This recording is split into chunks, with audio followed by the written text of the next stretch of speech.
Glad you're all here. We want to thank the staff and commission for their flexibility. We had to move some things around and move the times to accommodate our canceled meeting last week since 3 of us were out. We're glad that you're back. Commissioner Ariel and Commissioner Ward, I know, is tested negative. Strongly encourage folks to not get COVID. It's not fun, but at least I'm functional again. I would like to have a moment of silence. I think some events over the last couple of weeks have been weighing heavily on all of us. And if we could sort of combine our collective goodwill and center ourselves on a power higher than us, hopefully some of that will reach our larger community.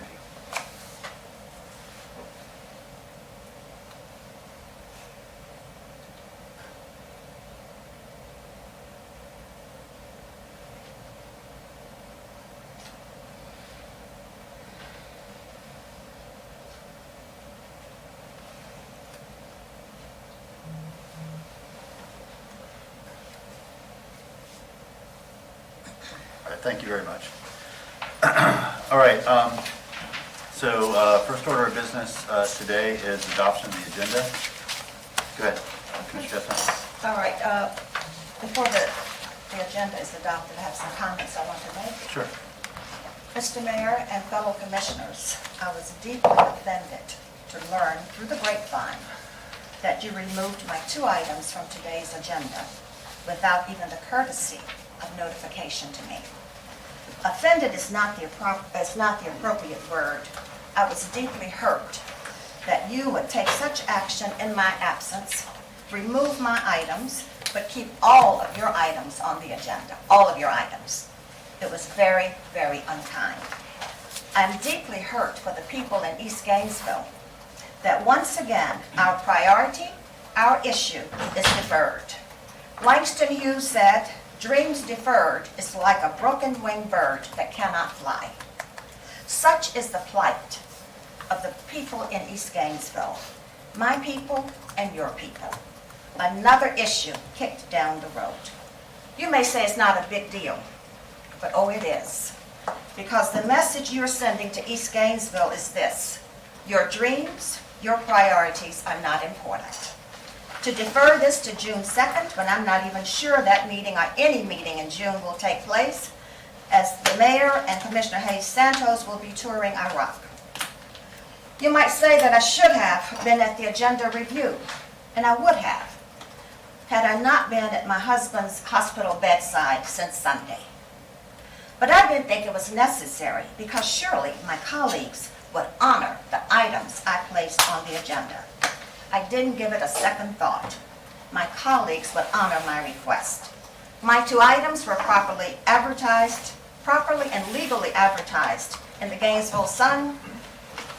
And here is it again, the story on East Gainesville Complex to come to the commission today in the Gainesville Guardian. This is the paper that appears in East Gainesville. So they are expecting this today. There should be a process when a commissioner's items are removed from the agenda in their absence. Or should a commissioner's item be removed from the agenda in their absence? I think that is quite disrespectful. Mr. Mayor, commissioners, I move that the following advertised items be returned to today's agenda.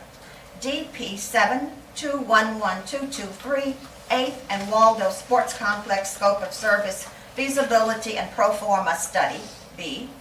DP 8211217, Interim Charter Officer 6-month Progress Update, B. This was on the agenda up to last night. Okay, thank you, Commissioner Chestnut. Not hearing a second. I'll second it. Okay.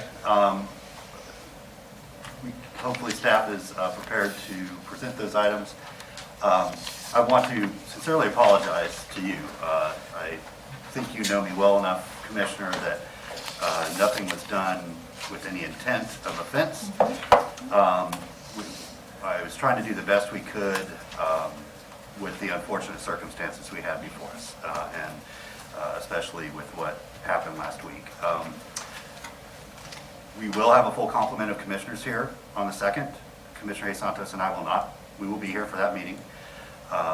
And so the items, I think one reason that it was deemed appropriate to do that is because we would have more time to discuss them and give them their full sort of attention they deserve, as opposed to this meeting, which had a very packed agenda.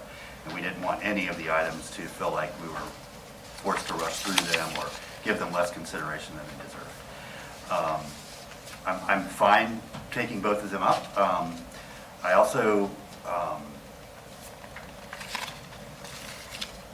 I understand how you view these as your items, but they're really the commission's items. We've all supported moving forward with these. We've all agreed to, and once they become the body's items, you know, I will tell you that I don't look at anything that we take up as any individual commissioner's issue or item. And so I did not, to be honest with you, think about, you know, whether this was something you placed on or not. I just was trying to get it on an agenda where we could give it the full attention, you know, that it needs. So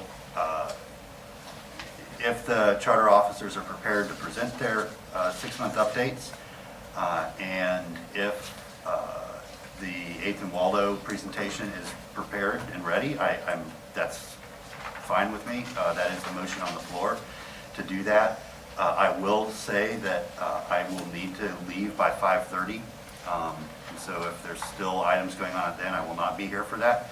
It is my daughter's graduation this evening, and I will not miss that for any business of the city. I don't blame you. Yeah. So, you know, I think we can just try to be efficient and do as well as we can. I don't know if the city manager will be able to present her 6-month update. She is, as you know. Yeah, go ahead. The charter officers sent those summaries to all of us, I think, on May 19th or before. So we've received the information for all of them to review. I Yes, don't ma'am. think that they had planned to, I put that item, it's under Commissioner Chestnut. I had not planned to have them do any further presentation since we'd received it. Okay, my understanding was they were going to present those to us themselves, and then we could follow up with discussion. If that was not the case, and that was certainly my misunderstanding, I thought they were expected to present those to the commission. Then I suppose it is immaterial if the city manager is here or not. May I make another suggestion? Sure. It seems to me the item that you have on here on whether or not we should have standing committees or subcommittees could be more appropriately moved to June 2nd, so that you take up the item on the sports complex that has been noticed to people, to the public, for being on the agenda today. Yeah, I again, don't have any problem with that. That's not not to get into the discussion right now. That to me is a discussion better have by the next commission. I don't think that outgoing commissioners should decide on what the next commission, how they organize their meetings or conduct their business. So I have no disagreement with you on that. That would So give that's you more fine. time on the agenda. Sure. Thank you, Commissioner Chestnut. Commissioner Santos? Thank you, Mayor. I hear you, Commissioner Chestnut. I don't think we're going to have enough time to give it the duty necessary. And definitely since it was pulled and people saw that and then getting re-added, I think people may not be here that thought No, it I might think that people are here. The general just- public expected this today, the general public. But I think the staff is probably here. They I were think here. another option too is we could introduce it today and start the discussion, and if we run out of time or there's other questions, we can continue it to the June 2nd.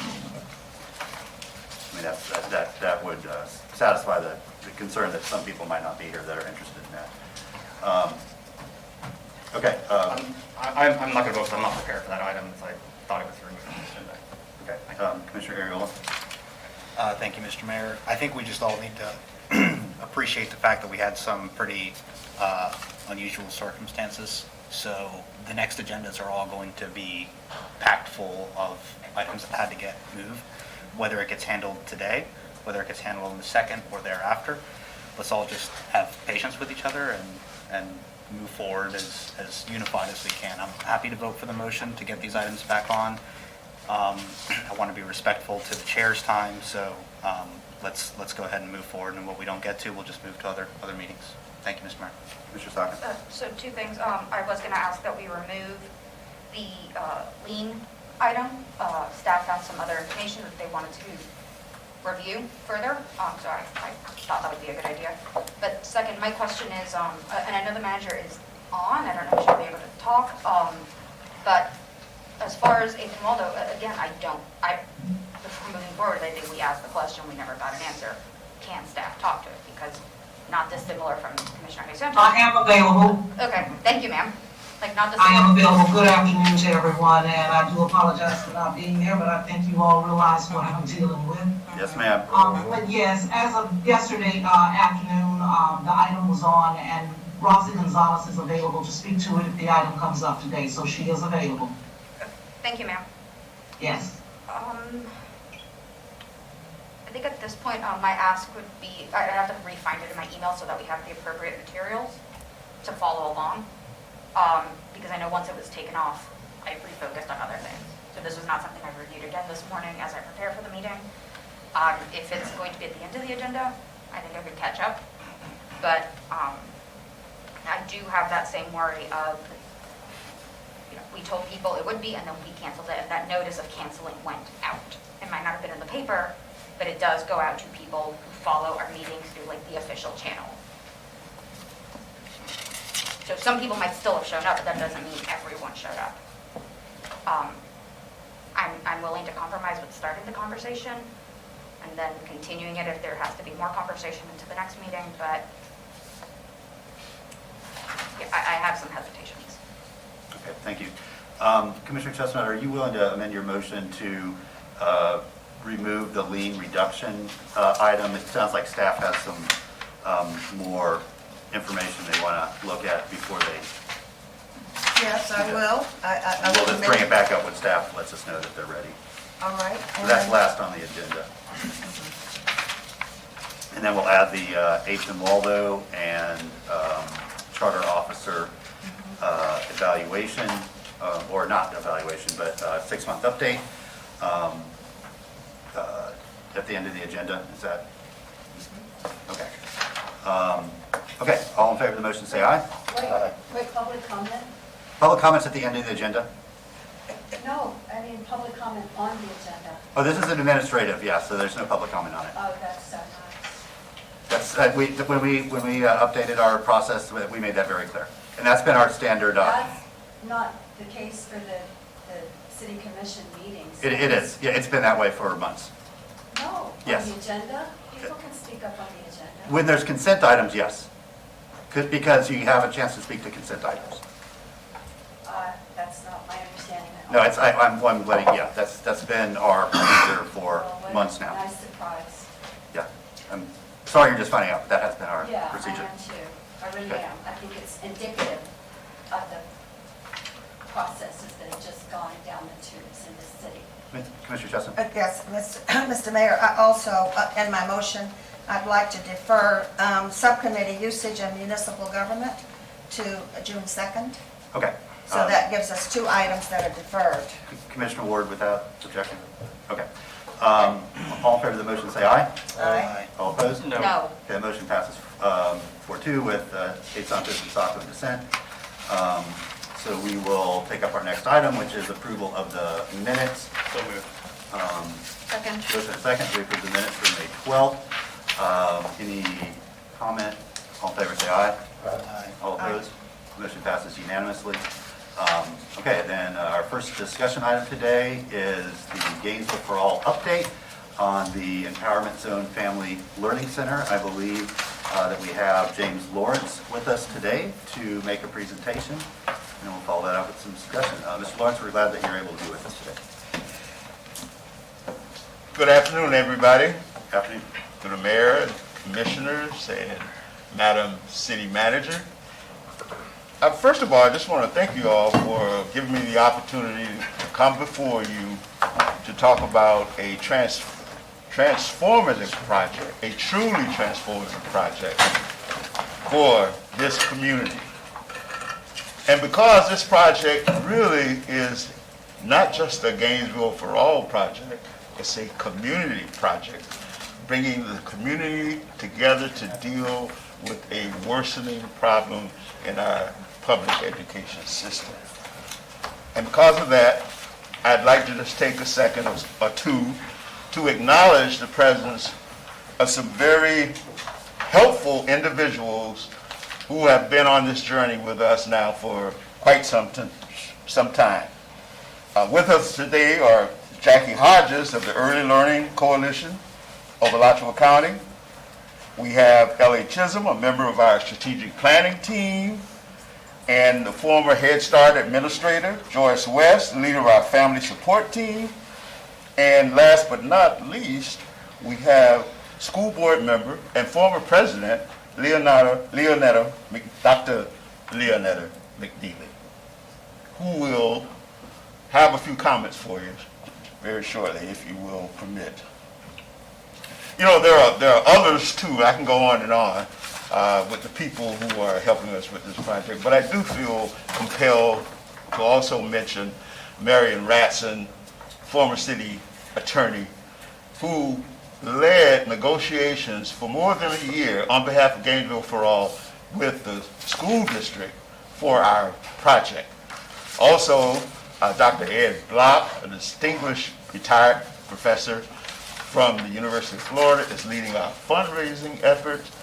Rebecca Renique, who is a consultant and will be available if you have some budget questions. So these are, and forgive me, and credit it to my head and not my heart if I did miss some folk. But, you know, I just feel so compelled because this journey has been a difficult one. It has been one that's been, that has really seared in our soul because we feel so passionate about what it is that we're trying to do. Now, I've prepared some comments in my zeal to avoid being too long-winded, because I can get started, and some of you may have heard me on this, because I think I've spoken to each of you individually over the last year about this project and what it is we're trying to do. And the real point here, the significant point is this is an opportunity. This is an opportunity with the Family Learning Center to bring this community together.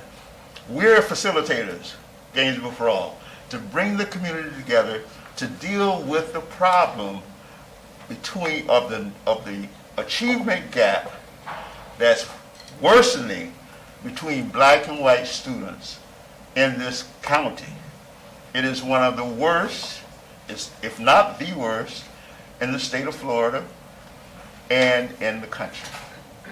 And yes, there are those who are talking about it, but for the most part, it's talk. We want to do something about the problem, and we believe that we have a solution with the Family Learning Center. This is a document here. Ellie Chisholm back there, she sat on the strategic planning team. We spent 6 months putting this together, 6 months. It's not willy-nilly.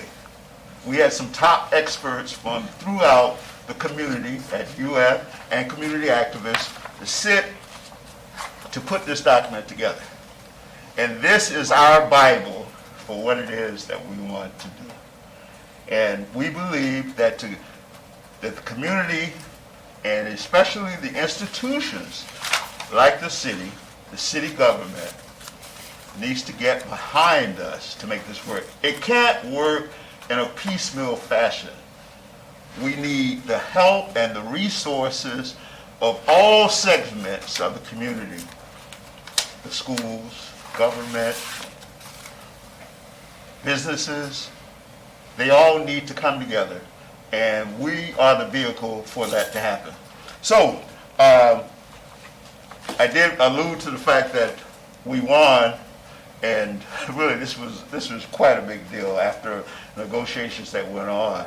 And they actually started some 3 or 4 years ago with the school district, is that we won unanimous approval from the board. Now, you folks know, that's pretty unusual to get unanimous approval of the Alachua County School Board on a project that was put before them. So if you would, allow Dr. McNeely to just say a few words about the school board's participation. Thank you, Dr. McNeely. We're so glad you're with us today. Thank you. I'm happy to be here and happy to bring a couple of words just to say that the school district made, or the board made a concerted effort to want to partner with this project for the Gainesville Empowerment Family Learning Center. It's needed. It's especially needed over on this quadrant of our community. And because we so much know that this is a win-win situation for the families, for the school system, because once this center releases the children, they will have babies up to age 5 participating at the Family Learning Center. And they will be at Metcalf Elementary, which is beautiful, brand new. And when those kids leave the Family Learning Center and enter into Metcalf Elementary as a kindergartner, just know that our expectations are that they will have had the highest quality learning environment, and we will have a win-win situation come kindergarten, and we need that.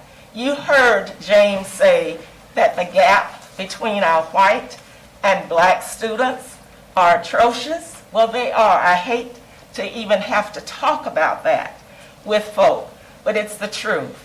And so with this Family Learning Center, the Gainesville Empowerment Zone, just think where we will be when we start with children who are 5. There's so much more that I could say, but I want you to know that we totally respect this project. We expect great things and that it will work. We need everyone, though.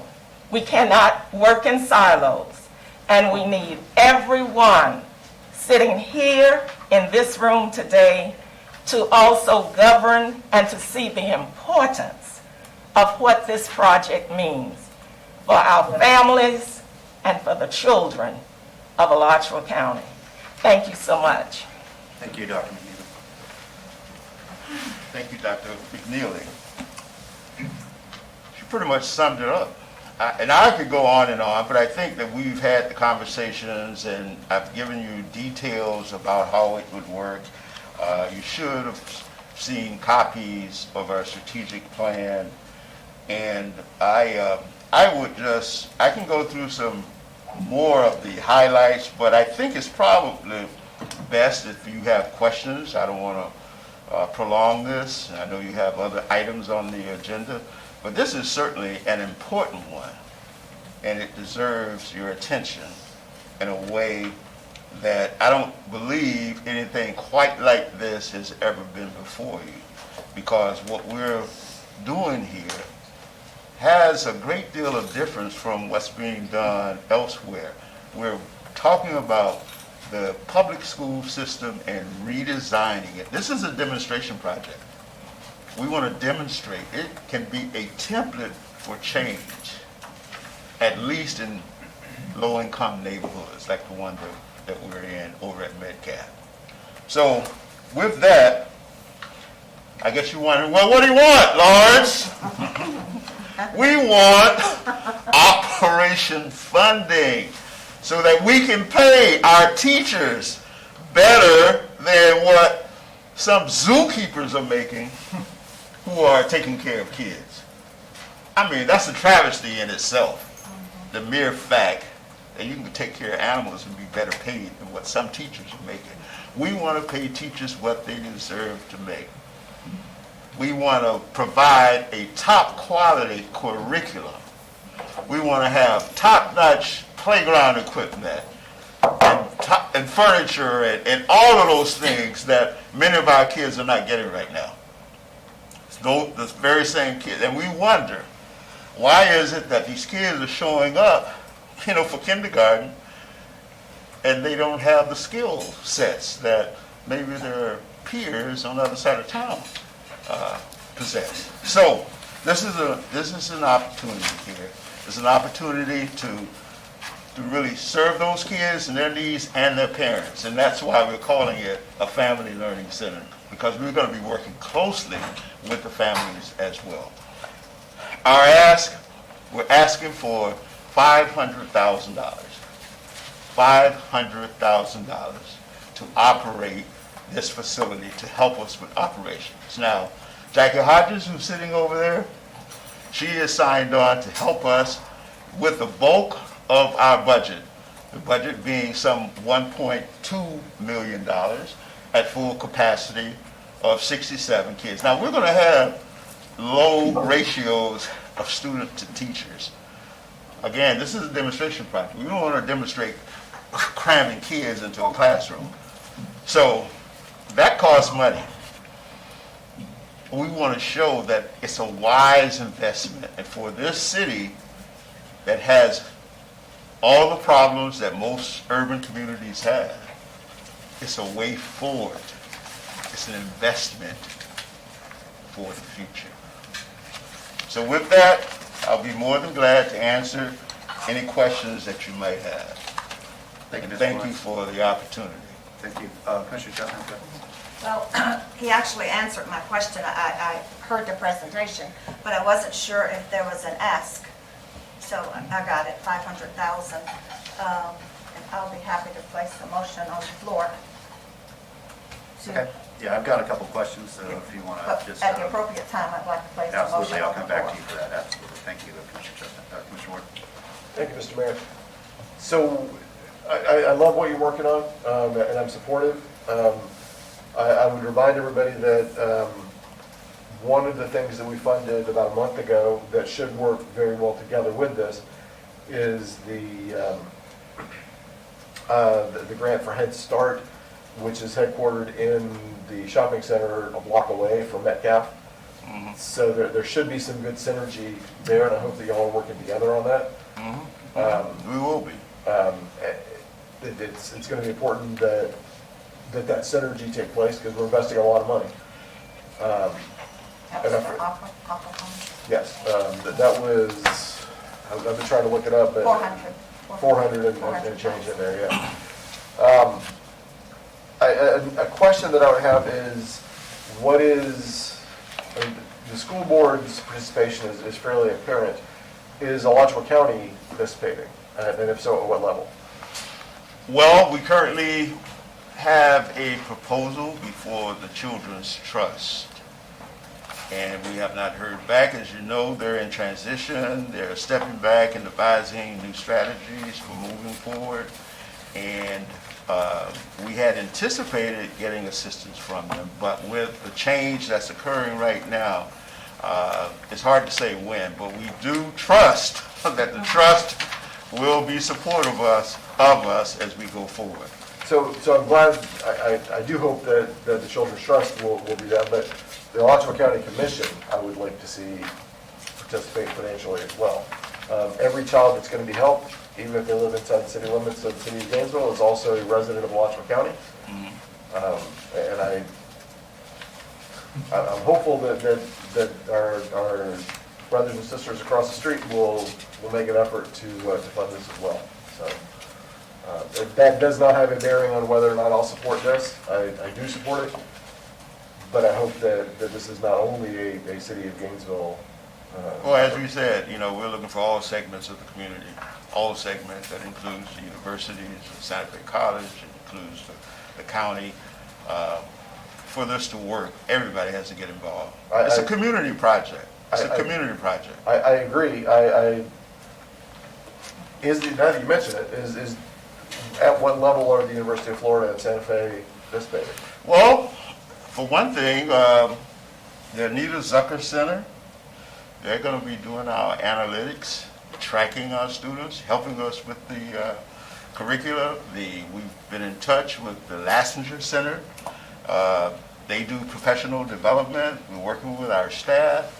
So we have already been assured that the dental school wants to work out of our facility and provide care not only to our parents and their families, but to the neighboring residents of the neighborhood.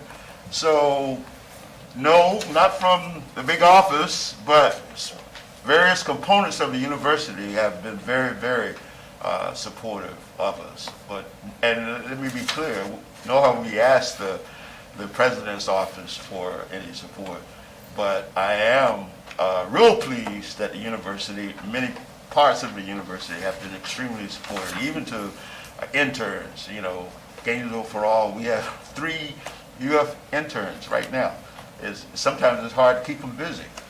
So as we move forward, assuming that we fund, I am more than happy to when the time is right, to appear before the county commission or any other bodies that you might present to, because I do expect all of those bodies to participate. As a citizen, as a neighbor and who pays taxes to them as well, I would like to see them be a part of this also. So please keep us informed of how we can help advocate Absolutely. with more than just a check. And thank you for that. Thank you. Thank you, Mr. Mayor. Thank you, Mayor. Thank you for being here in the presentation. I think it's a great idea and very much needed. How are $500,000 of operational recurring funding is significant? Our item today, we have a $1.7 million budget deficit coming up in the next budget year. We have a significant problem in this community. No, I understand, but our budget ourselves, Right. to fund the core services we currently are offering right now, we're still at a deficit. And I think we need to, before we as a commission start spending money and promising money, we need to figure out where our budget is, because that's another significant amount. It's not, $5,000 of recurring operational funding is a significant amount of money in our budget. So I think that we have to have a discussion on our budget before we start making promises, because I don't want to make promises that we can't keep when we come down to the end of the day. I think we can talk about this being a budget increment, and then when we get to discussions on increments and we get to the budget, but I don't think we should make a promise here today on that. We have to get a handle of where our budget is. Thank you, Mayor. Thank you. Do you mind if I make comments before I go back to you? Did you all want to make comments? Okay. I do. Okay, I'll get everybody first, and then I'll go back around the horn. Good. Thank you. Thank you, Mr. Lawrence.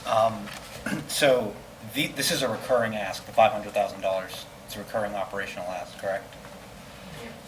Well, we would appreciate assistance going forward, but we need this money now for startup to get the ball rolling. And we believe that the public troughs will build it and they will come, because we believe that we will be successful. And that's why we're working with the public school system. We hope that the Tallahassee will see the merit. And by the way, we've been endorsed by Representative Yvonne Henson and Senator Perry, both of whom were to carry the legislation appropriations for us. So, and because we will run such an excellent center, we're going for the Gold Star accreditation, which will entitle us to 15% more than what we will ordinarily receive in reimbursements from school readiness. So we have a plan going forward. So it's not as if you're going to be rushing in with $500,000 every year. But we do need to get it up, and we need to get it up. We need to build it right so this house can stand. Thank you. I would very much like for us to begin the process of discussing how we fund that operational ask. I would like for our staff at least to see an itemized breakdown of that $500,000. I think that's only fair if we're going to be funding partners. I would very much like for the county commission to be involved with this. Ideally, of course, the state of Florida would fund this, but we know that the Tallahassee has different priorities in the legislature, unfortunately. But that doesn't mean that we can't step in. And I know the need is great. I want to make sure that we can make good on our promise. And we're going to have a discussion today about the fiscal year budget. It has been well advertised, the challenges that we are facing here at the city of Gainesville.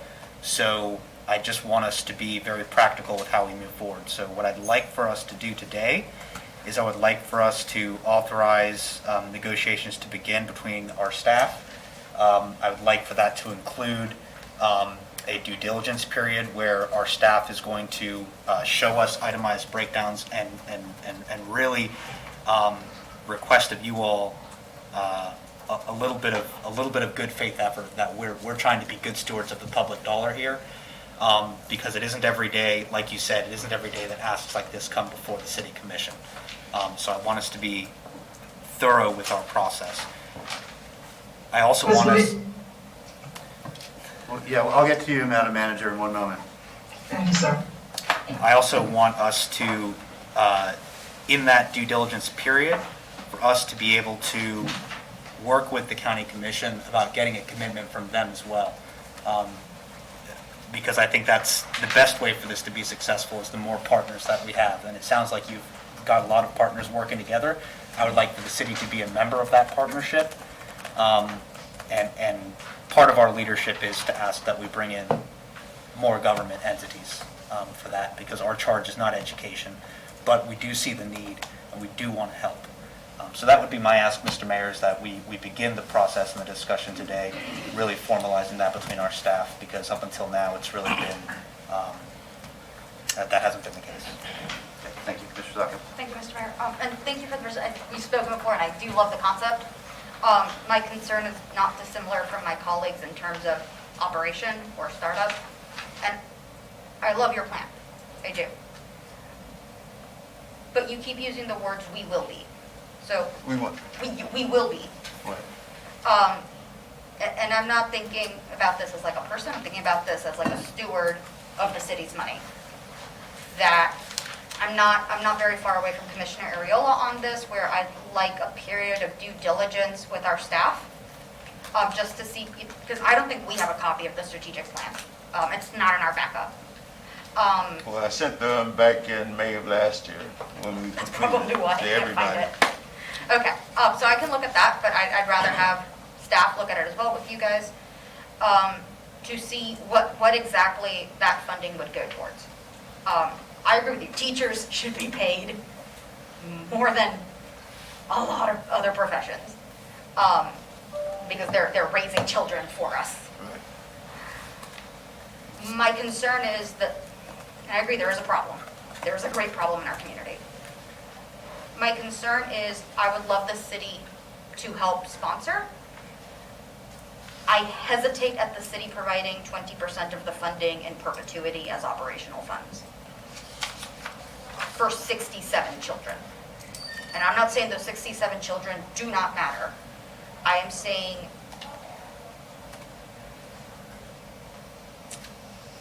we are often faced with budgetary issues, and where we often choose to put our funds is where it is most impactful, where it will impact the most number of people. To me, it seems a little difficult to say for 67 children, we will be setting aside $500,000. We have a lot of programs that come before us, a lot of projects that staff wants us to pursue that for $500,000 could help thousands of people or thousands of children in other capacities. So that's kind of the decision I sit here making, which I do love this, I do, but it's that weighing of scales. So I'd rather, before making any promises, I'd rather have staff sit with y'all and talk about that strategic plan, and kind of look into what that would look as far as partnering with a government agency, because it is not the same as what we look for in a strategic plan and a business plan is not the same as any regular business that's going to fund itself, if that makes sense. We have different parameters, different needs, different metrics that need to be followed. So I would like our staff to make sure that is on course and prepared for before promising any amount of money. and I say this not because of you, but because of other programs that have come before us asking for partnership funding, and they were not up to snuff like by our standards just yet. They weren't ready for that promise of funding. So I'd rather have staff talk to you first, to kind of walk through that process. And I think when it does come to any funding, my preference would be, I want to see everyone, and by everyone I mean like the school board and the county at bare minimum, approve to fund some portion of this, because if you get us to say yes, but the county and the school board don't give you money, what does that mean? Like it doesn't, you can't do anything with that. Or the county says they'll give you money, but nobody else does. What do you do with that? It's just a piece of what you need. So I would need everyone to be in agreement of funding some portion of this, so that the investment is safe, knowing that it has other investors and you have the full funding you need to do this right. Because I want you to do it right. I want the project to succeed. But for me, that kind of be weirdly a standoff of like, they have to agree before I agree. I want it to be a true joint venture, if anything, and not just one-sided funding, if that makes sense. So I will, my preference for the motion is that staff look at it. I don't see it too dissimilar from an unsolicited proposal, and I think we have a process for that that does include staff walk it through to make sure we have all the information we need before making a decision relating to money, especially of this magnitude. Thank you, Mr. Mayor. Okay, thank you. Ms. Lawrence, I have a couple questions from you. We've talked, of course, several times about this privately.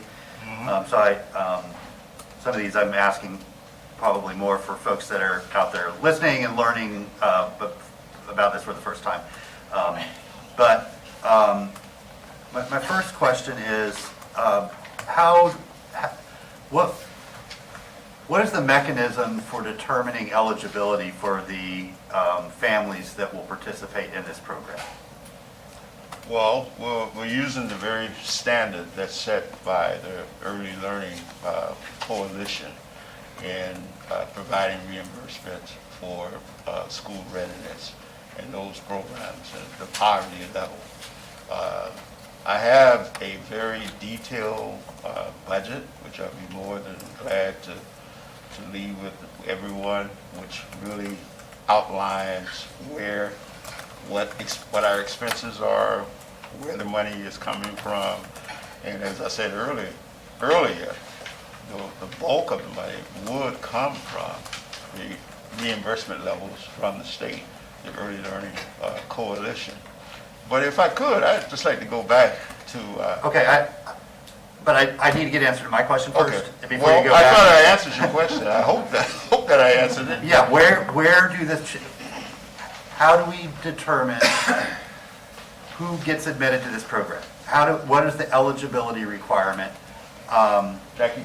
Thank you. Aren't you serving 326401? Excuse me? Aren't you serving the zip code 32641? Well, okay, so, hi, I'm Jackie Hodges. I'm the CEO for the Early Learning Coalition. Welcome. The way that we determine eligibility for a family, they have to be under the 150% of the poverty level, at least working 20 hours or going to school full-time, and then they're eligible to receive our services. And so what we will do, we contract with over 130 providers in Alachua County currently. And so we'll add this as one of our contracts. So we'll contract when a family comes in. It's family choice. They don't have to go there. We don't tell them where to go. We ask them what they're looking for. Are you looking for faith-based? Or you want to be close to work? Do you want to be close to home? Those kinds of things. We generate a list, and then we ask the parents to go and view the site. Once they pick the site, they tell us, and then because we're already contracted, then we will start paying the site. And the parent will pay a small parent fee. That just keeps them active and involved in it. Another way that we will get eligibility is through referrals. If the court deems the child needs to go to a preschool during the day, we take those referrals. If DCF deems that, we take those referrals no matter what, whether we have a wait list or not. We are required to do that. Okay, so you serve a larger area than Alachua County, right? We serve just Alachua County. Oh, just Alachua County. Okay, so what you just told me is any family in Alachua County that's eligible, meaning they're below 150% of poverty, basically registers with you. They go through an intake process. Yes. To verify their eligibility and then get their pertinent information, all that. And then, based on their needs, you determine a list of programs that fit, that sort of align with what they're looking for. Providers, yes. Yeah, right. Preschools. And this would be one of those. This would be one of them, yes. So eligibility to this particular program would not be limited to families that live within Gainesville city limits. It would not be limited. Right. It could be anybody from anywhere in the county, as long as they meet those other criteria. Okay. That's very helpful. Thank you very much. Mr. Lawrence, and we will want to get a look at that detailed budget, but if you can give me some broad strokes of, given this $1.2 million kind of round figure, what other commitments do you already have? It sounds like the school's commitment is the facility, right? The Alachua County Public Schools. Yes, the school. Yeah, without that, we could not be here today.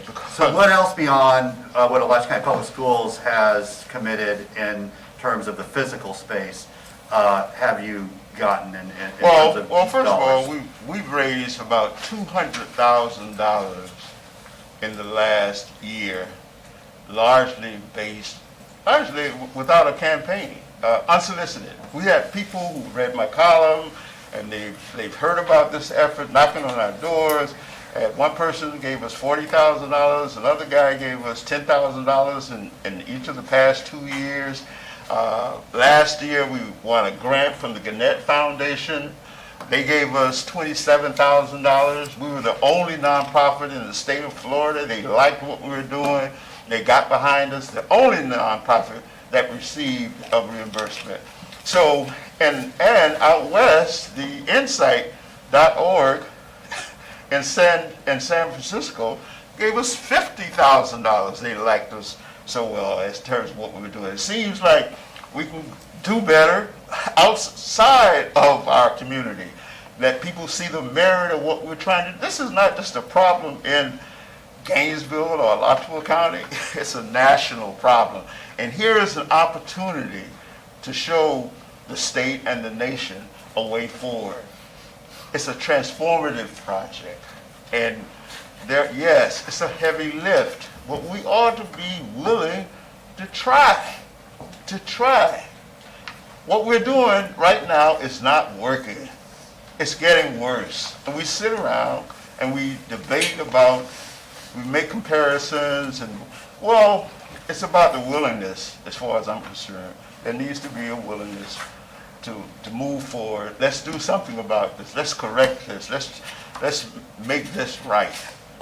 And this is an opportunity to try to make it right.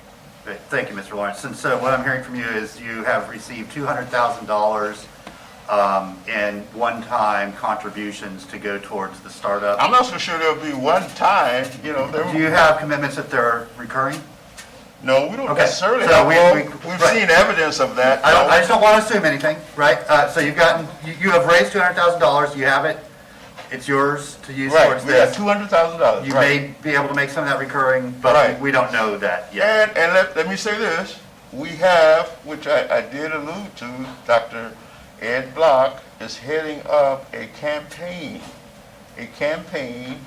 that we're launching within the next several weeks.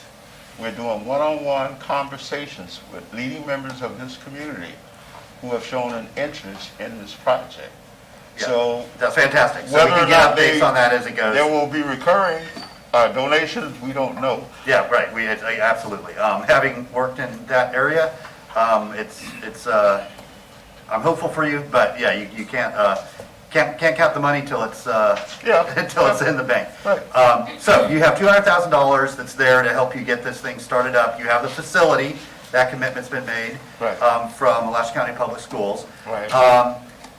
My recollection of the conversations I've had with you is that the money you're asking from the city is a one-time commitment to basically help you get it up and running, help you hire an executive director, help you get some other staff on Right. board to help start building out the program.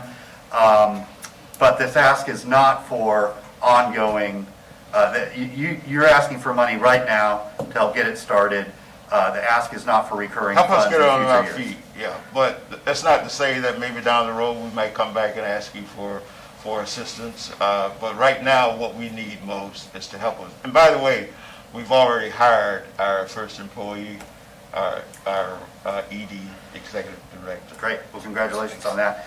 I'm real pleased about that. Yeah, and I mean, just, I'm sure you're well aware of this, but this commission cannot promise or dedicate any future commissions or bind any future commissions towards any funding. And so as long as you're aware and everyone at this table is aware that if we choose to use some of our funds, it would be this commission giving money this year to do that, but not necessarily, that doesn't mean it's going to happen in future years.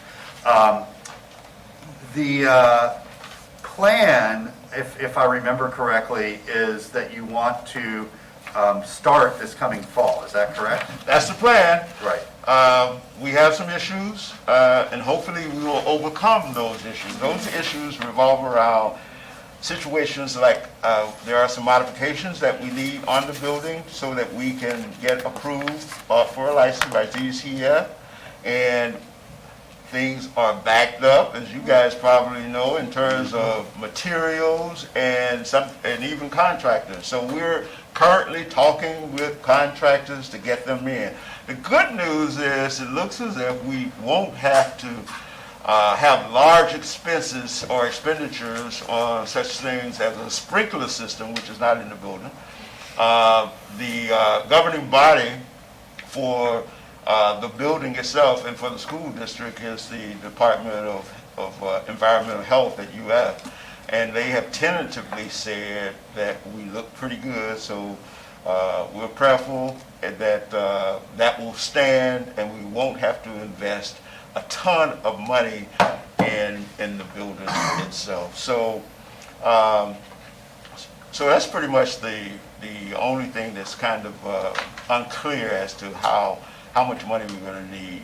But when we look at the bulk of the money coming from the Early Learning Coalition and startup for furniture and playground equipment, that's where we need your help. And it's our hope, as I said earlier, that that Tallahassee and Washington will see the wisdom of what we're doing in Gainesville, Florida, and they will want to get behind it. Yeah, thank you. Okay, so that's helpful. I think a couple things, we do need to do some due diligence on this. I will say that I do see this as an appropriate use of some of our unrestricted ARPA funding. This is clearly a group of families that was disproportionately impacted by COVID.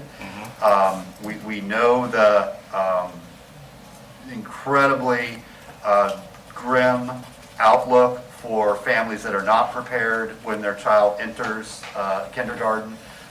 And so whatever we can do to get them to that point and fully prepared once they enter the public school system through kindergarten, I see as a completely rational use of these funds. I think it's best if we right now keep very committed and focused to a one-time startup commitment because ARPA is going to run out and the model needs to be sustainable in the long run. It's also clear that there will be students that attend this program and families that participate in this program that don't live in Gainesville. So it is critical that we have money that helps account for that. Gainesville dollars should not be used to fund families that don't live within the city. So I think that's where getting the county to participate and/or the Children's Trust, I think ideally both of those. I see the Children's Trust as being the sort of best organization to fund recurring costs because this is sort of their mission, right? This is why we all passed the tax to create them. The county is probably most relevant to making sure that regardless of whether the family comes from inside or outside the city limits, lives in Hawthorne, lives in Micanopy, that funding is able to cover their costs as well. And so, I think letting you sit down with our staff with a sharp pencil and that more detailed budget, really looking at what the need is and how it would be used, and then coming back to us with a recommendation and a sort of more firm number that we can all feel really good about. It seems like a reasonable path forward. Before I go back to Commissioner Chestnut and Ward, I know the city manager wanted to offer some thoughts as well, so let's go ahead and hear from her, and then Commissioner Chestnut, you'll be first after her. Mr. Mayor, I will actually probably just emphasize some of the comments that you made. Mr. Lawrence and I have sat down on more than just a few occasions. We've sat down probably a total of about 3 times, and I have gone through his program with him and seen several presentations. Just as it relates to the program and its impact on the community, potential impact, it's immeasurable, and I applaud him on the program and getting it started. He is looking at one-time startup funds. I know that the organization is not going to remain in that status once it gets moving, and they will need recurring, but their request right now from the city is absolutely one-time. We had talked about a range starting from $300,000. I know he mentioned $500,000 today, but this is an eligible ARPA unrestricted operational cost. I know there's still a lot of demands on ARPA, but we're certainly willing to, as soon as possible, sit down with Mr. Lawrence and the staff and go through the numbers and hopefully make a recommendation back to the commission as to how we might be able to partner and go forward. Okay, thank you, Madam Manager, that's helpful. Commissioner Chestnut?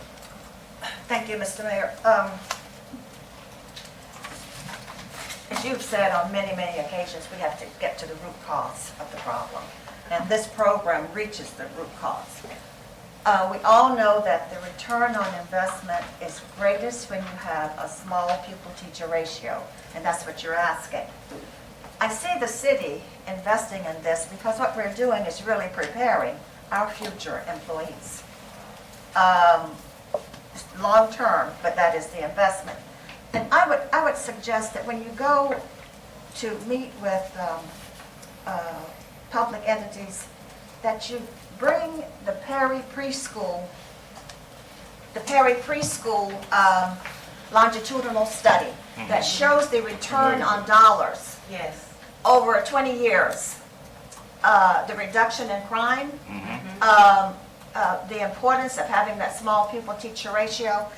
And that is a study that I think if it's possible for you even to get the summary, then I think that every city commissioner needs that document, as it does every county commissioner. That is an important document for them to have. Yes. So I also believe that a large percentage of your children are from the 32641 zip code. You're absolutely correct. Yes, okay. That's why we call it the Gainesville Empowerment Well, Zone. The zone is that area, Okay. that zip code. However, that's a point you need to make very clearly and very strongly, that is 32641, because those are city children. Right. I'm ready to put we'll go to Commissioner Ward, and then I'll be ready to put a motion on the floor. Sure, yeah, sounds good.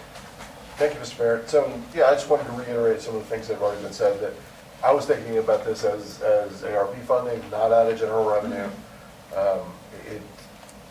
it's the sort of thing that I think had some addresses been different and some start times been different, might have been able to have been funded through our recent nonprofit funding trench. And I'm hopeful that we can do it in that spirit. I do not see this as a recurring item going forward because it isn't something we can do. I mean, that's just not something that our general fund can handle.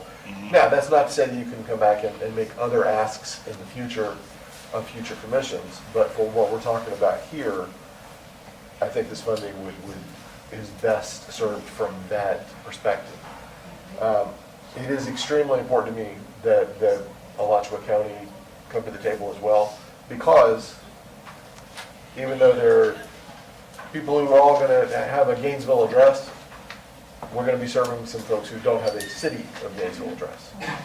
And I would love to be able for us to serve everybody, but that's why the county exists. The county's the bigger umbrella, we're the smaller umbrella underneath that. So I want to make sure that you all are going to them. I'm happy to go with you for that. We will most certainly go to the county, but I really want to be absolutely clear that our area of concentration is the area around Metcalf School. That's the area that we're targeting. Look at the Beaver report. The Beaver report talked about the zip code. I Yes. totally understand you, but so that's where we're going. But So it's they're really going not to- about the kids from elsewhere around the county. It's really Gainesville, East Gainesville, yes, more East specifically. Gainesville generally includes folks who don't live in the city limits too. So that's they're going to be. I want those kids to be served. I just want to make sure that it gets billed properly, and properly is across the street. So that I want to make sure that is heard, and that the city of Gainesville is not bearing the entire burden as a government entity for this. That's what I'm trying to make extra super clear. So thank you. Yeah, and they, Ms. Lawrence, just to make sure you know that ask will not be too heavy for them. They got approximately $20 million more than we did in ARPA funding. So they've got room to help a little bit with this very worthwhile and important project. So Commissioner Chestnut, back to you for a motion. Thank you, Mr. Mayor. Move to direct staff to work with Gainesville for All in locating $500,000 in ARPA funding for one-time funding. Let me start it over. Move to direct staff to work with Gainesville for All in locating ARPA funding of $500,000 as a startup commitment for Gainesville for All, for the Gainesville for All program. Gainesville Empowerment Center. Empowerment Center, yeah. Commissioner, do you mind adding two words, up to $500,000? Yes. All right, thank you. Is there a second? Up to. Okay, Commissioner Ariola with a second. Commissioner Hayes Santos? Thank you, Mayor. One-time funding, I'm more in favor of. I do think that up to 500,000, but I mean, I need to see a budget and stuff like that before we pick a specific number. So I have some concerns of putting exact dollar amounts in there because I haven't seen where that money would go or what the other partners are. But I think that's very important when it. I mean, the city manager said talking about $300,000 in the discussions. I think we need to be, yeah. So I'll support the motion. Thank you, Mayor. Yeah, we'll expect that to come back from the staff analysis when that gets back to us. Commissioner Ariola? Yeah, I was just going to say that's my expectation, is that another round of conversation and having those itemized breakdowns come back, because this is going to be, I mean, with every ARPA expenditure that we have made, we have had that breakdown. So we're entering now that formally. And I just want to thank you all for all the work that you've done. This is transformative, and it's also new, and so that takes commitment to get it to this stage. So now I'd like for us to be partners, and so let's move forward with this and figure how we go from here. All right, thank you. Ms. Lawrence, appreciate it. We're going to open it up for members of the public that wish to speak to this item. If you'd like to share your thoughts about the Family Empowerment Center, the city's participation, come on forward. You'll have 3 minutes. There's a little clock on the wall here that lets you keep track of time. When the yellow light comes on, there's a minute left. When the red light comes on, your time is expired, and I'll invite the next person to come up and speak. Good Fox, afternoon, Mr. Mayor and Commissioners. I'm glad to see all of you have recovered and doing well and back to taking care of our business. I'm Evelyn Fox, and I'm president of the Alachua County branch of the NAACP, which most of you are members. I support this program. Mr. Lawrence has been working for years, at least 3 or 4 years, and I think it's a wonderful concept. I think it would benefit the children in our community. I went back to when we came before you, maybe 8 years ago, for the system of care, and you all gave us some money. It wasn't quite that much because we didn't ask for it, Commissioner Henson. And that program is still in effect at the Alachua County School Board, and it's a very, very important program. So I'm hoping that you all will, after you get all the numbers and the report from Mr. Lawrence, that you all will please support this program. It's for our children, our future. It's in the east side of Gainesville. You know, we get most time the least amount of money for anything. So please consider the babies that you all will probably be shaping their lives for the next 40, 50 years. Please consider the $500,000 ask. Thank you. Thank you, Ms. Fox. Anybody else?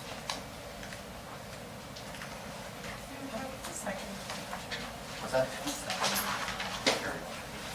Good afternoon, Commissioners. My name is Kim Tanzer, and I too support this request. I'm a long ago elementary school art teacher, and more recently, at the request of Ms. Rosa Williams, tutored at Gardenia Garden, which is in the area that would be most effective. I think this would be money tremendously well spent, and ARPA is a great opportunity to use some money that will really make a difference. Thank you. Thank you.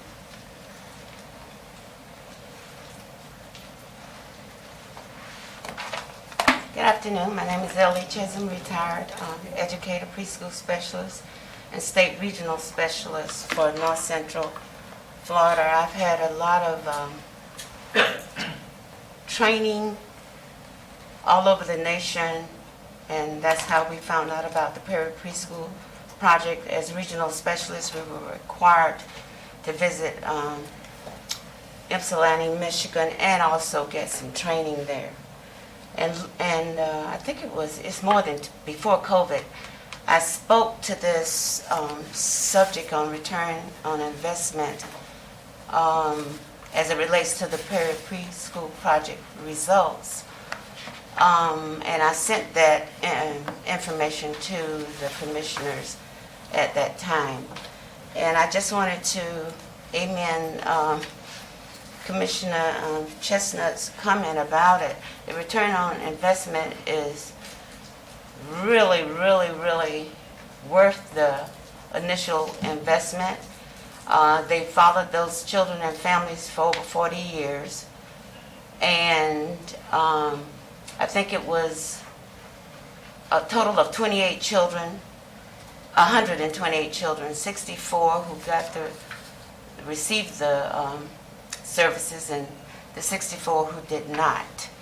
And that showed that, for an example, Commissioner Chestnut mentioned one, home ownership, less incarceration, and if you want me to share that information, or Mr. Lawrence can share that information, it's worth it to our children and families. Even though your mission is not directly education, it's about making the difference in the lives of all children and families in Gainesville.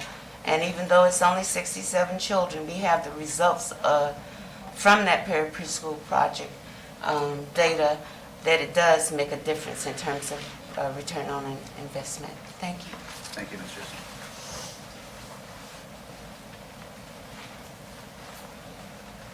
Good afternoon, Mr. Mayor. Robert Mounts, my college classmate and former editor at the Alligator, David Lawrence Jr., who went on to be publisher or editor of the Miami Herald and now heads the children's movement of Florida, has been lobbying for just this sort of thing for a number of years, and he would not want me to stay silent and not say anything in support. I came here to talk about another matter, but this is very important, not just in principle, general principle, but for the east side of Gainesville. Please support it. Thank you.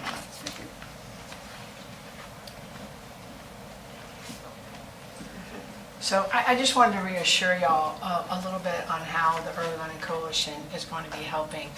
So not only will we have the school readiness, we'll also have VPK. And I don't know if y'all have followed that, but VPK, we're paying $350 more per. To say what VPK is. Oh, voluntary pre-kindergarten. So that's another program that runs through our organization. Thank you very much. But also, we also have ARPA dollars, and we are right now giving that out to all of our contracted preschools. But you have to be operational before you get the money. So I'm really pushing to get it operational because we have more funding coming down. And as soon as they get going, then we can start giving them additional funds through our ARPA dollars. And that's going to run through 2024. So we have money coming down. I think statewide we were given, just early learning was given $2.5 billion statewide, early learning. So that's what we're working with. So, and I know y'all have to make this decision. I know you have to have the budget in front of you. I appreciate that. But the sooner that we can get him going and get this going, it takes about 5 weeks to get contracted, and people are starting to sign up for VPK and wanting preschool and want to get to work. The sooner that we can do that, the sooner that we can start pulling more money. Thank you very much. Wonderful, thank you.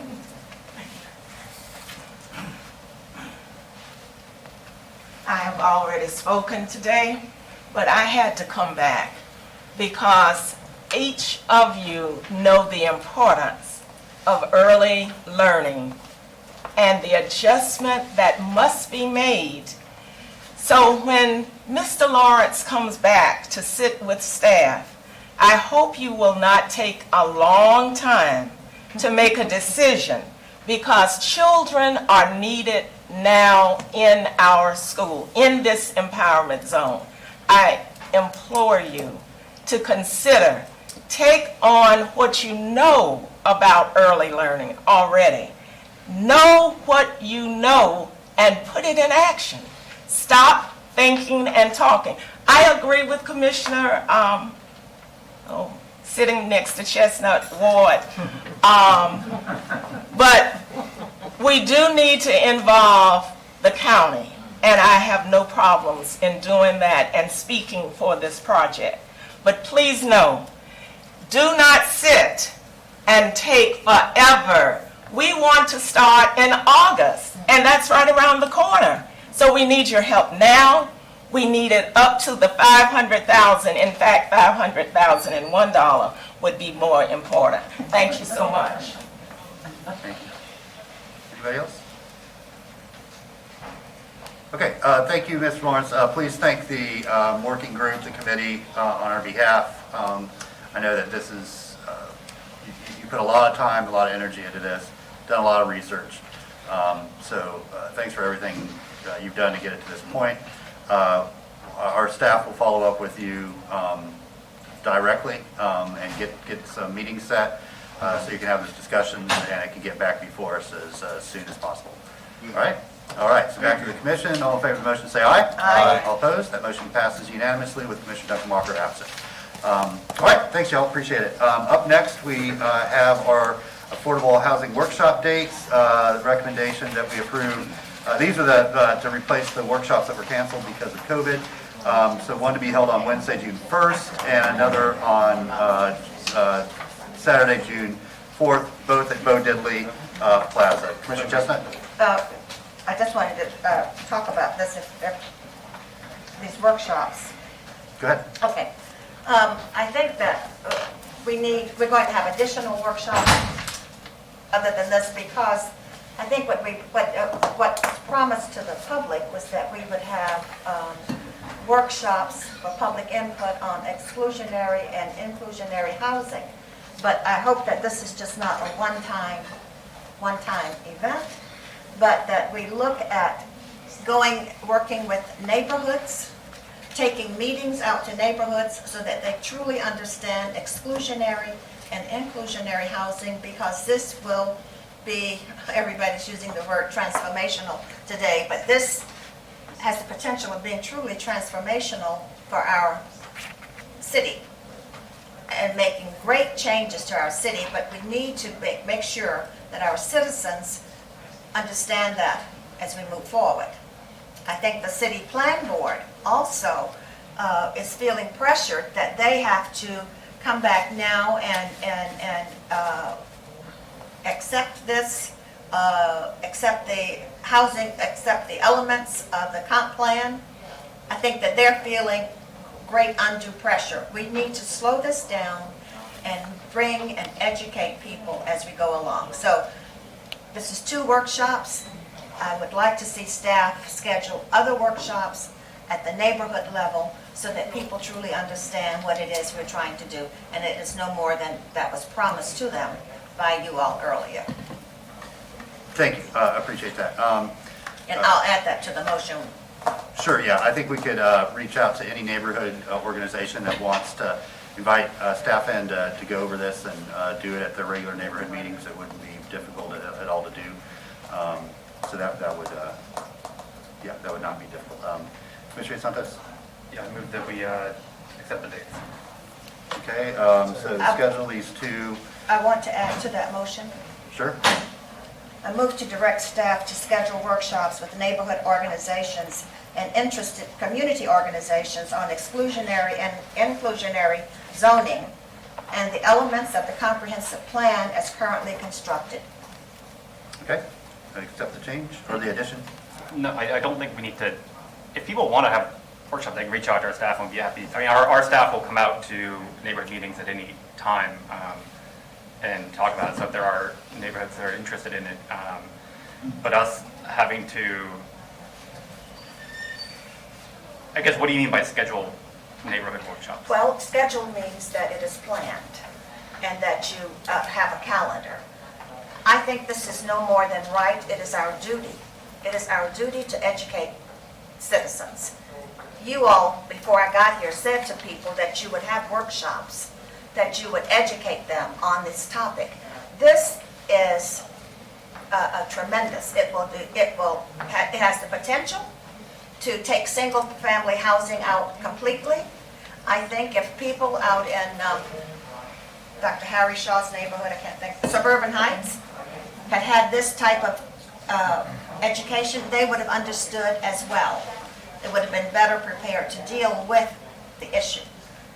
It is our job as elected officials, as representatives of the people, to educate our citizens. And to do it in 2 little short workshops is not appropriate. And to say that, to put the onus on people to call staff, find staff, but staff to come educate them, I don't think is right. We should be the proactive ones. You are each a city commissioner. It is your responsibility. And that is what I think you said to citizens, that you would do workshops. So if he doesn't want to accept it, I want to make a motion after that. And if people want to vote it down, the public will see. Okay, thank you. Good.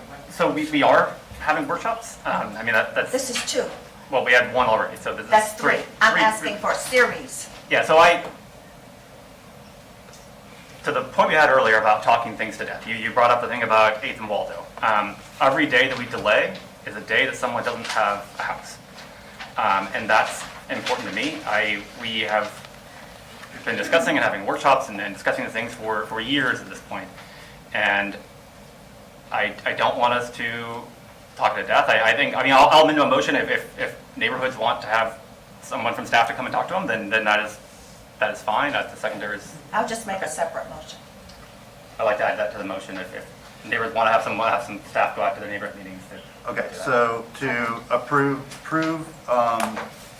these dates for these community-wide workshops, and to have our staff reach out to the neighborhood organizations and offer to host a workshop with just their neighborhood organization, if they so choose. Have our staff reach out, is what you said? Correct. Yeah. Yeah, that's Is that- correct. That's correct. So I think that's being proactive. You're Yeah. saying we have the ability to come out and do this with your neighborhood organization if you would like. Sure, I mean, that's, yeah. Okay, and you were the seconder? Okay. Commissioner Ariola? Yeah, really quickly, I'm in support of the motion. I think it's a great idea for us to extend that invitation to interested neighbors. I also want to point out that the Gainesville Sun is planning to, I read the Gainesville Sun, I assume you all read the Gainesville Sun as well. Housing is one of the most often discussed topics in the Gainesville Sun. So I want us to first take a deep breath and appreciate the fact that it is our responsibility to talk about the policies that we're going to be taking up. But we have a very engaged citizenry. People have been talking about this for a very long time.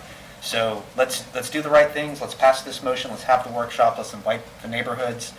But I can say with great confidence that over the next couple of months, this will probably be the #1 topic discussed in the Gainesville Sun. So I don't want us to get to a place in July where folks are still saying, well, we haven't heard enough about this. We haven't been educated about this, because we've had so many meetings on housing, and I understand that we're going to be particularly taking up the exclusionary zoning and inclusionary zoning topics for votes this summer. And so I want us to do our due diligence to reach out to people, to educate them. I also want us to let's appreciate the work that already has gone into it, because I think there has been a significant amount of work done. And so I just want us to be cognizant of that fact.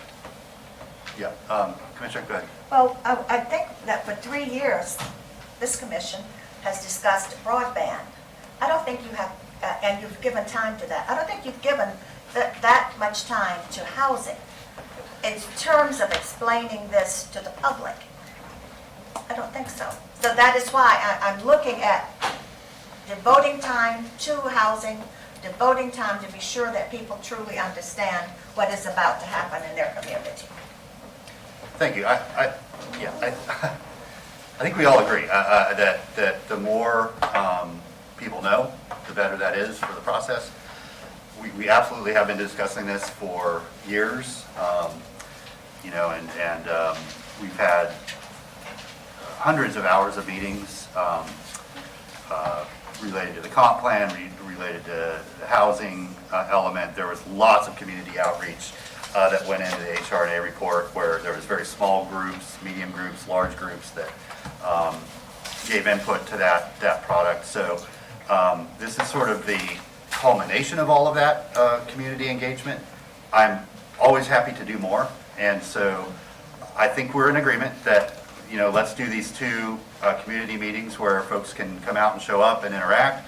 But also, if folks want smaller, sort of, in people's homes or a community center, we can do that exact same thing with them, just on a smaller, more intimate scale. I think that absolutely makes our conversation more productive, when we get to the ordinances. Tony, did you have something? I just saw city manager has her hand up. Sure. Thank you for helping me with that. I appreciate that. Ms. Curry, go ahead. Maybe it was an old hand, I'm not sure. Ms. Curry, if you're speaking, we cannot hear you. I'm sorry.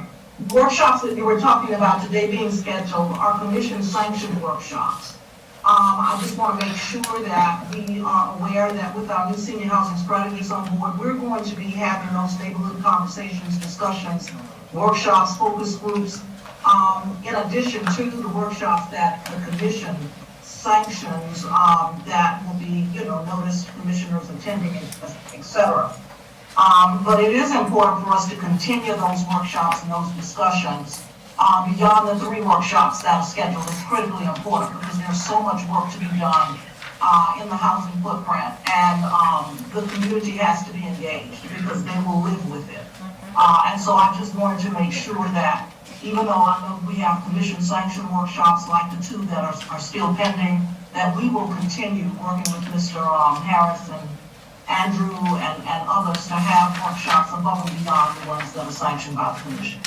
Right, great. So it sounds like you're already prepared for that and planning that, and we're certainly thankful that Mr. Harris is on board now.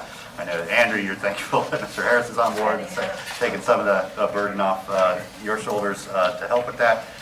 So it seems like we're all in alignment that we'll approve these two basically makeup dates for the two publicly noticed sunshine workshops that were scheduled, and then we will have smaller, more intimate, and neighborhood-specific workshops conducted by staff. Okay, members of the public to speak to the motion?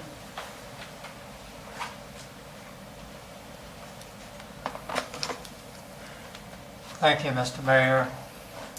When GNV Robert Mounts for Partisan Emeritus of University Park Neighborhood Association, when GNV Rise was tabled on motion of Commissioner Ariola and seconded by Commissioner Hayes Santos 3 years ago, there was also a call for much better community engagement.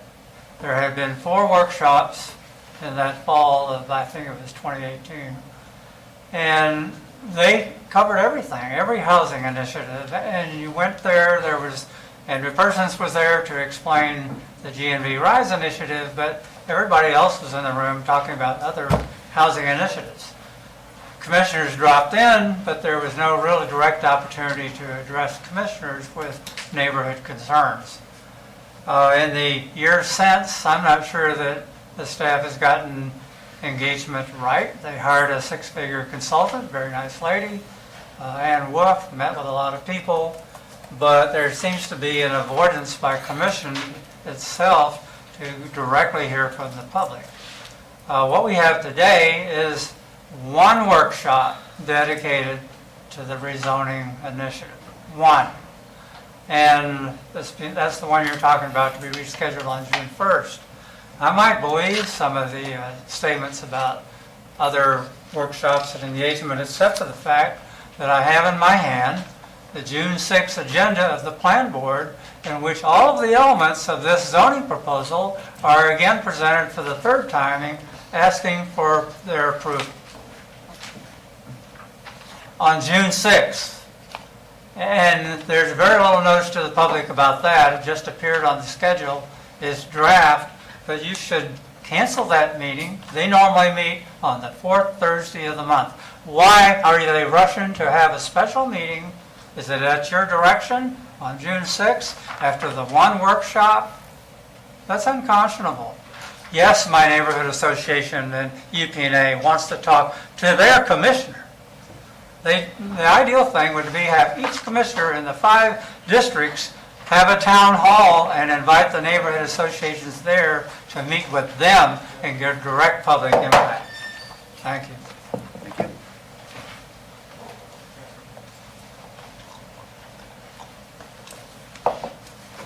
Anna Silva. Well, we're sitting here around a table, everybody's sitting side by side across from each other. People are allowed to come and speak, and yet you're relegating the public to outdoor venues next week, right after the Memorial Day holiday, with no notice. I mean, the notice could only go out after you approve these 2 meetings. In Bo Diddley Plaza in June with unknown weather conditions, to talk about the one thing that this commission has zeroed in on to the exclusion of almost every other housing issue. And that is just not only rude, but it is just a violation of your responsibilities to engage the public. And as far as engagement about this inclusionary, exclusionary zoning, did you know that what is called community engagement involved paying people, a few people chosen, to send out social media posts?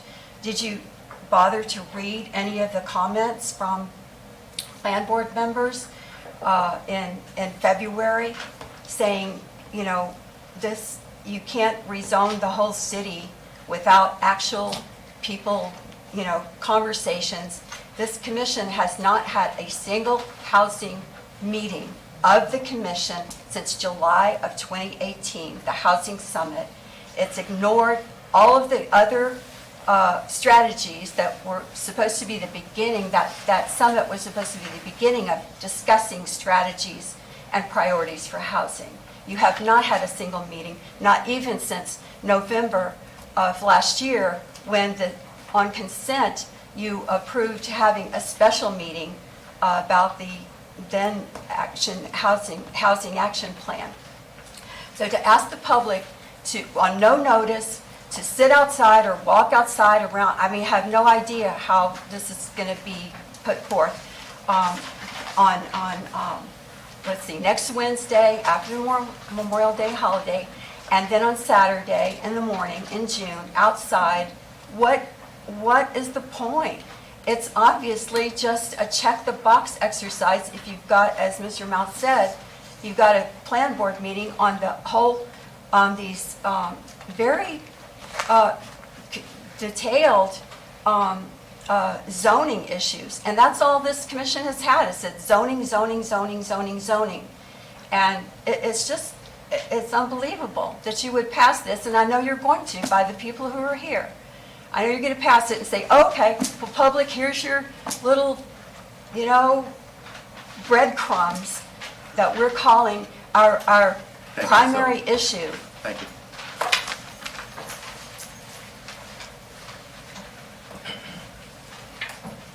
My name is Ron Rawls, pastor of Greater Bethel AME Church. I, on this issue of affordable housing and hearing the conversation that's going on, I have a responsibility as a leader in this community to ensure that I put myself in places to where I hear different voices and I hear conversations that are going on out there. And so what I'm hearing from the dais is that you all feel that you have done an amazing job in making sure that the community has been a part of conversations on affordable housing and what's coming up. I was just paying attention to a conversation on a Facebook page called Gainesville Black Word of Mouth, and was hearing a young lady saying that she lived in the Village Green community, and that a new owner is now taking the rent from $509 to $1,113. And she used words, I'm not an expert in this area, but she used words like market value as the justification for taking what's supposed to be made available or affordable for our community members, justification for taking it up. And looking at over 100 comments and conversations that are going on, there's this confidence that you speak of. It's not in every area of the community, and there's panic that certain people are being pushed out with the support of city government under the guise of affordable housing. And so don't think too highly of yourselves than you ought. Education, if education is the responsibility, ensure that we're touching. I live a great life, I live in a great community, but I have a responsibility to make sure that my ear is in every area and not assume that everybody is enjoying the life that I'm enjoying. You all have a responsibility to ensure that your ears are in areas that you may not be going to lunch with, that you might not invite over to your house parties, that you might not be fellowshipping and associating with, but you do have a responsibility to hear what's going on in those communities. And so if a plea is being put out to ensure that we're having conversations with people that we might not be reaching, let's be humble enough to admit that, you know what? Let's see if there's some people that we're responsible, that we're elected to help, that we may be overlooking because they're not in our circles. Thank you. Hello again.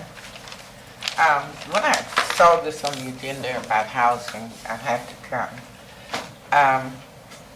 We have a serious problem in Gainesville. Do you all, commissioners, do you all realize that there are people in our city that's living in the storage sheds as a place of residency? At first time I saw it, I could not believe it. And then they said they rent the storages out for people and they try to put the heater or the air conditioner. We shouldn't do that. We shouldn't do that. I was at a conference in Orlando a few weeks ago, the Democratic Women Club, And Mayor Demings spoke about the fact that they were building 1,000 affordable houses in the city of Orlando. I mentioned it to Commissioner Chestnut that maybe we need to do some research on how it's done. But we have to do something about housing. People cannot afford to pay rent. $15 is what most people make, or some people attend. The lowest rent you could find for a one-bedroom apartment in our city is about $800 to $900, if that. The college students are complaining about the rents. So it's just, I think the first thing on our agenda, we need to focus on housing for the people in Gainesville. We don't need our people living in storage sheds. That is ridiculous. So please don't take long. I think this should be the topic of our conversation with the commissioners for the next 3 or 4 meetings. And we don't need to put it off for a year. People are suffering in Gainesville. Do you realize in those storage sheds, there's no restroom. It's a place to store your goods. But people have buckets and stuff that they take a bath in. They buy ice to keep their stuff cool. Take a tour of some of these storage places and see how many people live in it. That should not be. Now, we've got money from ARCA or whoever. We could do the tiny houses. We could do a small mobile home park. Anything that would put people in a safe, healthy place of living. But we shouldn't have people living the way they are because they can't. People work. These people work and they still can't afford rent. The Gainesville Housing Authority has the Section 8, but they have a waiting list of probably 2,000 or 3,000. That shouldn't be. So please feel the people out there who are less fortunate than we are. Thank you. Thank you, Ms. Bell.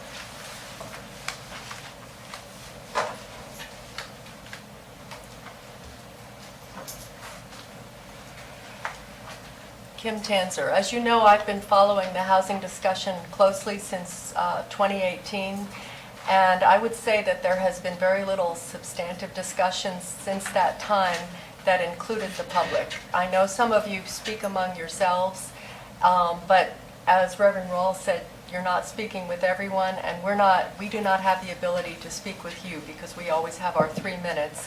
And it's very challenging to find other ways in other informal contexts. As you know, I went to an event that 3 commissioners attended on housing last week, 3 commissioners and 3 or 4 staff members at an informal meeting at a food park. But still there was no discussion. It was just a kind of a chatty time. In this case, what I'm asking you to do is, as Commissioner Chestnut has said, to have the meetings that you've scheduled, which is great. Only one is on exclusionary zoning. It's about 5 days from now, after Memorial Day weekend. It's unlikely anyone who doesn't know about it will know about it.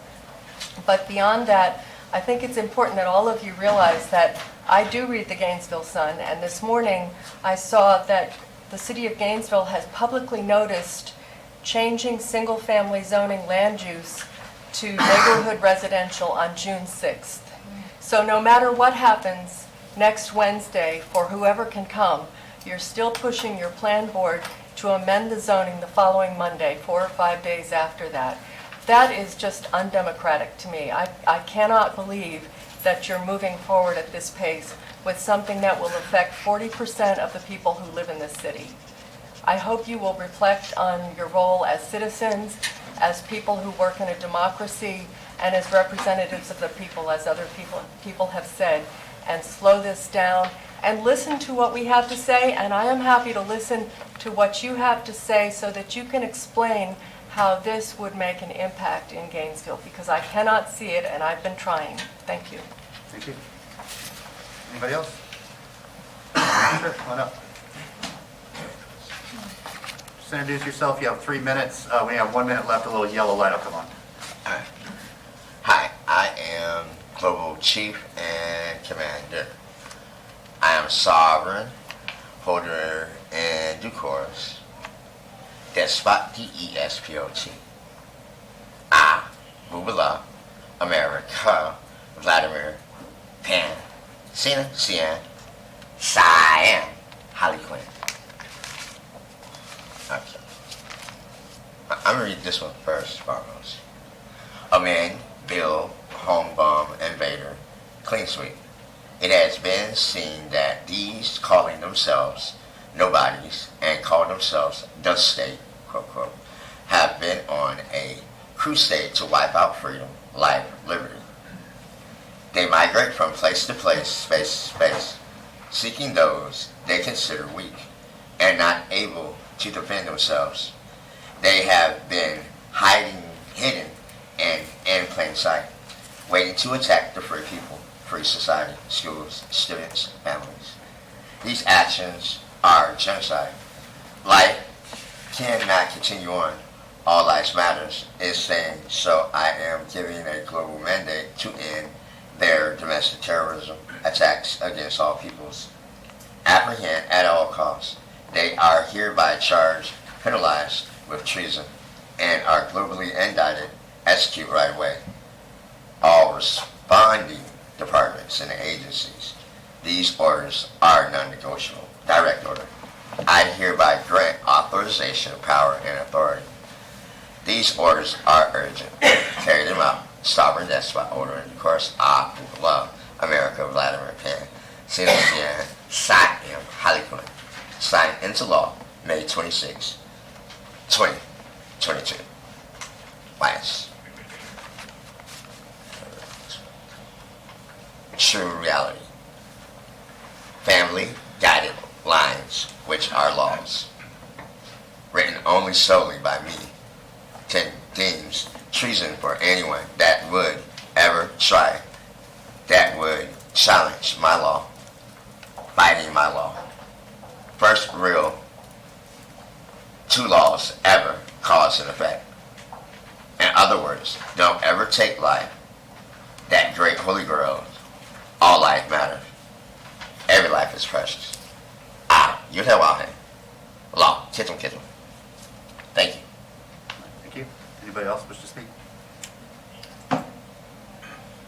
Okay, thank you. So the motion is to approve these 2 publicly noticed workshop dates, as well as conduct a series of workshops through neighborhood organizations. It doesn't have to be neighborhood organization, it can be a faith-based organization, anybody that wants to, but we'll put the word out and offer the opportunity, and staff will conduct those. And the plan board is just yet another opportunity to have a public discussion about it, to learn more, to share your thoughts and input. That's part of the purpose of the plan board, is to give that opportunity to folks. I think that Ms. Fox said it best. We are in a crisis, and any delay further hurts the most vulnerable in our community. And we have waited far too long to take meaningful action. So we must move forward on this critical issue. So with that, all in favor of the motion say aye. Aye. All opposed? Motion passes with Duncan Walker and Chestnut absent. I'm sorry, give you an update. I just called for the vote. Did you want to vote in favor of the motion to schedule the workshops and have staff reach out to do additional workshops throughout the community? And have staff reach out? Correct. Yes. Yeah. Okay. Yes, I Okay. support that. So that was Thank an you. aye as well. So unanimous with Commissioner Duncan Walker absent. All right. Up next, we have Gainesville Immigrant Neighbor Inclusion Initiative update, or this is more commonly known by its colloquial term, Ginny. So we're excited to get this update, Mr. Folston. A lot of work's been going on since the report came out. It seems like so long ago, but it was really just about a month ago, I think, right? And then hopefully we can give some clarification and direction about next steps. So, Mr. Folston, with that, I'll give it over to you. Good afternoon, Commissioners. Thank you for your time. I will jump right into what my 3 asks are. So my 3 asks are, or information for you today is 1, we want to stand our language line back up. 2 is for a physician to be able to handle this initiative directly. And then 3, I'm going to combine it with everything else that we have on this list. And I'm going to walk through the list Probably one of the bigger asks is that budgetary-wise, we're looking at between from $350,000 up to $500,000. So know that as we look through what the action steps were based on the last motion that the commission did, several things came to light. One is that you guys did want us to do a physical analysis. You will see in the updated agenda item that the completion date that you'll see, that 9/15/22, is really based on your prior motion. So the prior motion, we're still operating up under those 6 months that you gave us in the original motion. And so we're working towards that, and this is our first update back to you guys to make sure that you're aware of when that motion was, what it was, and when we're coming back with these items. So the language line acquisition and training, again, these things are for Spanish only per the motion from the last time. One of the things that I added was number 2 was inclusion and sensitivity training programs for frontline staff. One of the things that was identified when we went to Welcoming America Conference is that we need to make sure that we're providing adequate training for staff that are going to be interacting with immigrants in the community. Because sometimes that first line experience can be detrimental to what it is that we're trying to do long term in terms of being a welcoming city. Number 3 is to get that FTE on the street and start taking it through our formal process. I've already started vetting the job descriptions at hand. We have a couple calls in to a few cities to talk to them about what they're doing with their position, but that's something that I can quickly get accomplished by the end of next week, early the week after that, and get it to HR so it can start going through classification and all those type of systems that it needs to go through in-house. Document translation into Spanish and sign translation. Staff has already started working on these things. Many of our charters have already championed this in their areas, and their staff has already given them back numbers and figures and the documents associated that need to be translated. One of the things is that we want to do, once we have all of that information, we want to get back as a team and go through what those documents are that have been identified.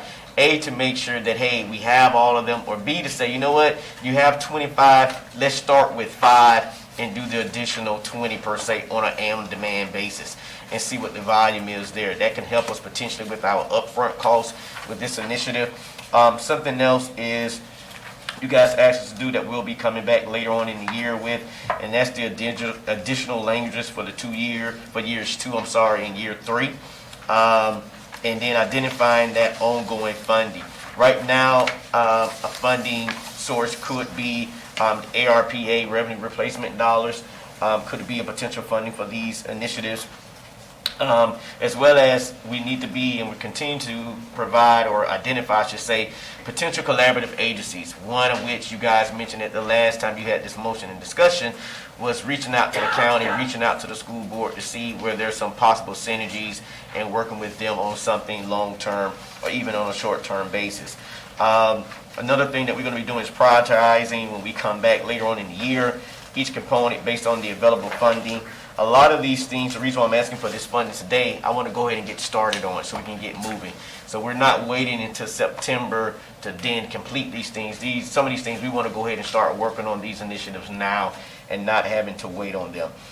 So other than that, those are the big things. So again, the big things is start the training on the language line, get us secure a language line that's for the entire city, as well as provide those inclusion and sensitivity training for frontline workers, begin that process, and of course start the process of putting a job description out on the street that we can hire somebody in to help us put feet to this vision of producing this office for the community. So Mayor, unless I have any other questions, that's all. I don't have a long presentation. That is the whole entire presentation. So I give them to you again: language line, position, starting those sensitivity training, finding out that vendor, bringing them in to do trainings for frontline workers first before we roll it out potentially to other parts of the organization, as well as identifying those documents that would need to be translated and securing the necessary money to be able to start those processes now as we move to the 6-month time frame versus waiting to the end of the 6-month time frame. Okay, thank you very much, Mr. Fulton. Mr. Stockton. Thank you, Mr. Fulton. In reading the agenda, I realized I might have misspoken when I said like 6-month update. It's like, once we have everything rolled out, tell us how it's going. So that might have just been me. However, I do appreciate that you are going to put the goal is to put the language line back up as soon as possible. Yes. And that's going to be done, now. So, and when it goes through procurement and whatnot, it will be up. So I appreciate that. I think that was the low-hanging fruit of what we could just accomplish now. Yes. As we built up the rest of this. That said, the outline, the timeline you've put up, I think it still keeps us on track to the budget year will start and we will have it all in place. Right. So I think it does help us, we know approximate cost of what it's going to cost to help 10, 15% of our population, which is not an insignificant number of people. So I think that's, an appropriate up to 500, I think that's appropriate to help.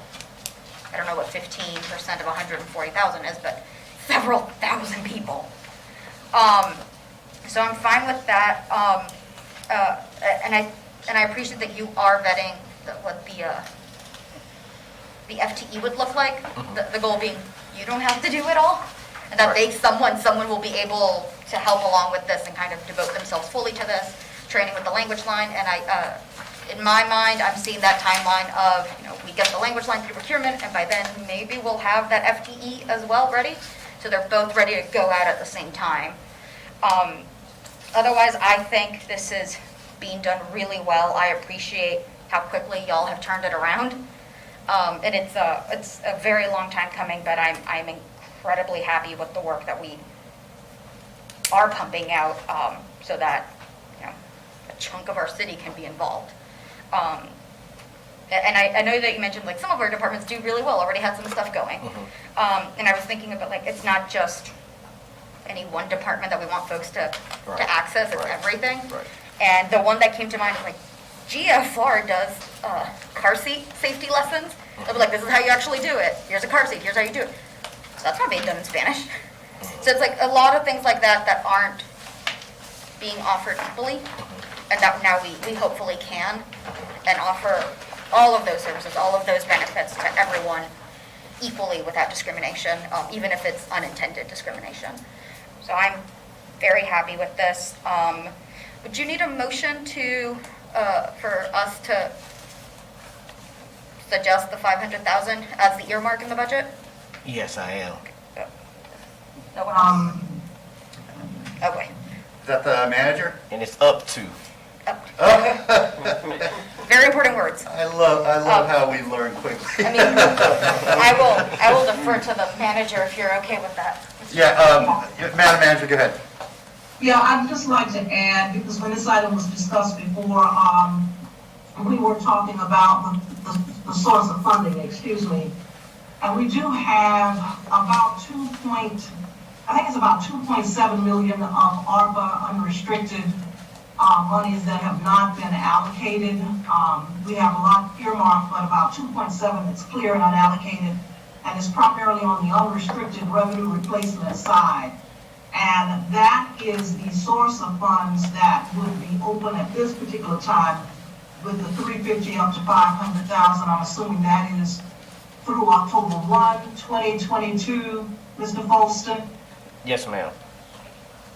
So that would be the source, but it is important to also keep in mind that this is going to be recurring as well, and increased as it assumes a full year's worth of operation. Yeah, understood. Thank you for that clarification, Madam Manager. Mr. Mayor, with that, so thank you, Madam Manager. I understand the cost of it, but it's also the cost of serving 15% of people who contribute tax dollars to our community. I'm sure they contribute more than anything we would be spending on this. No, Commissioner, I'm not debating. No, I know. It's not for you, it's for the record. Okay. But, and I recognize, I think one of the things Mr. Folston suggested is, as we kind of sift through what forms we need, that'll maybe temper some of the cost. And I think going forward, once you've translated a form that never changes, you don't have to translate it again. So I think breaking down that budget of operations is maybe one of those critical roles that the coordinator will have to help with, as far as how we manage that. And I think that helps with that future recurring cost decision of what we can and what we can't do. But what we can't do is nothing. So I'd like to move that we approve of this timeline and step action plan, and earmark $500,000 for. Up to $500,000 for its implementation. Second. There's a second to approve the timeline and up to $500,000. I love the up to. Very important words. Okay, and Ariel was second, correct? Okay, Commissioner Chestnut, I'm sorry, Commissioner Chestnut and then Nate Saunders. Thank you. Okay, so I think Commissioner Sacco made a very important statement when we were talking about Gainesville for All, and that was she wanted everyone to be included in the funding. Now, I ask that other constitutional officers, school board, county commission, be included in this funding. This is going to be a tremendous carry, recurring, for the city of Gainesville to carry it all along. I am very, very concerned with that. I'm concerned about the commitment that is being made here on future commissions, because the cost is going to be tremendous. And I don't think that the city of Gainesville should carry this alone. I think if staff went to the constitutional officers and they turned you down, then I think it's time for the mayor to have a meeting with the constitutionals to talk about responsibility. But I don't think the citizens of Gainesville should carry this tremendous recurring cost alone. So I have very, very serious concerns about that.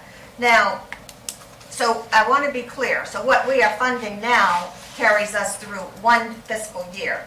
Then this comes back to the new commission for them to determine if we're going to how much. No, that's what I want to be sure of. Well, you're shaking your head. Once you start funding a reoccurring thing, it's hard to stop. I didn't hear the word reoccurring. It's a FTE. It would. I'm not firing someone at the end of the year. One part of this is a position, the coordinator, and one part of this is the language line, which would also be an ongoing fee. Some of this is one time, like the document translation. Okay. Yeah, so a portion of this would be recurring, but this funding would get us through to the next fiscal year. To the next fiscal year. All right. Thank you. Thank you. Commissioner Saunders. Thank you, Mayor. I have concerns of funding a reoccurring expense without, I don't know what the budget or what it's being spent on and things like that. I'm in support of it, but we're talking about this funding just to get it through this year. I don't know what the next year's funding is.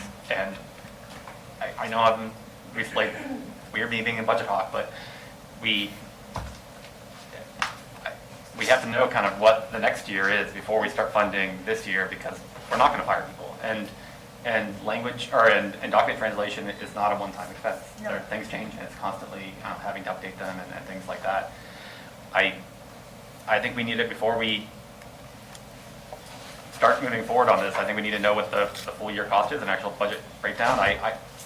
I'll support us moving. I want to support us moving forward, but I need that information for me to kind of be a good steward of the city dollars. Is to know truly what is it going to cost us to do it. Thank you, Mayor. Thank you. I agree with the commissioners. We are responsible for setting up the next year's budget. I would like for this to be one of those considerations, and we are going to go through that. I hear what we're saying about cost, and I want us. The reason why I'm comfortable with this path forward, I think this is these are good actionable steps that can be achieved this year, and it's good to have someone, an FTE, who's going to be responsible for this, because ultimately the reason why most organizations don't go through with this is because they lose control of the cost, and then they decide to abandon it. We're not there yet. We're just getting started. I think we're looking with clear eyes, and so I think this is a good incremental step. Let's allow that FTE to take charge and really give this commission a I'll use the word conservative look at what the budget is going to take and what our commitments are going to be. One of the good points about that has been made is there are other offices, other government offices, which they provide services that are just as vital as what the city of Gainesville provides, and we do need them aboard. And I'm sure that their first question will be also a fiscal question of what the cost would be. So, we're not going into this, funding with a blank check. I think we're going into this very clear-eyed. We're asking our staff to do very particular, very hard work. We're going to have another staff member added on. And ultimately, I think this is an appropriate first step, because I am cognizant of the cost and what that can balloon to.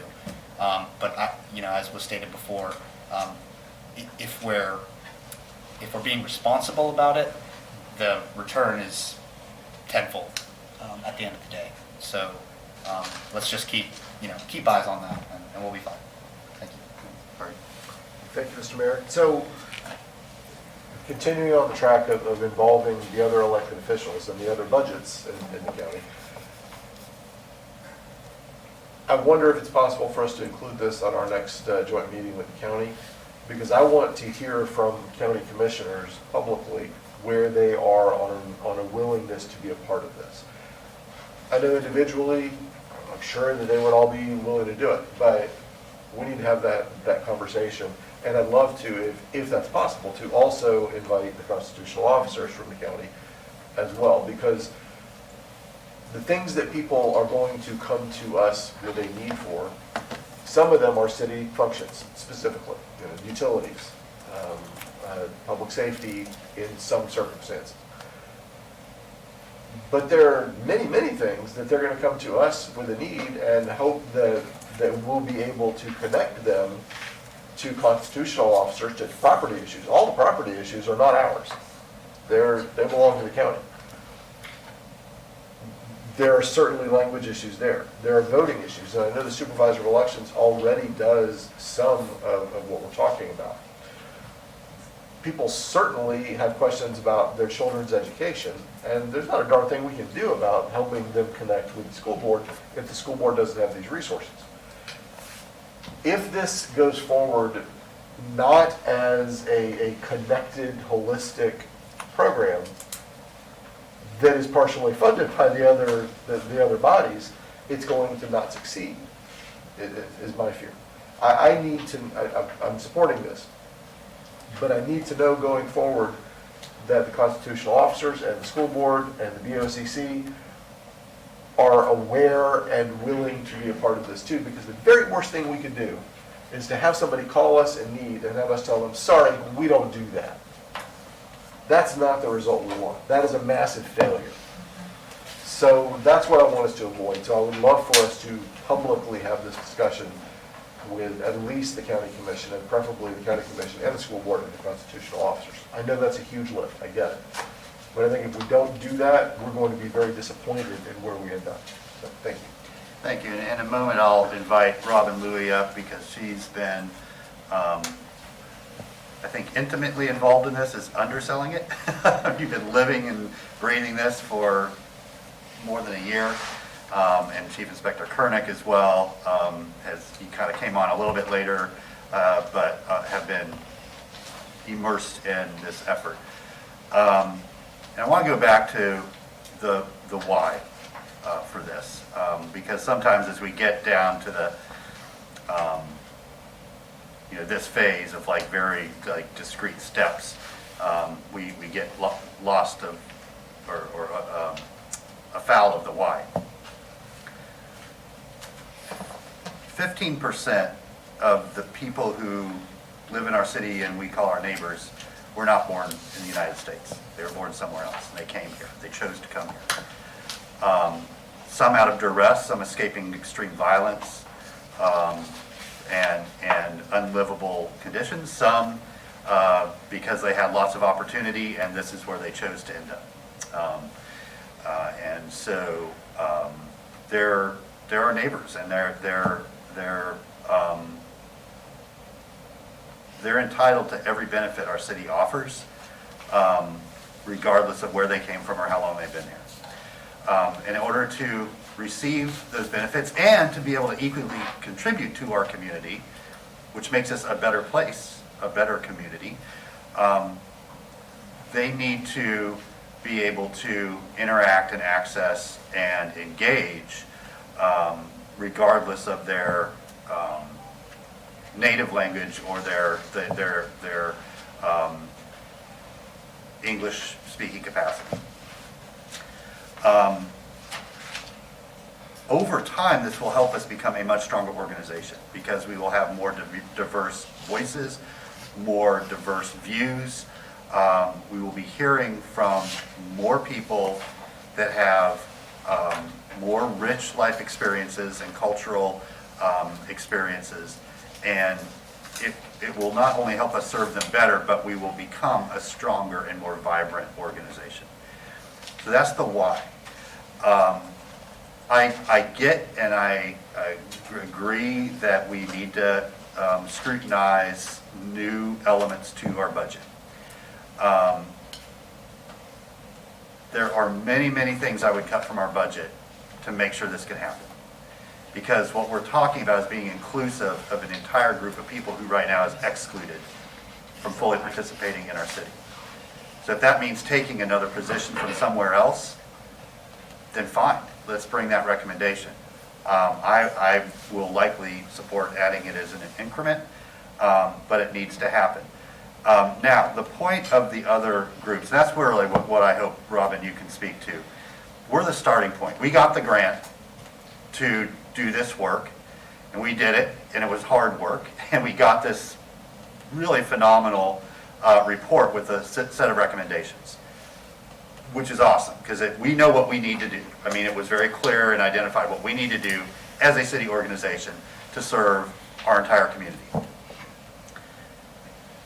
There are so many other things that need to happen to be a community that fully serves every neighbor. And so, yes, the school board needs to adopt a significant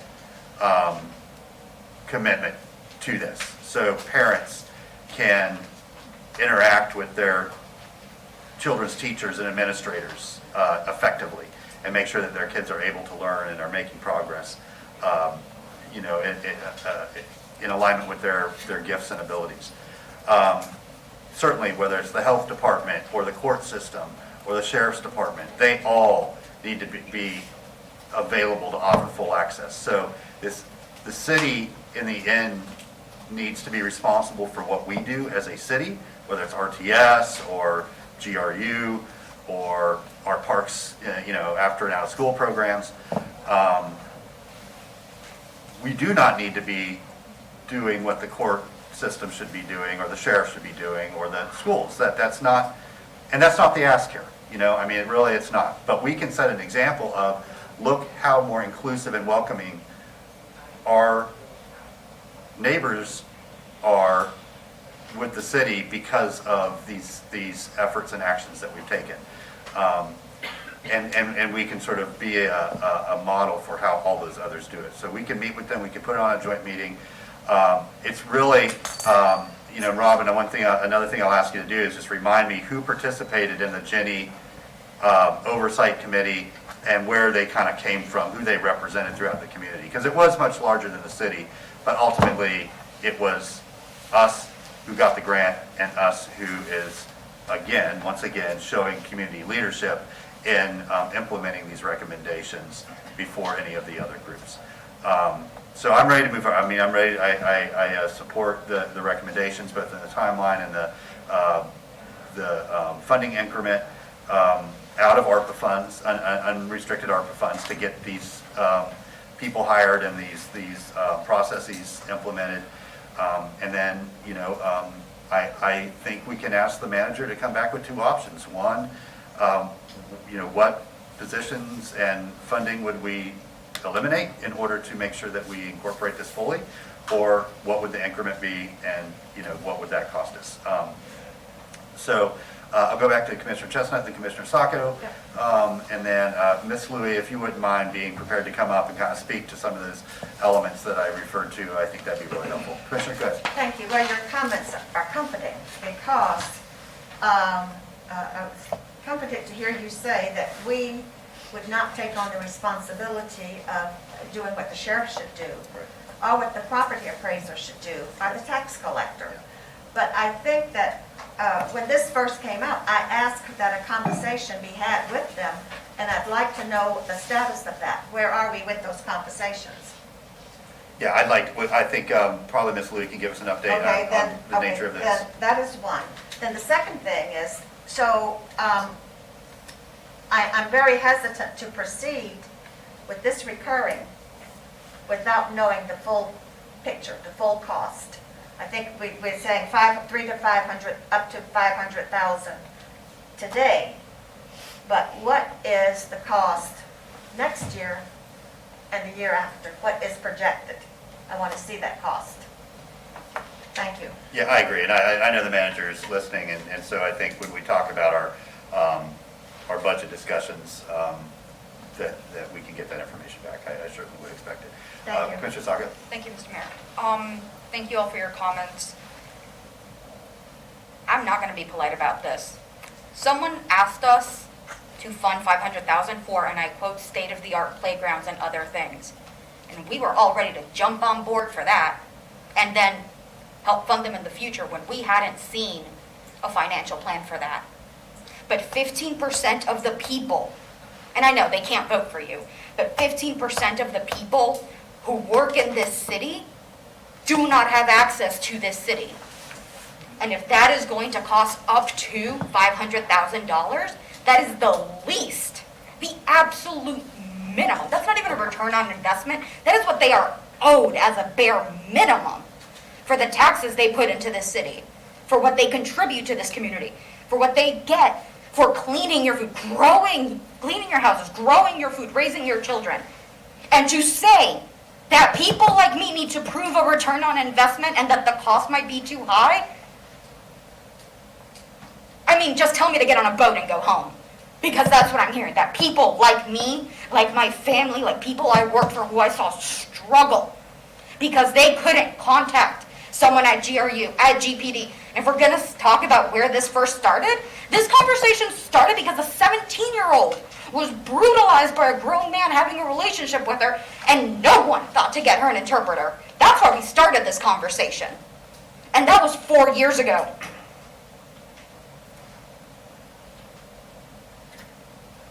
I'm going to be blunt. I don't care how much this would cost because it is the least. And if we're going to talk about duty and the oaths we took and what we owe to the city, yeah, I took an oath to care about people, even those who can't vote for me, because they are people first. And that is the bare minimum, the absolute bare minimum of what we owe these people.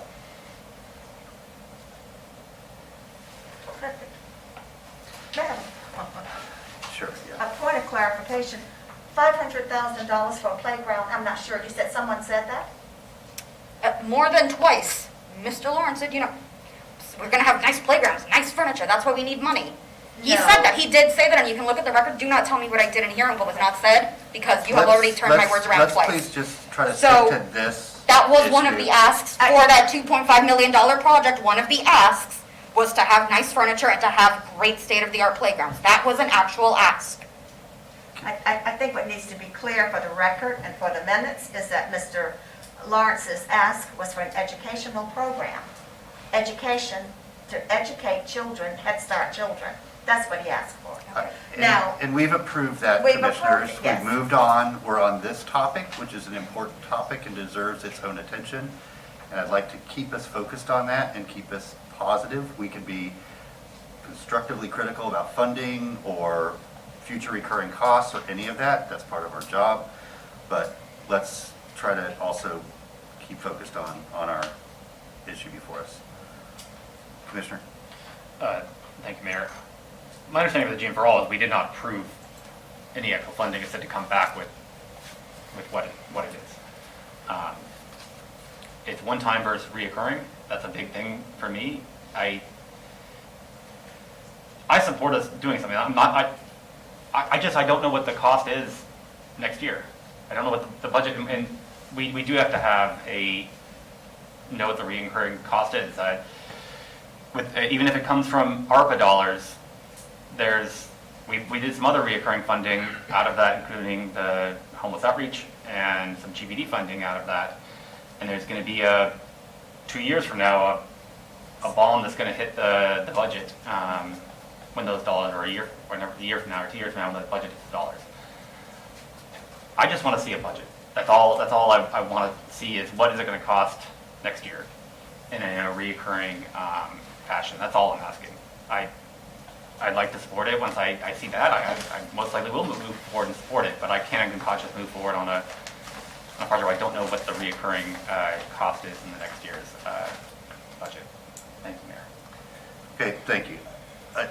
It's going to be in the neighborhood of $100,000 for the FTE, and it's going to be, what's the language line, expected recurring costs? Do you have a ballpark? What is it for GPD? Ms. Kernick? Sorry, Chief Inspector Kernick. That's okay. Apologize. No problem. You've gotten lots of promotions since we worked together, and I have trouble keeping up. Mr. Mayor, Commissioners, you can call me Jamie, it's okay. Always the same. So an estimated cost depends on how much the language line is used. So for the Combined Communication Center, using that, and there were close to over 1,000 calls that were received. I think they were between $7,000 and $10,000 a year for just the language line and that access. Now, GRU, Mr. Cunningham, I wouldn't. It's a similar ballpark. Okay. Around $8,000 a year. Yeah. Okay. Yes, sir. So, I mean, I think that gives us a sort of scale of what we're talking about. It's not a final number, and certainly staff can come back to us with that. But it's, a small number in comparison to many of the other services we provide, especially if it means that our neighbors have access to services that they otherwise would not. So that's what I'm saying. Commissioner, before I go back to you, I'd really like Ms. Louie to come up. I think if you can give us maybe a little broader perspective of, how we got here, and the city's role in this, as well as if you meaning the group, not you, Robin, but the larger group, have been having these conversations with the other responsible parties, like the constitutional officers, the county commission, the school board, that we all agree are critical to making sure that we're fully inclusive and welcoming. So yeah, if you can kind of let us know what those have been like, and then how we might be able to help facilitate those and help them move forward as well. Okay, so let's see if I answer the question. Sure. First is the reminder of who is involved in the development of the Ginny Blueprint. So going back, there were 60 people that initially came together to give guidance, and that was people that came through listening sessions that were coordinated actually through city offices and in coordination with the assistant city manager. From there, we worked into probably a group of about 40 more intently committed people meeting every month and working every month on different strategies and development. We had the input of 150 immigrants or foreign-born individuals on their perspectives, and so from those surveys, we added in additional information. So that just kind of gives you a little bit of breadth. Additionally, aside from city representation, we had members from the equity and inclusion offices at the county. We had Mr. Kevin Berry, who's head of curriculum from the school board system, involved as well, mostly during the second the last two-thirds of this year-and-a-half process so far. As well as people working, the chamber was present at some periods. So really trying to look at a variety of voices, and of course voices of foreign-born individuals. I think what's really important is to kind of lay out a reminder of who our community is. So we're hearing reference to 10 to 15% of the community. Those are people that are running part of UF Health Shands. Those are individuals who do work in essential services as well, across the board. Many of those foreign-born are actually U.S. citizens, have been naturalized, so they're voters as well. So we're really looking at a broad swath of individuals. When you ask about what we've been doing, so we actually just had a meeting this morning before we came here with school board representation for the education work that we're doing. So we have had meetings with the assistant superintendent. We've been working also with the communications officer there, head of the equity at the school board, and then, of course, head of curriculum and the ESOL, that English as a Second Language program. We've been meeting with them. They're in discussion right now of opening a welcoming center, so a location where those would be new to this area, whether they are English-speaking foreign-born immigrants and entering into the school system, would have one place to go to learn about how the school system works, what they should expect, best steps for their children, as well as translation if that was required.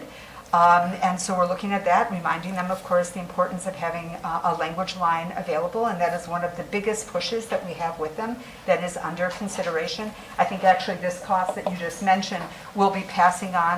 We just were speaking with Dr. Edwards from the Equity Office, and she asked about that. In terms of the county, they are moving on this. We were actually hoping to have presented last week. Because of a change in their schedule, it will be coming up in the next 2 to 3 weeks, the first weeks of June.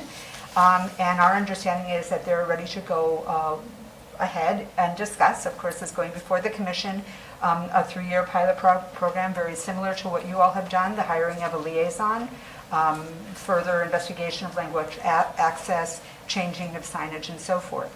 So I think what's really important to understand is that I'm 100% right, all of you, in terms of the interconnectedness of those of us that live within the county or the city or go to the school system. But I think what's really important from the Ginny Steering Committee perspective is, what are you actually going to do as the city? You want to take leadership, you want to take the first step. Let's get something done here to actually model for these other institutions the impact that this can make. Because if we go back to this, please remember the data sheets that you all received at the Ginny launch, which talks about 16% of growth of new entrepreneurship in our area becomes from immigrants, right? So we have much space for growth, which I think is what you might have been referring to, Mayor, when you're talking about the richness within our community of both economic as well as cultural. I was on the phone yesterday with the city of Lincoln, Nebraska, where I actually lived a long time ago, y'all, and it blew me away to know that they've had a person who's been running their inclusion office for a long time. They actually have been working on entrepreneurship pathways for those that come here with higher degrees, being able to find ways to fit in and be certified here. So I think there's many, many opportunities ahead that will help to definitely justify the full-time position that you're all discussing. The last thing I just want to say, and then see what I'm missing in terms of any questions I haven't answered, is I'm not really sure that I'm able to walk away and say what the timeline is for the hiring of the position that has been referred to, or the specific cost breakdowns. I think those are important things. Often immigrants are hit hard in terms of what is their value. I think people would all be willing to know what we're putting into it to really understand that this is a small ask for a big impact within our community, for safety, for a future, especially for our children. So a little bit of clarity on the timeline of this hiring of a person. Please, of course, also remembering that within the steering committee, there are those that have expertise in sensitivity training and things like that. If they can be of any guidance, we are here to serve you. Was that helpful in terms of answering those questions, Mayor? I believe so. I think it's very helpful, Ms. Lee. I appreciate that. And Sure. I know that Mr. Folsom, you and I had a conversation a little bit about the advertising of the position, and I don't want to speak for you. I think that he was waiting to get the feedback from the commission today to make sure we really understood exactly what the expectations and responsibilities of that position would be. So we put it in the job description appropriately, and we got the right people applying for it that were able to do those things. So can you talk a little bit about what else you might need before we advertise that and get it out on the street, as we say? As you guys know, also be aware that this is a new position for the city of Gainesville, so comp and class would have to weigh in on it. And there's a whole process that we take positions through when we're creating a new position, and this would be a new created FTE for the city of Gainesville. So it has to go through that complete vetting process, and then we have to advertise and get it on the streets. You're correct, Mayor. One of the impetus was today was to say, hey, listen, We want this to come back because it felt like you guys wanted to come back sooner than the 6 months that you originally stated in the motion, which is fine, but we needed dollars allocated to make that happen, number one. And then number two, we needed a better idea so that you could see what the roadmap would be, so that when we start recruiting for this person would know what the roadmap is that we're trying to get accomplished. That way they can speak to their skills and ability to be able to accomplish these tasks that we have now laid out and the tasks that are in the Genie outline, that we got blueprint that we're going to be looking for them to do in terms of the work they're going to need to do for us on a consistent basis. So, Mayor, you're exactly correct, but one of the big ones was the funding. The second one is understanding that we do have to take this position through our normal HR process, which I know they would expedite for us, but it is going to take time for us to take it through that process and get it on the streets. Okay, so I know Ms. Louie wants to know, and so do I, what does it takes time mean? Assuming we approve the up to $500,000, which would give you the funds to go out and hire this liaison position for a year at least. At that point on, I mean, were we talking a month, 2 months? I'm saying if you guys approve the money today, by the time we vetted the job description, get it to HR, and it goes through the HR process, I'm hopeful that we can get a position on the street by the end of July and start that position to be advertised for at least a minimum of 30 days, and then start that interview process and bring that person on board. Okay. So I'm hopeful that we can have somebody in-house on board by the time we come back in September. By the end of summer. That is very ambitious for us at the City of Gainesville. I will candidly tell you that I have positions now on the street that is taking longer to do, but I want to let you know that we do want to try to make it a priority because I know it's a priority for the commission. Absolutely, and there's also other things that we can do internally to make sure that that person has a soft landing as they come in, and that some things are already sort of in place and they're administering them rather than sort of creating them from scratch. So, and again, we know what those recommendations are from the Jenny report. So, okay, that's helpful. I know what you did was dangerous, Soraya, because now we're going to say if they're not working for the city by September 1st, we're going to say, well, you told us September 1st, Correct. but we understand that that's a, Correct. you know, Ambitious. ideally, if we Yes. can get moving forward and things happen in an expedited fashion, that's what we can realistically expect. But, you know, things happen. And if I could add, Mayor, I'll add a comment. She made a very good comment about the cost, and you guys have as well. I guess that's the reason why the 6 months was there, because you guys did ask us to come back with a physical analysis, and we're going to come back with that physical analysis, but that physical analysis won't come back until September. The reason why I'm asking for these dollars now is for the position primarily, is to get the position going. Because you did ask for that physical analysis. We're going to bring that physical analysis back so you'll see the full cost of it, but it's scheduled to come back in September. Thank you. And I'm going to ask you, Madam Manager, and Ms. Fiore is in here. I know that you have other places, the places you'll go. It's graduation time. But, you know, I would like two options. I would like, you know, just a straight increment. We're going to add a position, and this is what's going to cost. And also an option of, you know, where we would account for that in existing funds, meaning we're going to delete a position or, you know, take the money from some other program that's not, you know, performing where we think it should, or we just don't see it as much of a priority as this. So, you know, one, no additional funds needed. The other, additional funds that would have to be approved by the commission. Okay, back to the commission. Commissioner Santos. Thank you, Mayor. So I guess I'm a little confused because I don't know on the budget, and Mr. Folston, if you can, because you're saying $120,000, and then I heard $500,000 just for FY 2022, and I'm not really sure if is that correct, or No, how long was that 500? Is that going through FY 2023 or what? No, I'll be more specific. So it's Okay. The ask is for $350,000 up to $500,000, and the manager is correct. That would be for this current fiscal year to October the 1st. I do not anticipate us spending all of that money. I really don't. But that's to start getting these things moving from language translation, all those low-hanging fruits, language line, language translation, the positions, getting those things in the hopper and getting those things accomplished and done. When we come back with the physical analysis, it's going to really highlight what is it going to take on an annual basis cost in terms of a year one, a year two, and that goes back to what you guys asked us to do in the original motion. So that's way more money than we need, because I mean, if the position doesn't come on board until September 1st, it's 4 Correct. months. Correct. You know, and even the language line, we know it's not gonna be, you know, it's not gonna be 10x what it is now. Correct. So, I mean, you know, I think we could modify the motion to say up to $250,000, that gets us up and going. And probably a lot of that will be rollover, which will help us with FY '23. But we'll also have a more, we'll have a budgeted number by that time. Right. The because- reason why too is that, just keep in mind, language translation is costly and it's by the word. And so just know that it's by the word. So once we start translating documents per department that have submitted, that cost is not going to be low. Okay, well, we can, I mean, I think that's enough to get started. But I can't, if we're talking about 1 month's worth of salary. Yeah, because it's more, you just know it's more than just the salary.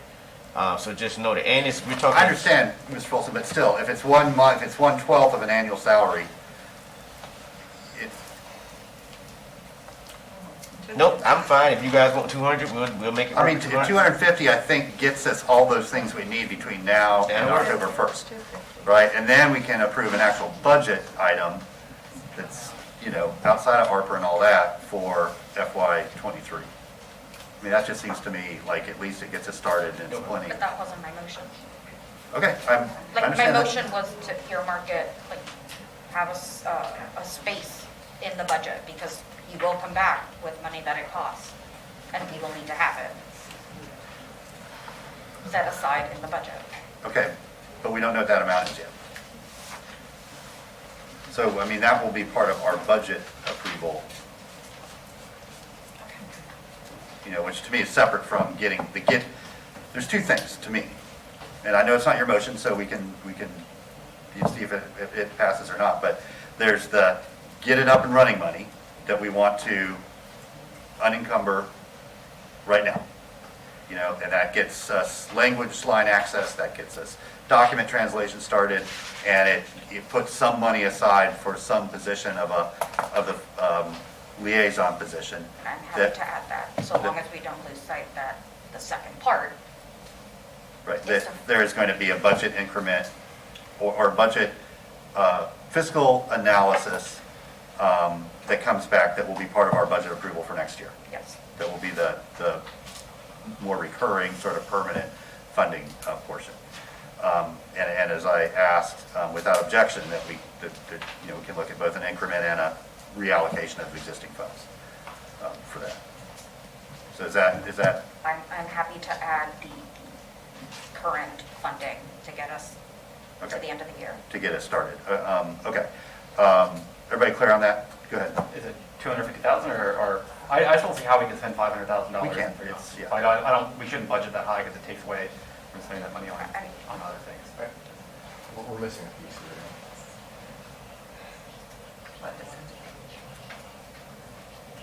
Harvey, go ahead. Thank you, Mr. Mayor. So part of what we're talking about here is something akin to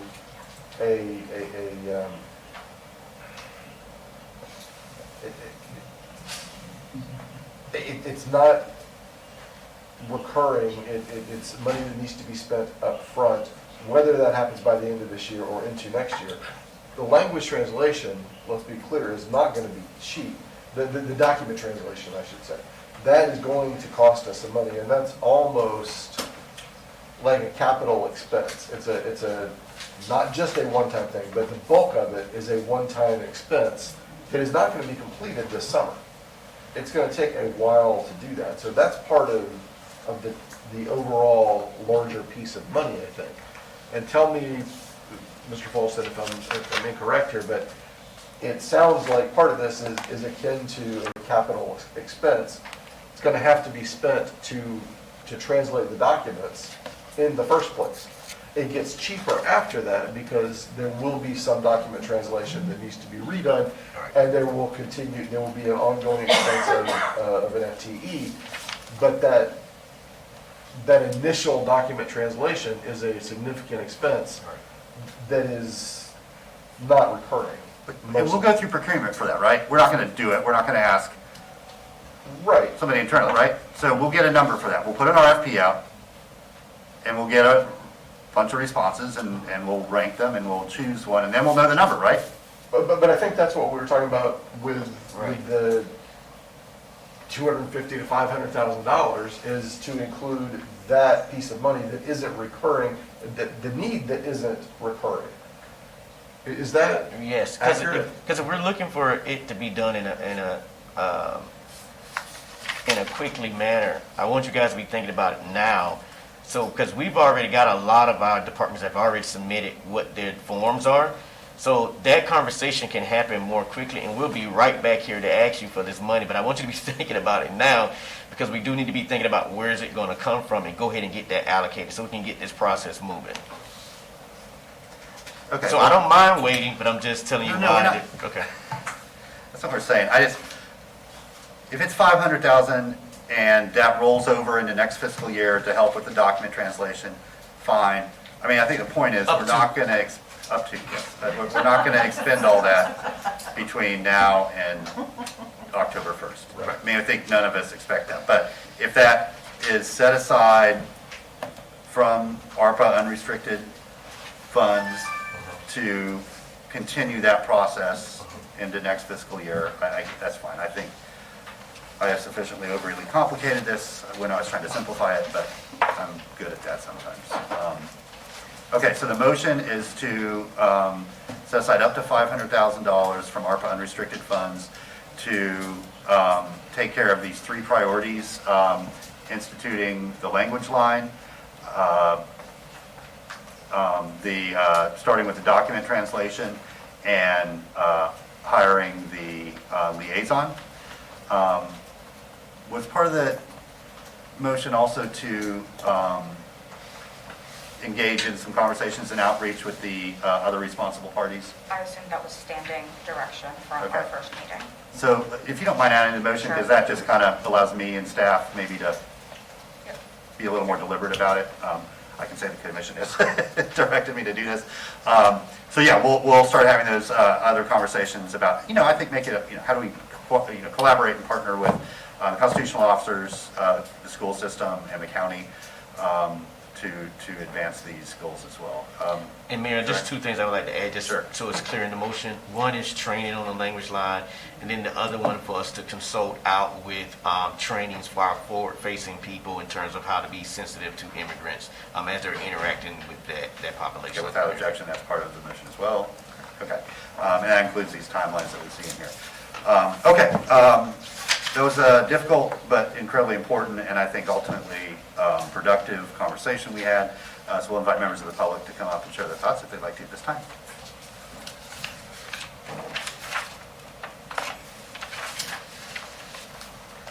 Welcome. Hello, everyone. Veronica Robledo. I'm on the Ginny Steering Committee, and I support this motion. One thing, though, I'd like to comment is that moving forward, the more specificity on the budget items that we can have publicly known, the better, because I can just anticipate some pushback from the public about money spent, which, there's always going to be concern about that. So I think it's important the devil's in the details. So the language line, I wasn't completely clear, but I think I understand that that's something that doesn't need to wait for the position, the FTA, to get up and running. And then, of course, agree with the Equity Office about training. A lot of places and institutions have language lines, but sometimes the frontline workers aren't even aware that they exist, and so they're worth nothing if there's no training on the language line. In addition, looking at a firm for sensitivity training, or I prefer to call it cultural awareness, I think is something that we don't need to wait on that FTE as well. So I know this has been a bit of a sticky process, but I appreciate all the work and time on this, and I support the motion. Thank you. Thanks.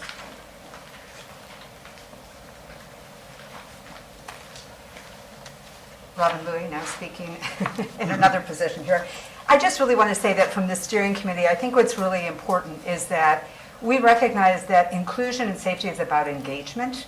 And so that means that really thinking about the tools and the steps and strategies we can take are the most important. The liaison being key, so for that reason, we're very thankful that we're moving forward on that human person. The language line for interpretation, I really appreciate, Commissioner Ward, your comments about like this capital cost. Please remember, as the motion previously that got us to this point, is that we're looking at Spanish just right now. Then we're moving into other languages.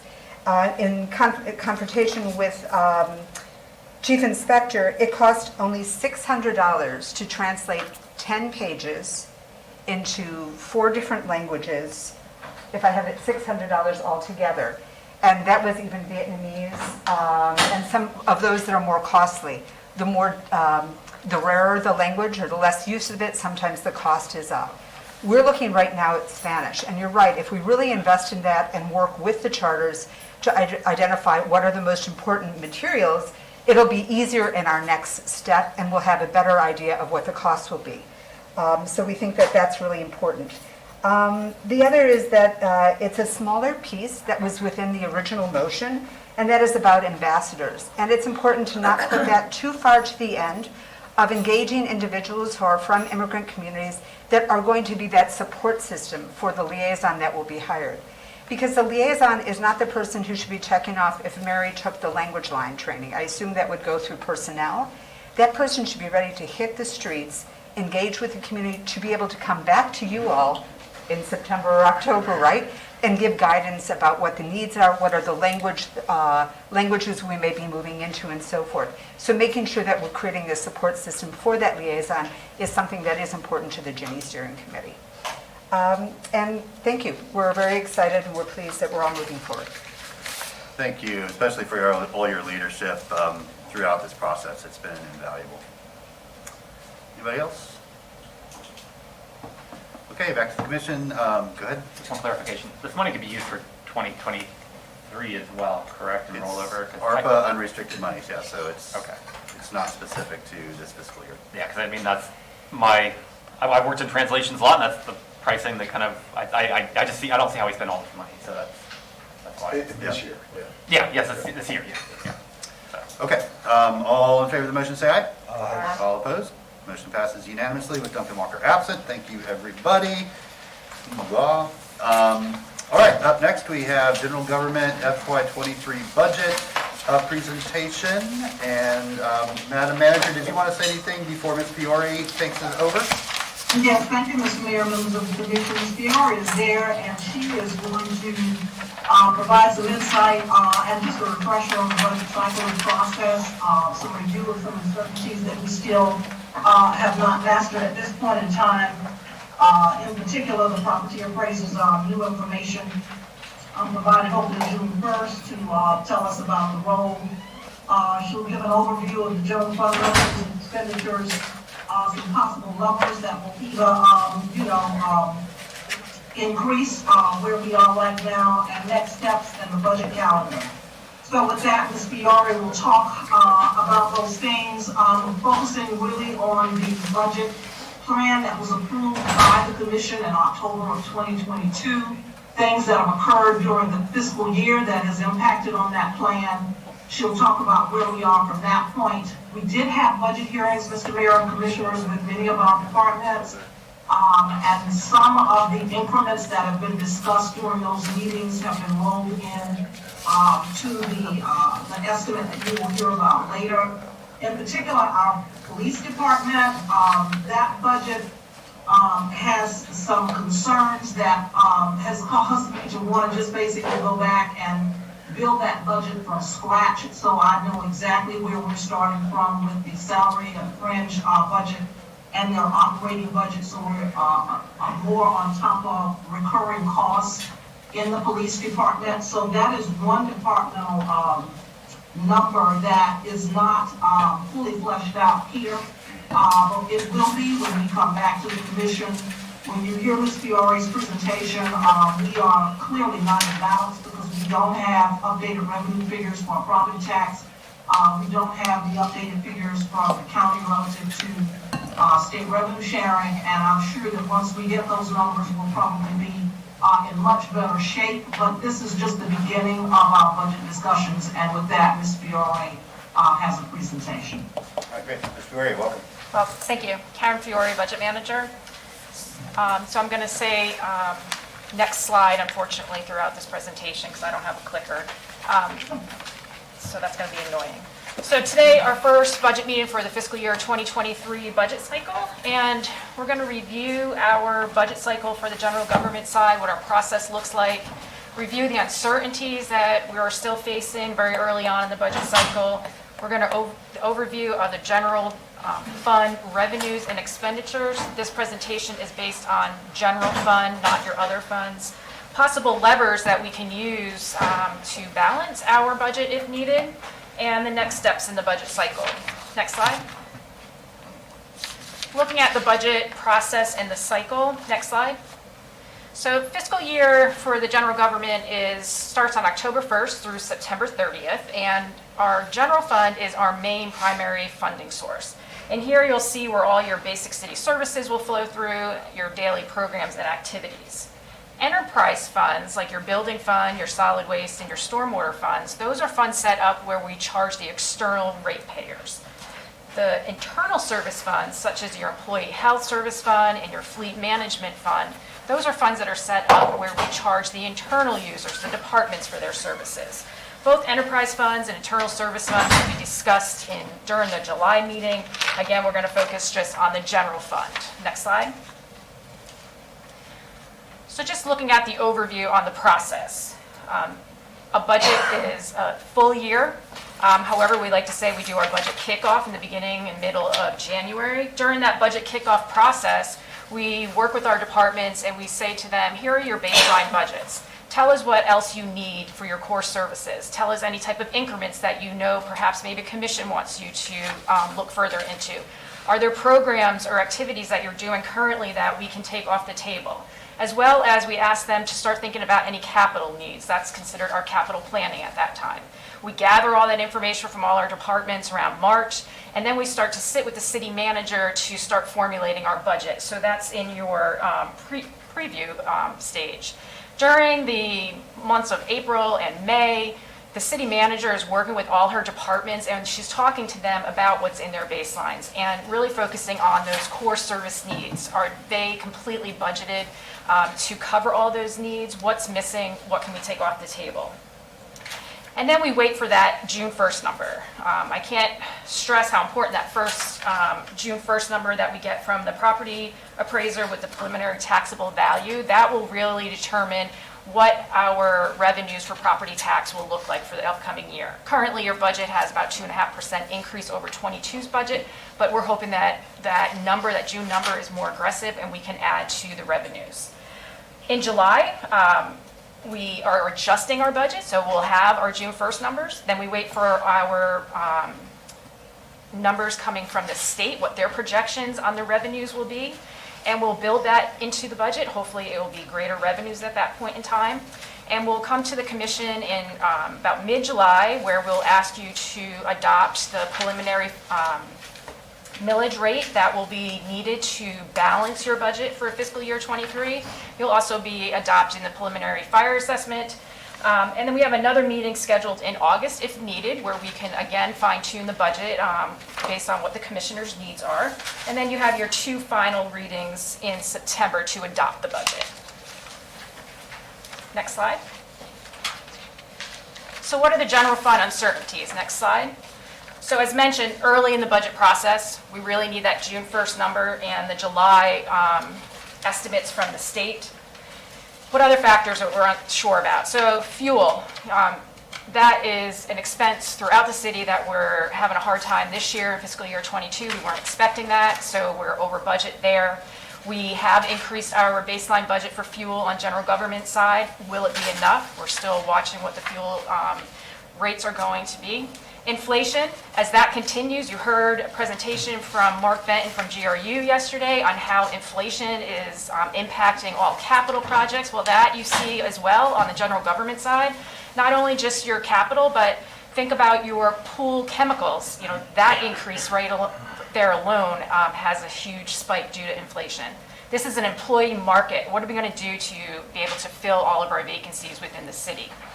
And the infrastructure needs. We have a lot of infrastructure needs. Our buildings are very old. What are we going to do? How are we going to fund those infrastructure needs? And we do not yet have the city commission increments included in this baseline or other charter increments. Currently, this is only the the city manager's departments. Next slide. A review of revenues and expenditures. Next slide. As the manager mentioned last September, when you adopted the fiscal year 22's budget, the commission also approved a 23 plan. In that plan, revenues were $145 million and expenditures $144 million, resulting in a surplus a little over $1 million. Next slide. The assumptions in that approved plan included 2.5% increase for property tax, and this is over 22's adopted budget, so that provided a little additional $1 million, not a little, additional $1 million for 23. Your local option gas tax, we had an increase of 2% over 22 for $4,700. Your utility tax, a 3% increase, which provided $467,000 additional revenue. This is based on GRU rates. Then business tax and fire assessment, we had a very conservative 1% increase for these two revenue sources, which resulted in a little over $100,000. State revenue sharing, 2% increase over 22 adopted, provided $93,000. Your half-cent sales tax and other intergovernmental revenue sources, a conservative 1%, which was about $111,000 in additional revenues. You see a large jump under your fee for services of $5.5 million, which equals $854,000. So here on this line item, you have any kind of contract changes that we're already in negotiations with at the time, as well as your indirect costing allocation. So the other funds that are contributing to the general fund for indirect cost, that went up by $854,000. That's based on payroll actuals. Communication service tax, the 2% decrease, which was about $73,000, and the general fund transfer decrease of $2 million was built into your fiscal year 23 approved plan. Next slide. On the expenditure side, the plan included an increase of 2% for the health insurance, as well as 2.5% increase for merit increases across the board. This resulted in an additional $3.7 million in additional expenditures over the 22 adopted. That 3.7 also included 3.5 additional firefighters that were approved in the plan, and they were associated with the Community Resource Paramedic Program. On the debt service, there was almost a 3% increase in our debt that the general fund is responsible for. And that was $392,000 increase, and this was due to the new POB as well as your FY21 revenue note. Operations and capital, here you see a decrease of 8.1%, which is $4.1 million. And the reason for this is that 22 adopted budget included a lot of one-time increments. So your 23 plan removed all those one-time increments. Those one-time increments included such items as your Vision Zero, your streetlight study, and your document management, to name a few. Next slide. So what's happened since the approval of the plan? A lot's happened in fiscal year 22 already. You've had charters that have added FTEs to their departments. You've had contract changes. We've had to look at all our revenues to make sure that that plan was in line with the true collection of our 22 revenues. And you had operational increases. So the revised plan brings the revenues down a little bit by $25,000 for $145 million, and the expenditures, we have an increase to $146 million, which was a $1.3 million increase. Next slide. So on the revenues, what got adjusted? Your state revenue sharing, your half-cent sales tax, and your mobile home collections are now based on looking at fiscal year 22 actual collections, and we grew that at 2%. This provided an additional $1.2 million over your approved plan. Transfers, we have the correction on our debt schedule, which provided 20,000 additional revenue. Your miscellaneous revenues, here you see an increase of $150,000. Some was fine tuning our revenues in this category, but the large chunk of this was moving revenue sources between different ledgers. So when we moved into our new ERP system, Workday, the revenue categories, the ledgers were different from our legacy. So this is simply just moving these buckets into the right ledgers.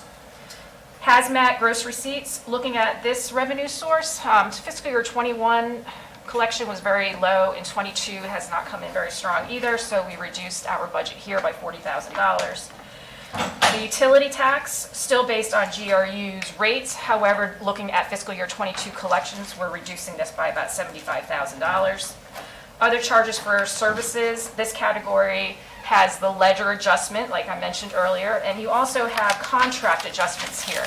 When we had the fiscal year 23 plan approved, the SRO contract has since been adjusted. You had some schools that closed, therefore reducing that contract. So that was a reduction of $507,000. And then we're constantly truing up our indirect allocation. These are the transfers from other funds to the general fund, so a reduction of $802,000 here. So your total revenue adjustments went down by $25,000 compared to your approved plan. Next slide. On the expenditure side, we did have the 2% for health insurance included already in the plan. However, it's looking more like we needed a full 5% increase for our health insurance. Pension contribution rate changes, and then we had quite a bit of salary adjustments. As mentioned, there were charters that had brought on additional FTEs.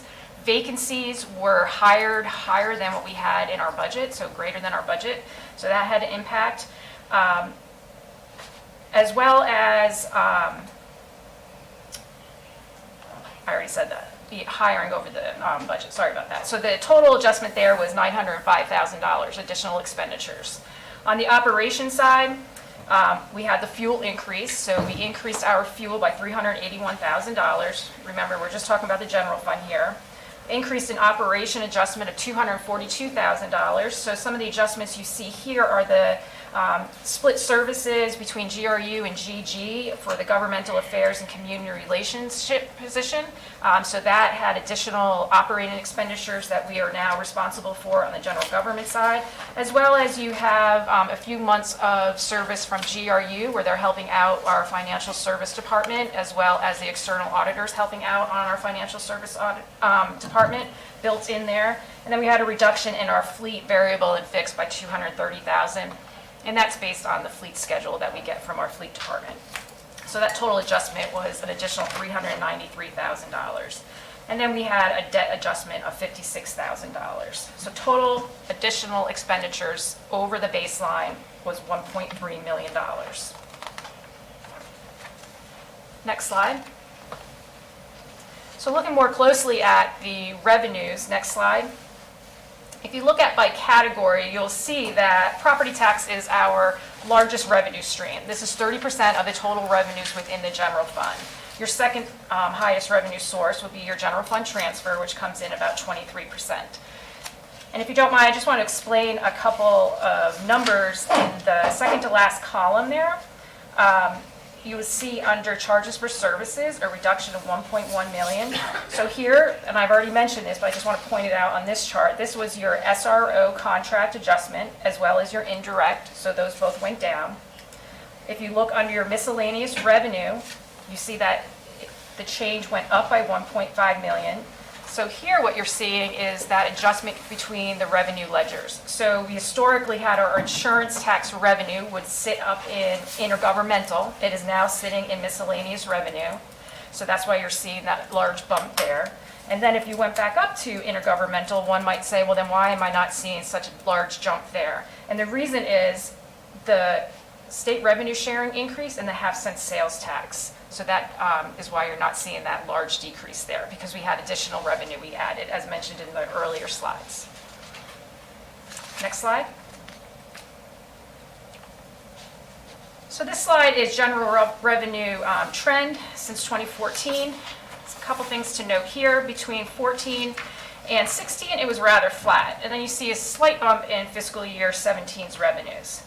Something that happened during fiscal year 17, we consolidated between GRU and GG side all of the HR positions. They came over to the general government side. And so with that, that meant that the indirect costs that we received from GRU increased. Therefore, you're seeing an increase in revenue for that year.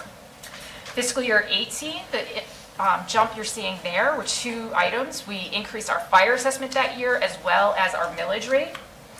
We increased our fire assessment and millage again in fiscal year 20, and then the millage in fiscal year 22, we had an increase.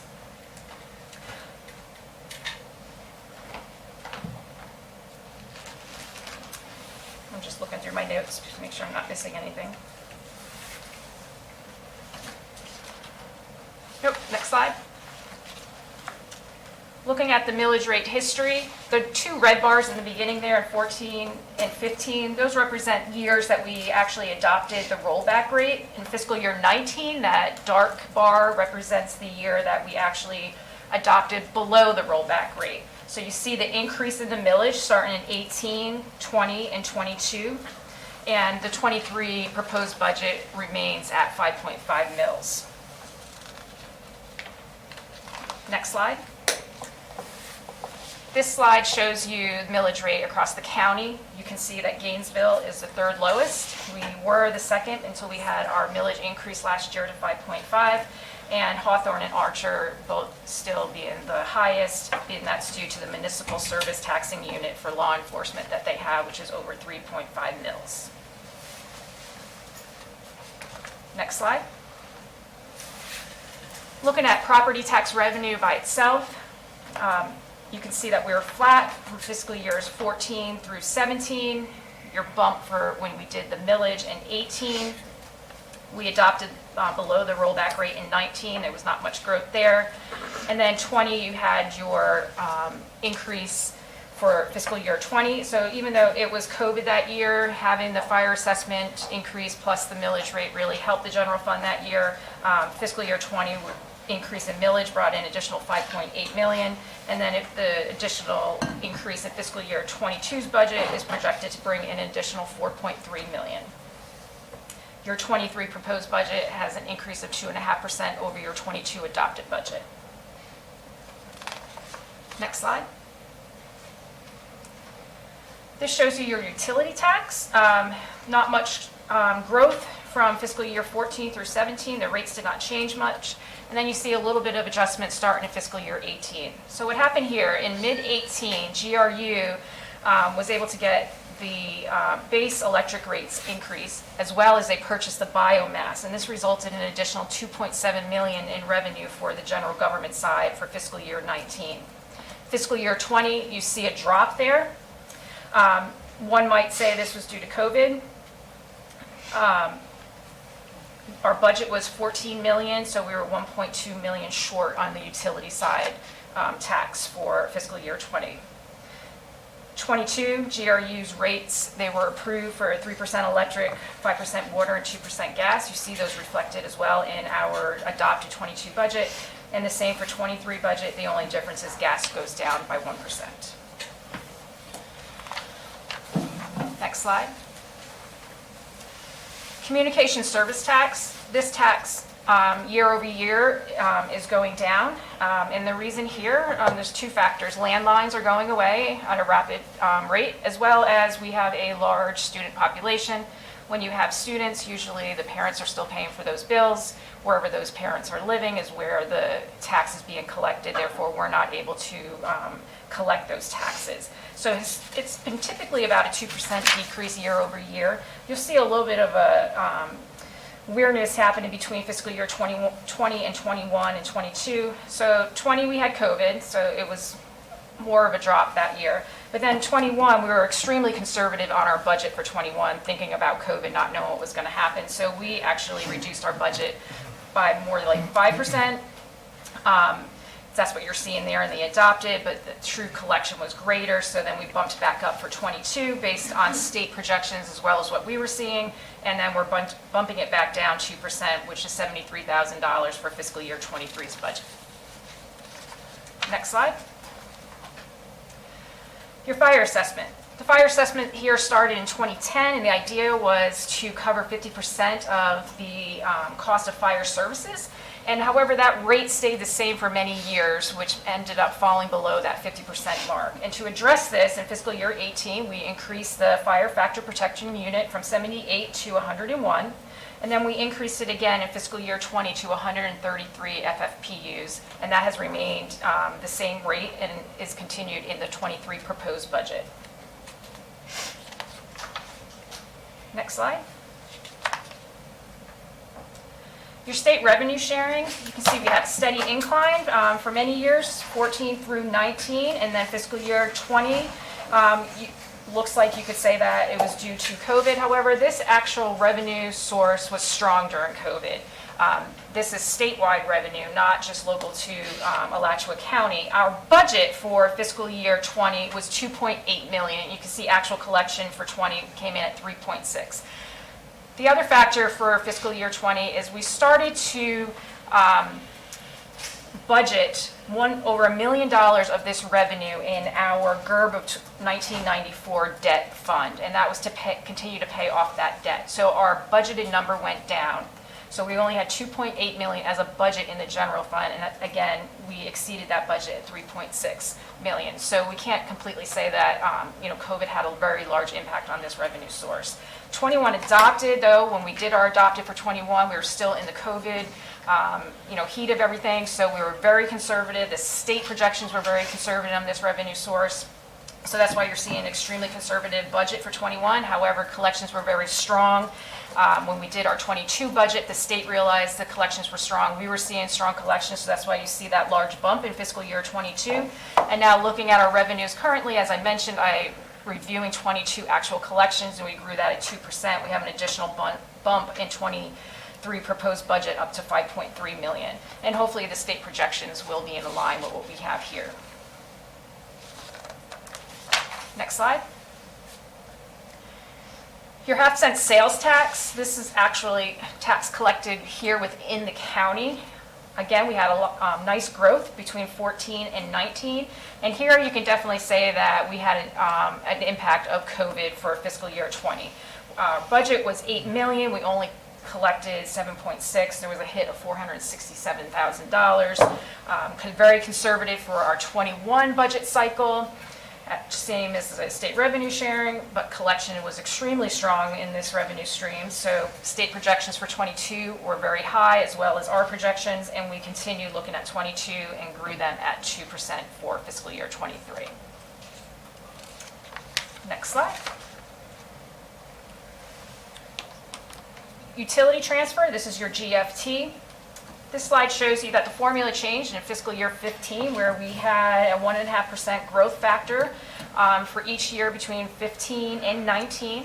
And then during the budget cycle, Commission for fiscal year 20 chose to keep the GFT flat for that year. And then we came back in 21, and they continued to keep that flat for 21. And then, as you all know, in 22, you adopted to reduce the GFT by $2 million through 2027. Just to make note, for 23, your GFT transfer will be actually less than your 15 transfer of $34.3 million. If you'll pause, please. Thank you, Mayor. When was the last time that GFT was as low as now? I know nothing on here, but going back further, do you know? No, but I can get you the numbers. Thank you. Yep. Will you also, while you're doing that, let us know what percentage of total revenue that is of GRU? Yes. Thanks.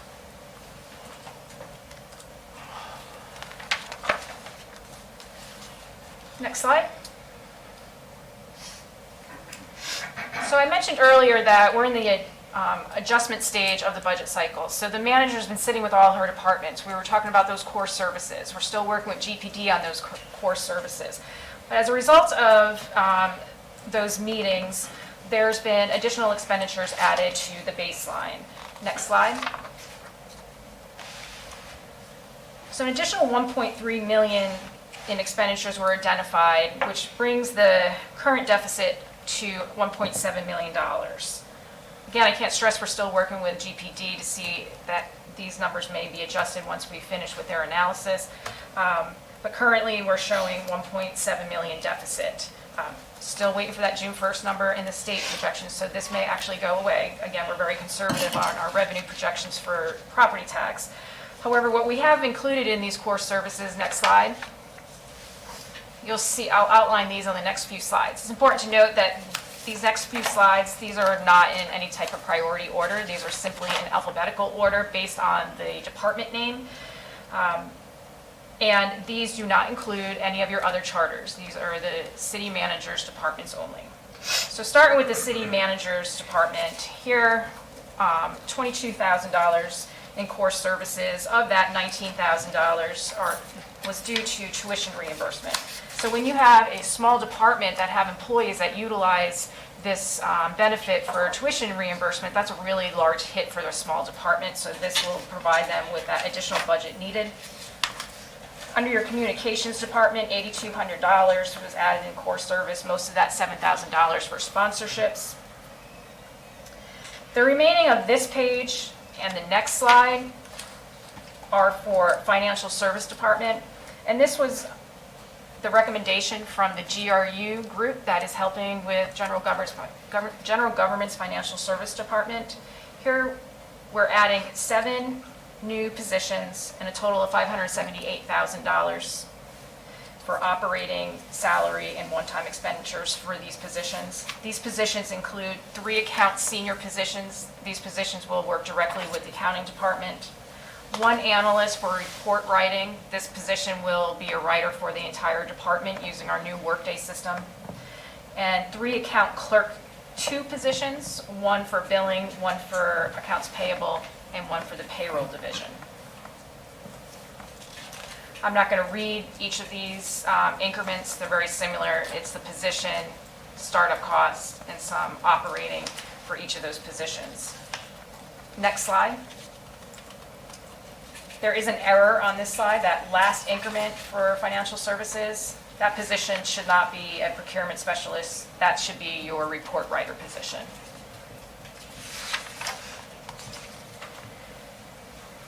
Fire services, increase of almost $54,000, and this includes $25,000 recurring for the health call service agreement. So this was originally funded using ARPA funds, and now we're transitioning this back to the general fund, and this is for patient care reporting, so that would allow them to continue this.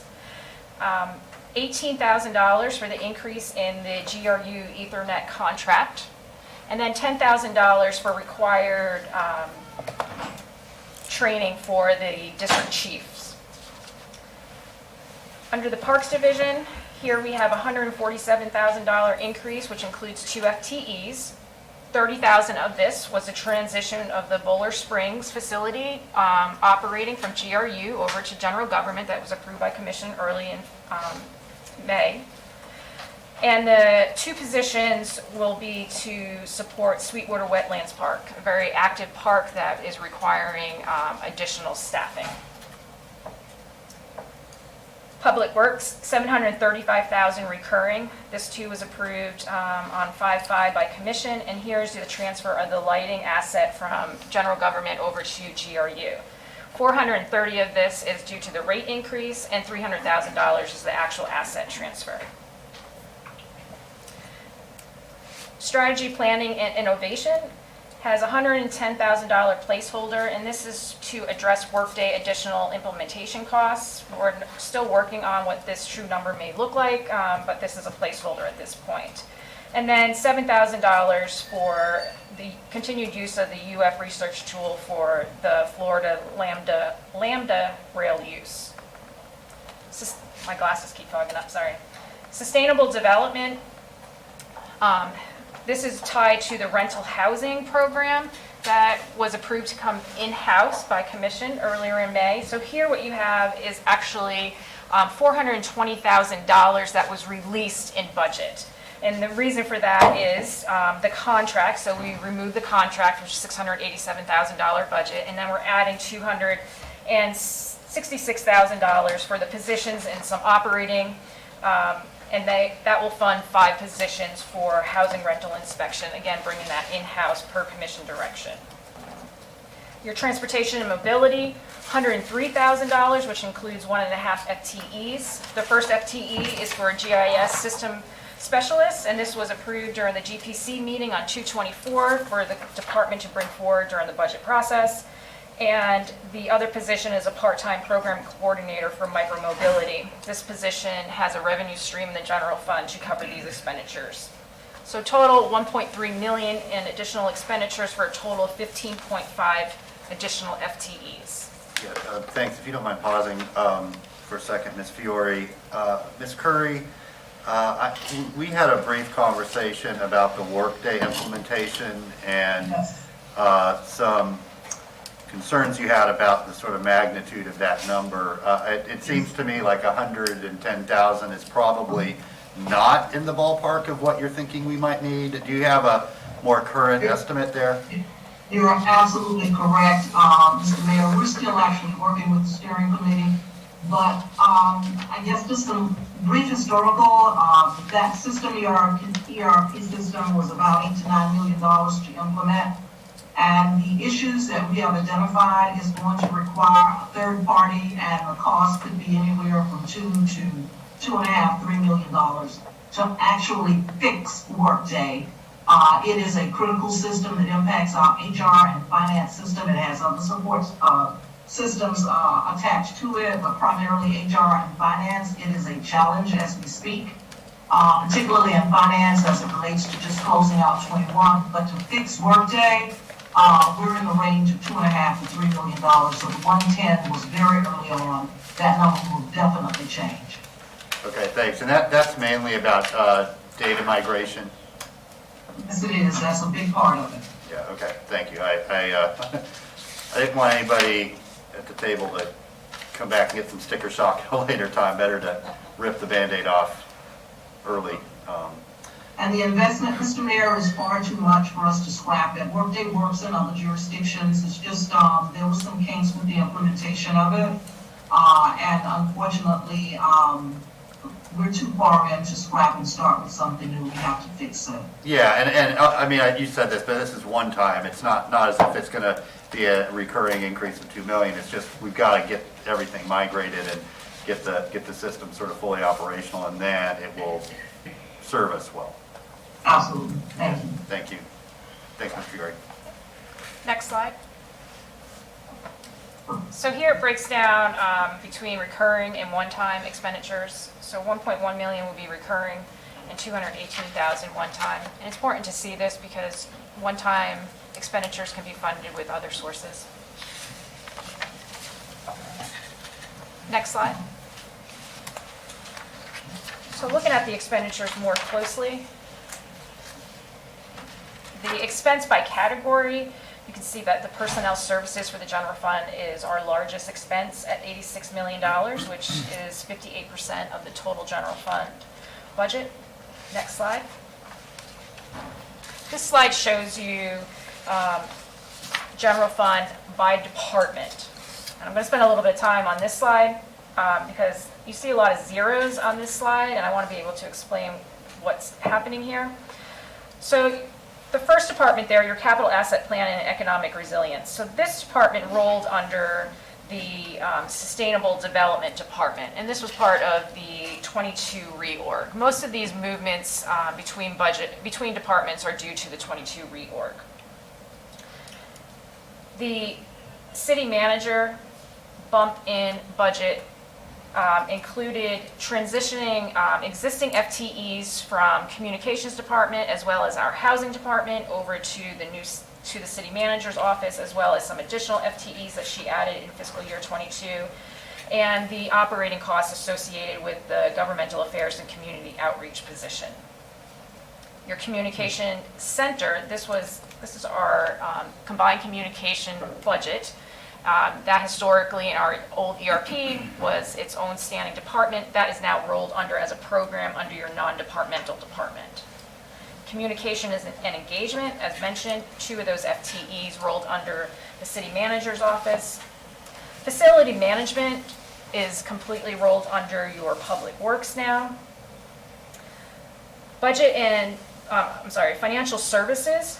So the changes you're seeing here are all those increases in the baseline for core services that I mentioned. And then we also moved my division, the budget department, out of finance, and that is now housed under strategy, planning, and innovation. Fire rescue, I wanted to point out here, you see a decrease. We are not taking budget away necessarily from the fire department. We're shifting the budget associated with the fire assessment to do the whole fire assessment out of fire and over to my division under budget. So we just simply moved all that budget over to the budget office, which is now under SPI. Housing and community development, that was 2 FTEs that rolled under to the city manager. Police, can't stress enough, working still on their core services. That way you don't see much happening as far as changes for police. Public works and facilities management. Again, facilities moved under public works, but you have 2 other items here. You have the light asset that we just talked about with GRU, so that was a large bump.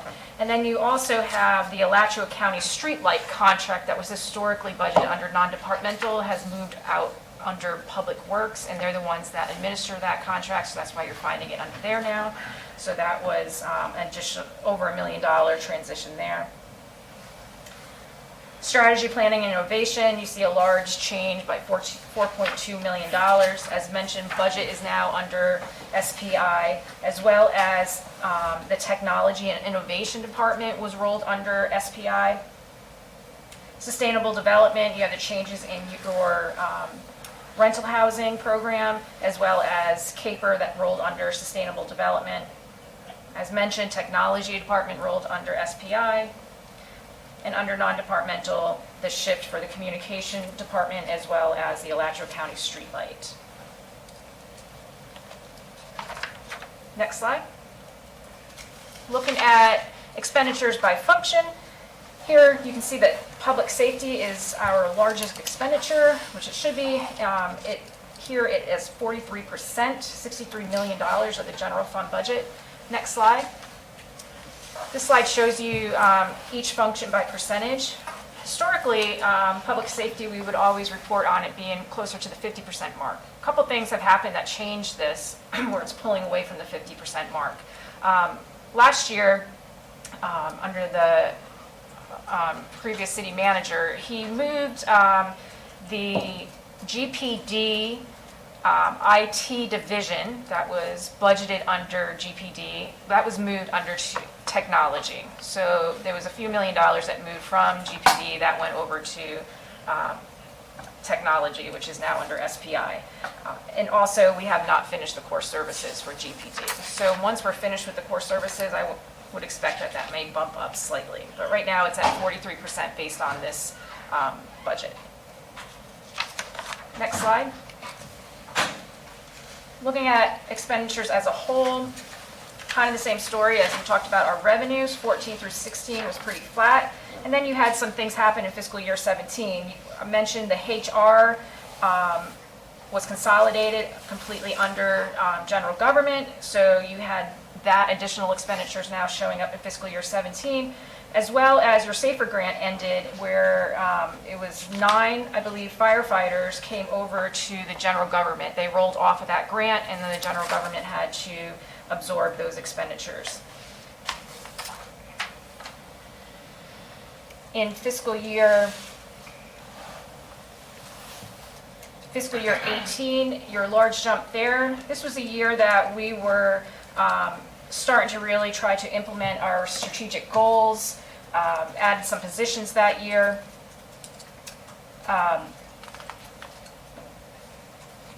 And then in fiscal year 20, that's where you have your millage increase in your fire. And we spent a lot of time and resources on what we were calling fixing our house. So you'll find in that year, we actually added quite a few positions, and I'll explain that on the next slide, specifically with PRCA. And then fiscal year 22, you had as mentioned earlier, a lot of one-time increments that were removed for 23. So there's a very small increase for 23 includes your core service adjustments. Next slide. Looking at wages and benefits, Here, in fiscal year 17, again, the HR and the SAFER grant transition, so that had a bump. And then fiscal year 18, here we took 5 of the IT positions that were budgeted over on the general GRU side, and we transitioned them back over to the general government side to work specifically on general government software. So that started in fiscal year 18. In fiscal year 20, again, fixing the house was our theme during that budget cycle, and that year we added 23, just in the Parks Department alone, new FTEs. That was termination of the prison labor contract, correct? Say that Mainly. again? That was mainly due to the termination of the prison labor contract? That was some of Is that it. that year, Roxy's back there Yeah. nodding her head, yeah. It was some of it, yep. That was about 20 positions, I think. But we also had, we were not funding the parks, think about Depot Park and all Oh, right, those yeah. correctly, and at the time, the leadership wanted to fully fund those parks, and so that was part of those increases. Yeah, I think CRA was Yeah. covering some of the recurring sort of personnel They did, costs. yes, Yeah. they covered it for We quite some put time. it into permanent Peter. Okay. Yep. And then we kept continuing to climb here on wages. So what was happening? So you have, we focused on living wage, trying to get that up. We also had our union contracts change with quite a bit of bumps over the last few years. Charter officers started to include additional FTEs each year. We had the total rewards implementation. So those all together accounts for the spike you see for the last few years. And then again, in fiscal year 23, the additional 15.5 positions are included here. Fiscal year 22, you do see a drop there, and that was due to the required pension contribution, and due to the new POB, the pension contribution went down, so you see that shift in expenditure move from salaries and wages over to your debt service. Next slide. Utility expenditures. Here, we talked about what happened in fiscal year 18 with biomass, so the revenues there for 18 and 19 were good. On the expenditure side, the drop in 19 was simply, unfortunately, due to bills not being paid on time. So a lot of those 19 bills you're seeing paid out in fiscal year 20, so that's why you see that large increase in fiscal year 20. Happy to say we're all up to date. Believe us today. We worked really hard to make sure that we corrected all of those late bills with GRU. Fiscal year 22, here they had the rate increase that we talked about on the GRU side. So your expenditure side for us, we have those same increases. Next slide. Fuel expenditures. Fuel expenditures are very hard to predict. Obviously, we know that what situation we're in currently for fiscal year 22. To help mitigate this, we started with a fuel hedging program. And so we need to make a determination of, are we going to use those earnings from that program to offset not only fiscal year 22's budget, but fiscal year 23's budget as well. That's not yet built into this. Those conversations are still being had. And it's not a silo for just general government. This will have an effect for GRU, as well as RTS. It's not just general fund dollars. And we're working on those conversations right now. And then for fiscal year 23, as mentioned, just in the general fund, I increased the budget $381,000 on fuel. That was 48% over what we had in the plan. That was a large jump. And we're still monitoring if that is going to be enough. Next slide. Here you see general fund debt service.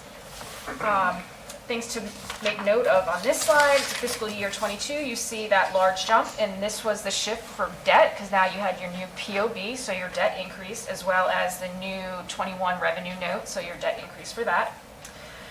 You can see a drop in fiscal year 26, and this is due to the 2014 revenue note will be completely paid off in 2025. Next slide. So I want to talk about a little bit about wild spaces, public places. So this tax was, started in 2017. It will run through 2025. When we started this early on, we came to the commission and we talked about having a 3-year step down for each of the programs and projects within this fund.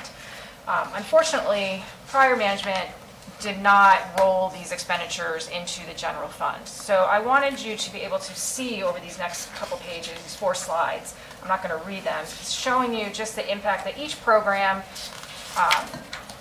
you'll see a recurring general fund cost will have to come over to the general fund.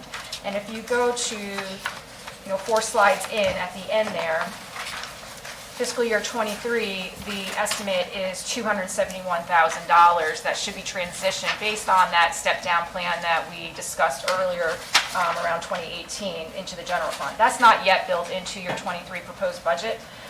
But then going out to 2027, you can see it jumps up to $1.1 million that would need to transition over to the general fund. And that's just the programs, the projects that have been completed or are underway. We're still doing many, many wonderful things with Wild Spaces, so that number is going to continue to grow. So these slides are just to show you that impact, and we need to have those conversations. Next slide. So this shows you revenue and expenditure side by side. And the flat line there is your GFT transfer. So you can see the drop in $2 million starting in fiscal year 22 through 2027. I have included the Wild Spaces transition in the expenditure side starting in 2024 just for presentation purposes. So you can see that that's in there now at 2024 and it continues to stay in through 2027. There's a growth factor, both revenue and expenditures built into this slide at about 2.5%. The point to take away here is that your expenditures are pulling away from your revenues quite fast.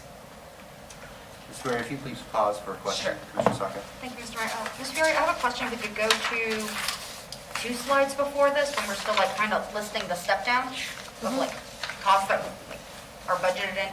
One of them is the Thelma Bolton Center. And it says improvements to it and that we'll complete them late next year. Should that be scrapped? In theory, or is this working on previous proposal? So page 46. When you say previous proposal, what do you mean by that? So the kind of timeline budget of this year we'll spend X, Y, Z. Thelma Bolton is still included as us spending money in FY25, F20. Is that because we plan to finish the building by then? Yeah. That's why. Okay. Yep. Yeah. Yeah. Okay. Now I understand. Thank you.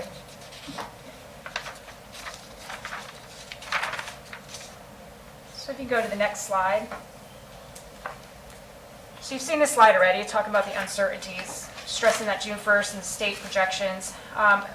But if those 2 projections don't come in strong enough, we need to start thinking about what are the possible levers to balance our general fund budget. Next slide.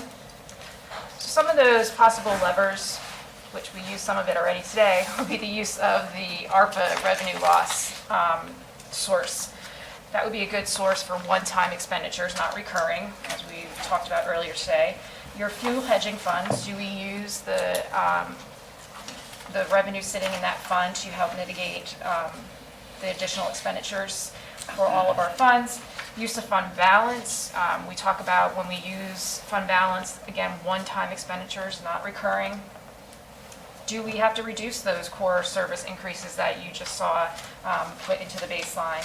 Do we request decrements? Possibly, do we increase any type of taxes or fee for services? So I just wanted you to be able to start thinking about what those possible levers may be. Next slide. If you don't know the answer to this, that's fine. But since you live in this space, you might. Is our fund balance projected to be clear of what our policy indicates right now? Yeah, so I'm not going to give any numbers because we're waiting for those financial audited numbers, but the numbers that I'm looking at, yes, we are in compliance with our policy. Okay. And then there's sort of an amount over that if we sort of trip that threshold, one of the suggestions is that could be used for, one-time projects or other priorities. Do you know if we're looking at tripping that threshold or we're just keeping comfortably within our, basically our reserve policy? So you have your emergency, definitely Right. you can check that off. Then you have your 3-point-something% months worth, I can't remember the exact number. You can check that off. I don't know how much over that, though, you're really getting. Okay. Yeah. Okay. But I'm comfortable that the balance is strong. Yeah, I mean, it's not going to be tens of millions of dollars. So if we're probably a little bit over, a little bit under, and it's not going to be a panacea, but maybe it gives us a little buffer. Hopefully, we'll see. Thank you. Yep. So next steps, next slide. So we have a meeting scheduled July 14th, and during that meeting, the commission will be asked to set the preliminary fire assessment and the proposed tentative millage rate by resolution during that meeting. We'll also discuss our other funds, so RTS, your stormwater, solid waste, your building fund. You'll talk about your capital. Do we fund the capital that your committee has requested for fiscal year '23? Increments, once we get those June 1st and July numbers, will there be enough to first balance the budget with our core services? Will there be room for additional increments to be added? Commission increments, will there be room for that at that point in time? And your other charter requests will be presented during that July meeting. We have another meeting scheduled, if needed, on August 10th, where you can continue to fine-tune your budget if you choose to, or you can stick with your July 14th numbers. And then you have your 2 readings starting in September 8th and September 22nd, where you adopt the budget, first and second reading. So I talked fast. Any questions? No, that was excellent. First, Ms. Fiore, let me thank you and your team. A lot of work went into this, I know. Lots and lots and lots of people and departments. And so really just thank you for getting all this to us at this stage. It's very helpful. I think we'll obviously learn a lot in the next few weeks here once we get those revenue projections and know a little bit better where we are. But we clearly have some tough decisions to make to get this thing balanced. So, we're fully aware of that now if we weren't before. Commissioners, questions or comments at this time? Okay, just a lot of information to take in. And, yeah, start bracing ourselves, right, for the decisions to come in July. And I hope, I really, look at, things happen and whatever. We might have a different attitude, in 2 months' time. But this is the second year of a 2-year budget. I think we've all gone in saying we're going to keep any amendments or changes minimal. We have had the good fortune of the American Rescue Plan funds to be able to help us with some of these temporary things. And so, Madam Jury, you're not on mute. She's talking to her sister. I bet she's talking to her sister. That has been incredibly helpful, mainly for our neighbors. I mean, we've been able to do a lot of things that we otherwise wouldn't be able to that have helped a lot of people, and will continue to through '24. So, I think we're in a good place. But yeah, until we get those final revenue numbers, we're not going to quite know for sure. So keep an eye out on your email, because you'll be the first to receive that email from the property appraiser.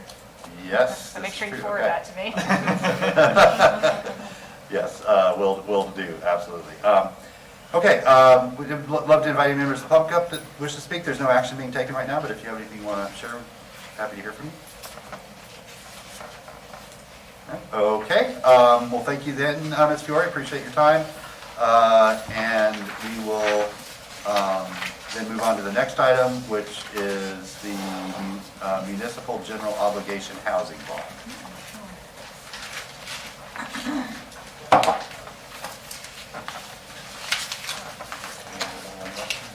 What's that? Yeah, or Morgan. I mean, you can, sure, go ahead. Yeah. Yeah, thank you, Mayor.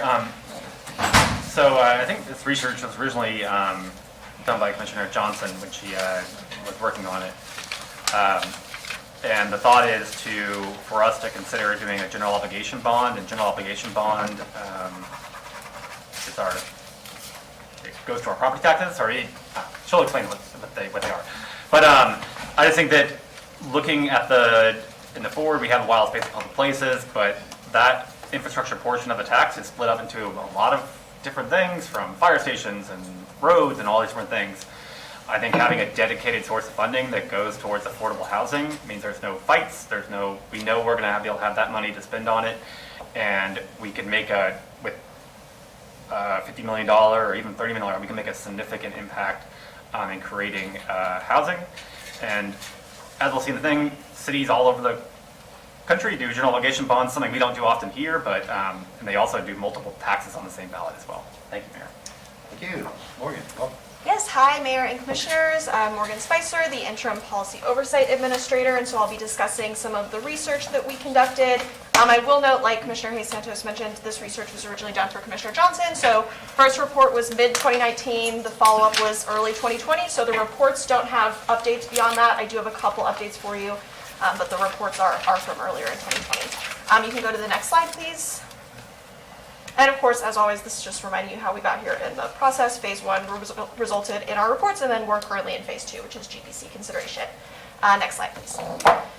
So these are just what we'll be discussing today, like we've sort of mentioned, and you can go to the next slide. So first, what is a housing bond? Housing bonds are debt securities that are issued by state or local governments to raise money for affordable housing development and related programming. The municipal housing bonds that we will primarily be discussing are general obligation bonds, which means that they are typically funded through an increase in property taxes. And in Florida, as I'll share in the next slide, a referendum would need to be placed on the ballot for approval if the city wished to pursue a general obligation bond for affordable housing. Next slide, please. So the state of Florida does allow municipalities the authority to issue municipal housing bonds. As mentioned, the main type of municipal housing bond that we'll be discussing is considered a general obligation bond, which means that it is secured by the full faith and credit of an issuer with taxing power, so the city of Gainesville.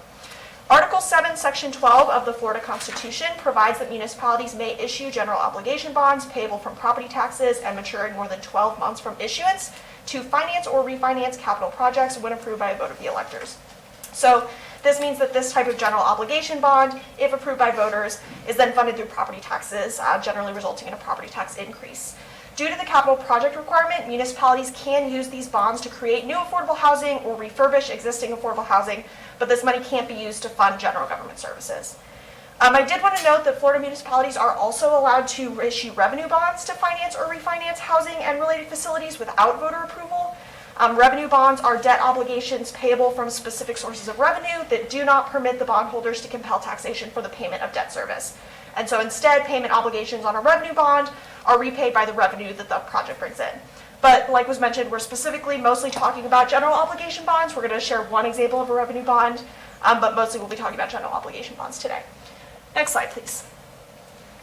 So these are just some of the examples that we've pulled from our report of cities that have issued general obligation bonds, the exception being Charleston, South Carolina, which did issue a revenue bond. Next slide, please. So first up, we have Durham, North Carolina.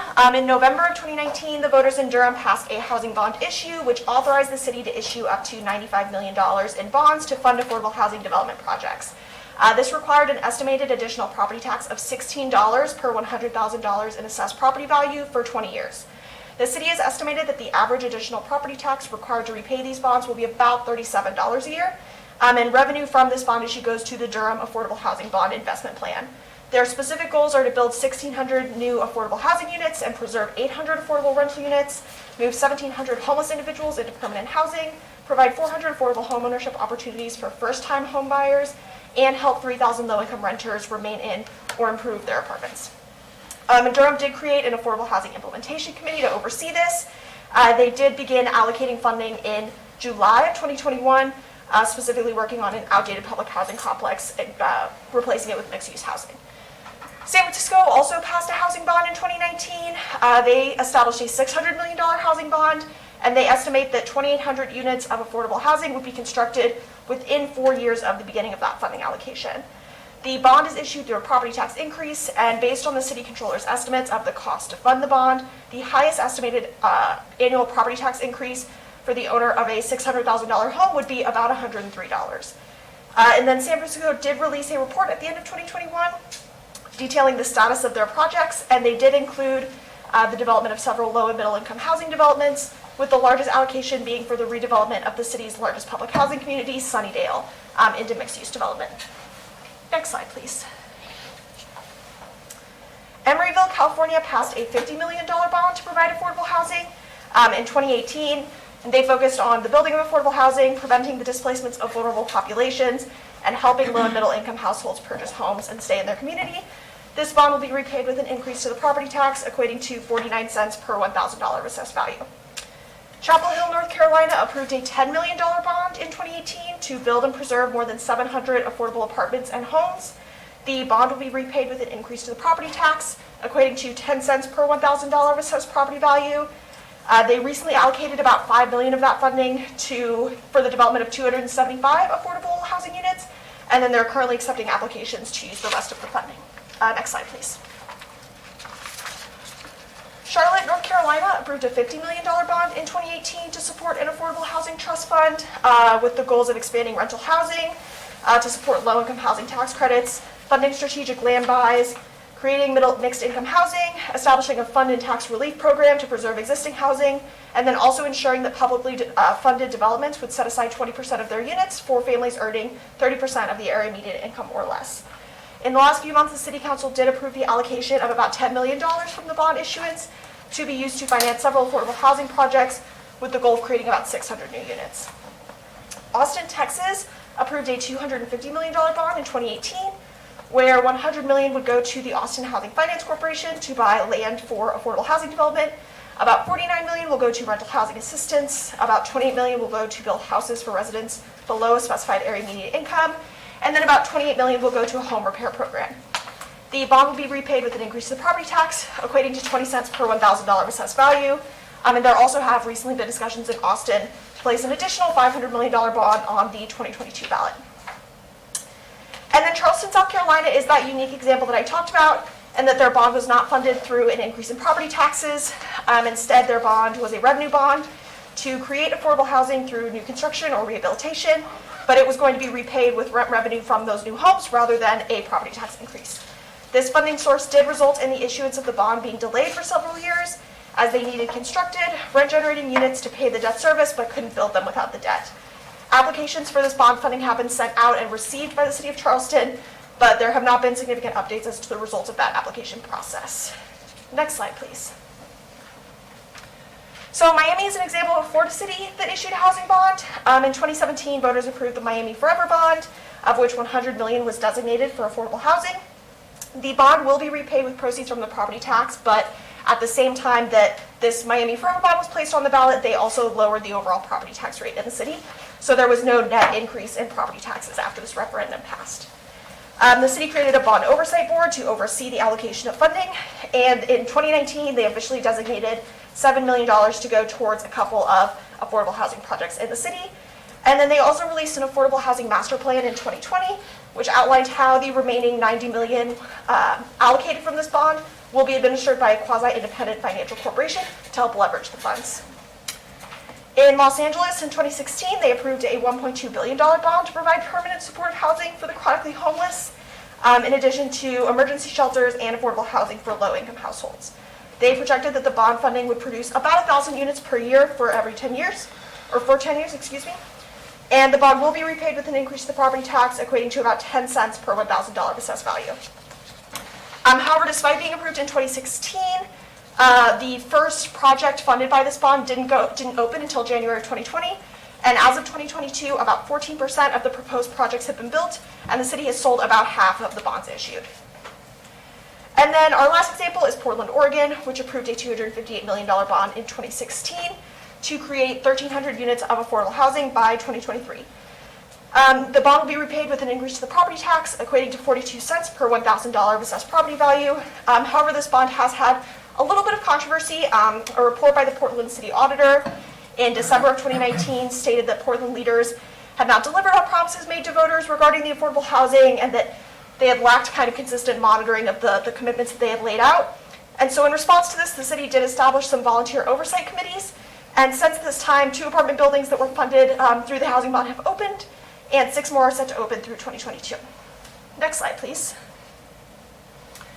And then just in closing, some kind of advantages and disadvantages to these general obligation bonds. So, of course, the advantage is fairly clear in that it provides a dedicated funding source to implement affordable housing priorities. However, this, again, would require taxpayer contribution, generally in the form of increased property taxes.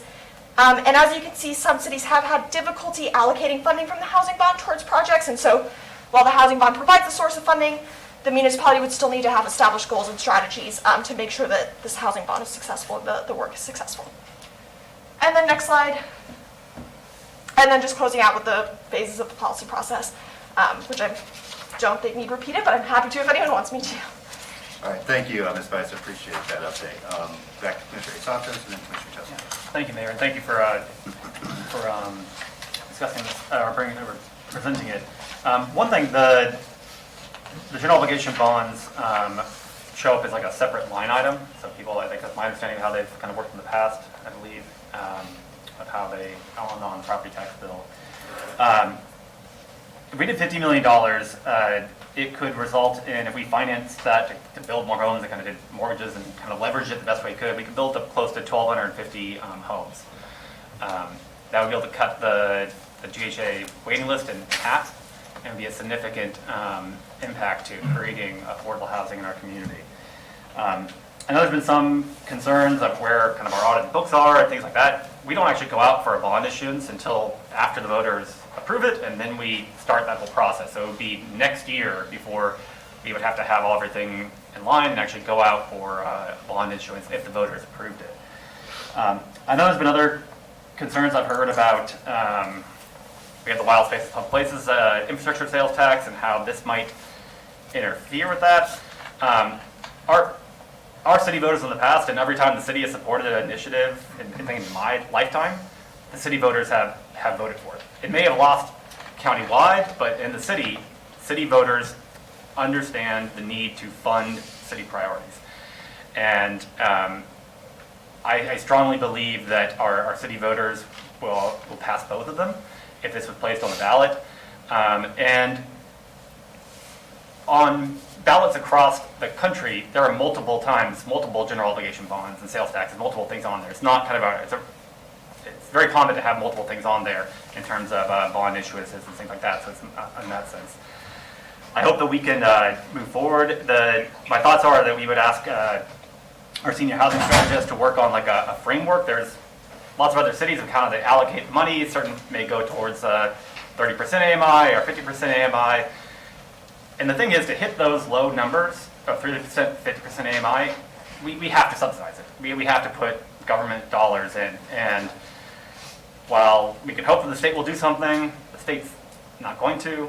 And I hope that the federal government will do stuff, but the federal government is also tied up as well and not kind of allocating funds towards this. So if we want to make a difference, we have to fund it ourselves. And I think this is something that our city voters have been talking about and will ask. And by doing it separately like this, there's no fighting over thing. It's dedicated affordable housing funds to get people in their homes. Thank you, Mayor. Thank you, Commissioner Chestnut. Thank you. I have just some preliminary questions. Go back to page 5 of your presentation and share with me how the state of Florida defines housing services. So for general obligation bonds, I don't believe that they do define housing services. I believe that they just say that it needs to be a capital project. Okay, they don't, in the statute, they don't tell you. See, they say it cannot be used to fund housing services. In the statute, they don't define. No, so the statute says that it has to be for capital projects, and so services are not capital, if that makes sense. Okay, so then we couldn't fund Section 8 or any housing assistance. I believe not, but I would not want to make that final determination. Okay, then my next question is, how many initiatives in Alachua County are on the tax roll now, on your tax bill, that are paid by property taxes? I do not know the answer to that. Does anyone in the room know that? Zero. The library was the last one to pay off theirs, and that was done, I think, 2 years ago. It was when I was on the library board. It was the last time there was a general obligation bond. Okay. But the 1 mil for schools is No, on there. that one, yeah, sorry, the school has a couple of those mills. I think I meant general obligation kind of. Just the 1 mil, the other is a sales tax for the schools, and then you've got the wild spaces sales tax. So those are, so the only property millage tax. is the 1 mil for schools. 1 mil. Okay, all right. And you're looking at this, thank you for those responses, thank you. You're looking at this to be on the November ballot? Is that- Yes, that's correct, yeah. Okay, well, I have some concern with that. While you say that the city voters would pass this, I think it would be to the detriment of the county voters. I'll tell you why. Because when people see lots of taxes on a bill, on a ballot, they tend to start and then they don't support it. They don't support it. I'm afraid that this would sink the wild spaces and public places initiative on the ballot. And I think it would sink it, and that would be totally unfair to people in the county, to the 7 municipalities that are depending on wild spaces and public places funding. I'm not sure that there's even any space on the ballot to add another tax initiative. I think the ballot is pretty full. So, you know, maybe this is something we could look at. The next commission could look at it next year if they're so inclined, but it's not something that I would support at this point. Thank you. Thank you. Yeah, Dave? Thank you. Appreciate you bringing this back to the commission. I vaguely recall the first discussion we had on it, so this was good to get the research in front of us again. I would really like us to explore this because the Wild Spaces Public Place Infrastructure Tax has one glaring omission, and it's not because of the county commission, it's because of Florida law, which is that the proceeds from that tax that would go towards affordable housing can only be used on purchases of land for affordable housing. It can't actually construct affordable housing. I think, and I don't think I'm wrong about this, one of the major reasons why this tax is being put together is to include that portion of buying land for affordable housing. Wild Spaces Public Places is popular on its own. The infrastructure needs are well documented. Folks want to see that. But those aren't the highest priorities. The highest priority has been the housing. But because of the way that the ballot language has to be written, it's not going to be able to make the impact that these housing obligation bonds could make. And in fact, I actually think the opposite. I think that when voters see that language and say this can be used for the purchase of land for affordable housing, but not actually used for construction of affordable housing, when voters then see next housing obligation bonds to construct the affordable housing, they're going to see them as complements to one another. And I think that by and large, Alachua County and Gainesville voters, they want to continue to complement work that's already being done. So I have the opinion that I think that by including this, we will be increasing both chances because we're going to be able to deliver more for voters' priorities. And right now, housing is one of the top priorities. Of course, we will have to be very, very judicious with the details. I would want to discuss more, I'm hesitant to talk about having a separate authority over these boards. I don't think that's the right way to go. I think if the taxing institution, if the government's going to institute that tax, we should be responsible for the disposition of those funds. Having an oversight board is okay, similar to what we do for Wild Spaces, just to ensure that the citizens get oversight over that. But looking at what other cities have done, there is a lot of promise in this, and I have, over the last few years, come to believe that the only way we can make a serious, lasting, direct investment is with dedicated funding that is produced by the government. So, short of the Build Back Better plan passing through the Senate and all of that HUD money flowing nationally, this is probably the most impactful thing that we can count on. Because as you said, the state of Florida has different priorities. So I very much like it. The timetable is very quick, so we would have to probably get a resolution in front of us. It'd probably have to be before recess. July, I think we have to recess. After recess? I think we have to have I believe it's sometime in August that we have to have stuff to the supervisor, I have to pass it by August 18th or 15th, something like that. Okay. Well, Mr. Mayor, I'm sorry to interrupt, but I just wanted to make sure Mr. Mark Fitness on the line. We put a timeline together just in preparation for any discussion around that. He's Sure. prepared to go through it if you'd like. Yeah, let's go ahead and share that. That's important information. Thank you. Okay, yeah, this timeline was constructed in conjunction with General Government's financial advisor, PFM. What it calls for is in May and June is to identify the projects to be financed and start the prep of the resolution that authorizes the referendum, including, discussion of specific ballot language. In July, the City Commission would be asked to approve and adopt that resolution, with close to final ballot language. In August, we notify the county of our intent to place this on the ballot, officially notify them. In October through early November, we would publish the required 5 notices of the bond referendum. They need to be published 5, 4, 3, 2, and 1 week prior to the referendum itself. On November 7th, the clerk would publish the ballot and the final notice of the referendum with a vote on November 8th, and then on the 11th, the canvassing process. So it is a very tight timeline. We believe that it can be done. Commissioner Hayes Santos pointed out that obviously the bonds would not be issued until after this was approved, probably sometime in potentially spring of 23. That would give us time to do a couple things, including finalize our audits, because we would need audited financial statements in place before we actually go to market with the bonds. But that's an overview, kind of an overview of what that timeline might look like. Thank you. I appreciate it, Mr. Bender. Okay, well, that gives me additional confidence that we can make this happen.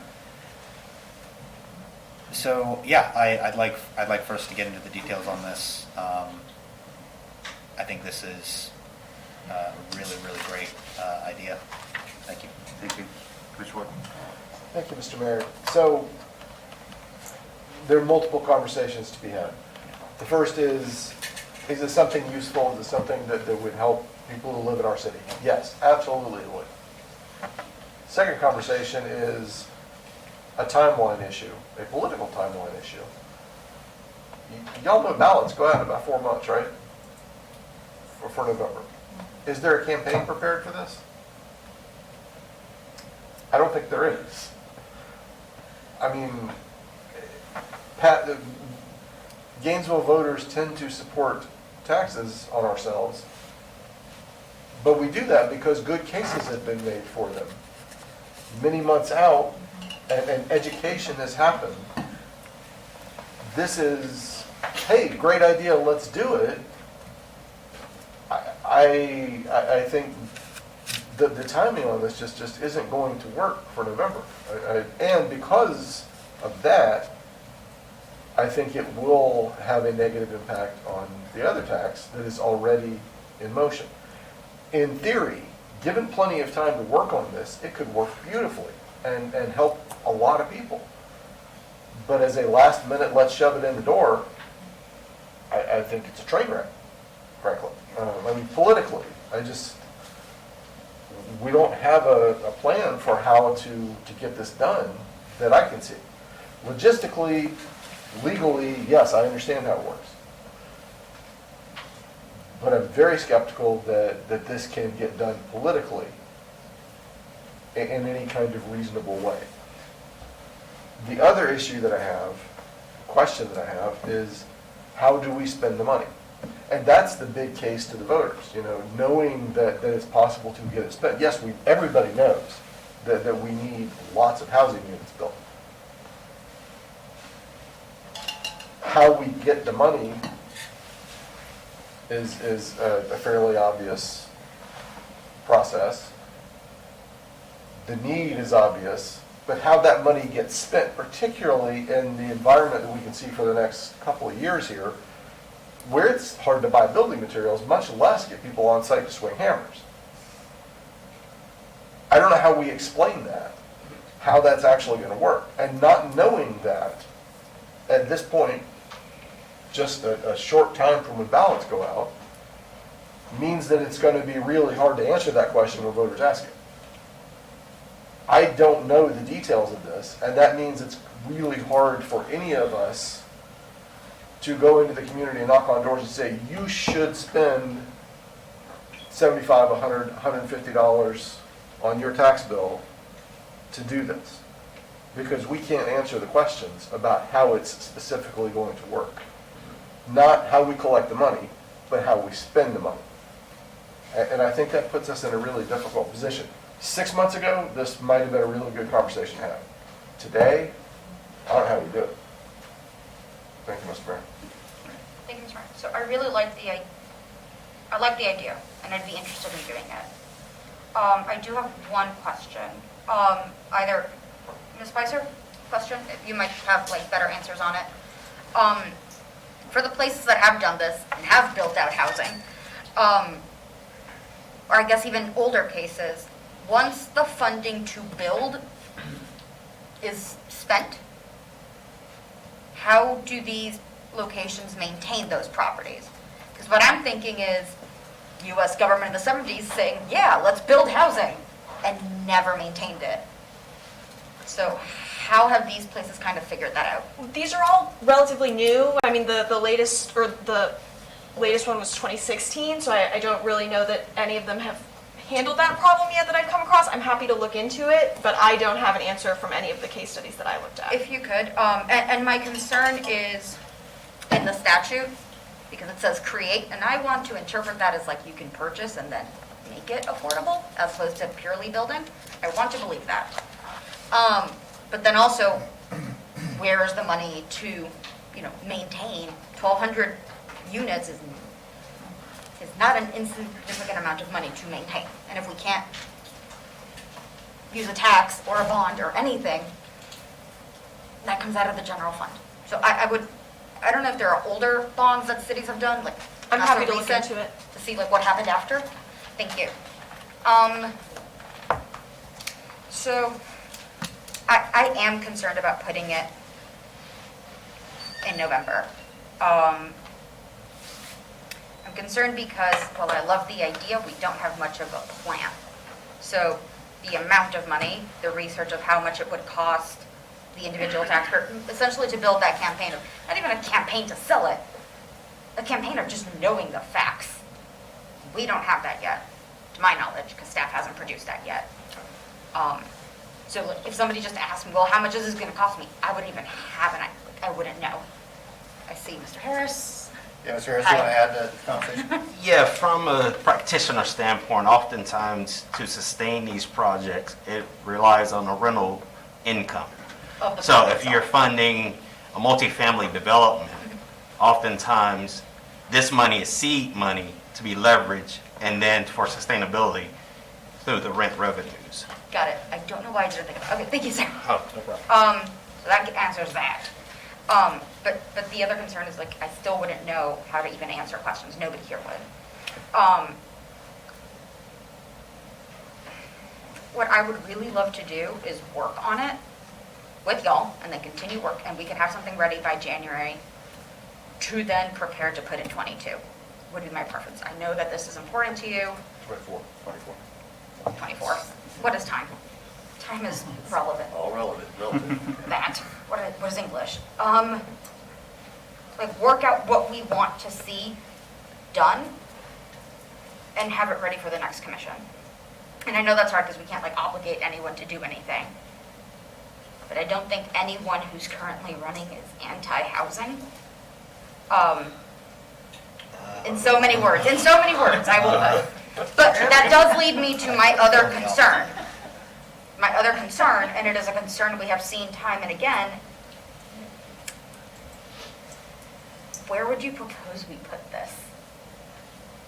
Which is why I say like creating could be purchase, because it is a fact that when multifamily developments have been proposed, yelling has ensued, and then some of those projects just don't get made. So I don't want us to tax people to have this pot of money And then we have torches and pitchforks if we try to build somewhere that's, essentially not in my backyard. So I want to know that plan. Like, do we plan to build it? Do we plan to buy it and convert? Do we plan? And we don't have that yet. And I would love to have staff figure that out so that when we put it on a ballot, we can tell people what it's for. So if we're going to purchase, it's like, no, we won't build a 10-story building behind your park. Fine. Which we probably wouldn't do anyway, but we can clearly say what we plan to do is buy and convert. If that is the option, we go for it. So I think I would prefer to have a plan built out, but then we can tell the public this is what we're doing. And I get the approach of, like, we can just ask for permission and then figure out the finances later. But we don't know what we're asking permission for. Like, we don't know what we're asking the people to approve beyond maybe a value of money. And they won't know for what, or where, or when. Thank you, Mr. Mayor. Thank you. Before I go back around a second time, I'm going to share some of my thoughts. I think this is something that has incredible potential. The timing's not good. This is so late, and I think what some of my colleagues have shared is that, so if I'm, Mr. Voter that's deciding on this, and I'm someone who believes strongly that we need significantly more housing. We need it, all different types of housing, all throughout our city. So I'm going to be inclined to want to vote for this, right? But if I don't know how this money is going to be used more specifically, I'm not going to vote for it. Because what I don't want is a bunch of projects in areas of existing high poverty, right? I'm going to want to know that this is going to distribute affordable housing in high opportunity neighborhoods evenly throughout our city. And to know that, there's got to be a plan in place that we can look at. There's got to be a map. A lot of this, too, depends on whether we move forward and pass our changes to the code for exclusionary and inclusionary zoning. If we're now able to build gentle density, if we can put 2, 3, and 4 family homes on vacant lots or on lots of condemned properties, then that's a much different story than sort of being forced to build multifamily, which just gives us much fewer opportunities and doesn't get at that there are areas of our city that have next to no affordable housing options at all. And so to me, part of the commitment to this would be that we change that. And so let me skip to the end of my thoughts, because I think that's the point, is that I think that this is a significant solution to a challenge that we have. I think the right time to put it on a ballot is in 2 years. And I would love to be part of a campaign that helps educate the public on how this will impact them, how it will create new opportunity for our residents, how this will allow for a funding source that otherwise does not exist. I mean, I think there is an incredible story to tell here. Starting it in late May is not the path to success to me. And so I would love for this commission to give direction to our housing strategist to start looking at what we could put a number 30 to 50 million, we could say a 30 million and a 50 or 25 and 50, whatever. If the voters were to approve this, what would this look like? Again, a lot of what comes back to us is going to depend on what we do with exclusionary zoning and whether we remove some affordable housing barriers that currently exist in our city or not. So we could ask him to, or we could ask him to wait until the commission takes action on that or not, so he knows. Either way, come back to us with, if the voters would approve this money, what would we be able to do? Where would we be able to do it? How would we ensure its sustainability as affordable housing in perpetuity? Those are all things that the voters are going to want to know, right? Well, me as a voter, as when I get promoted to citizen and neighbor, that I'll want to know before I vote for it. And then once that comes back, and you know that the new commission hopefully will want to move forward with this, then I think we have a lot of time to build up a constituency, to do this. I think you're right, layering it with the wild spaces and infrastructure taxes that now people, because that's a 24 tax too, that people will say, okay, now we both have the ability to acquire land and build the homes for people. And I think it becomes a really good story to tell. I just think we're way too late in the cycle to do that, and not even whether it would be approved or not. The majority of Gainesville voters typically haven't met a tax they don't like. So I mean, you look back historically, we've been pretty darn supportive, but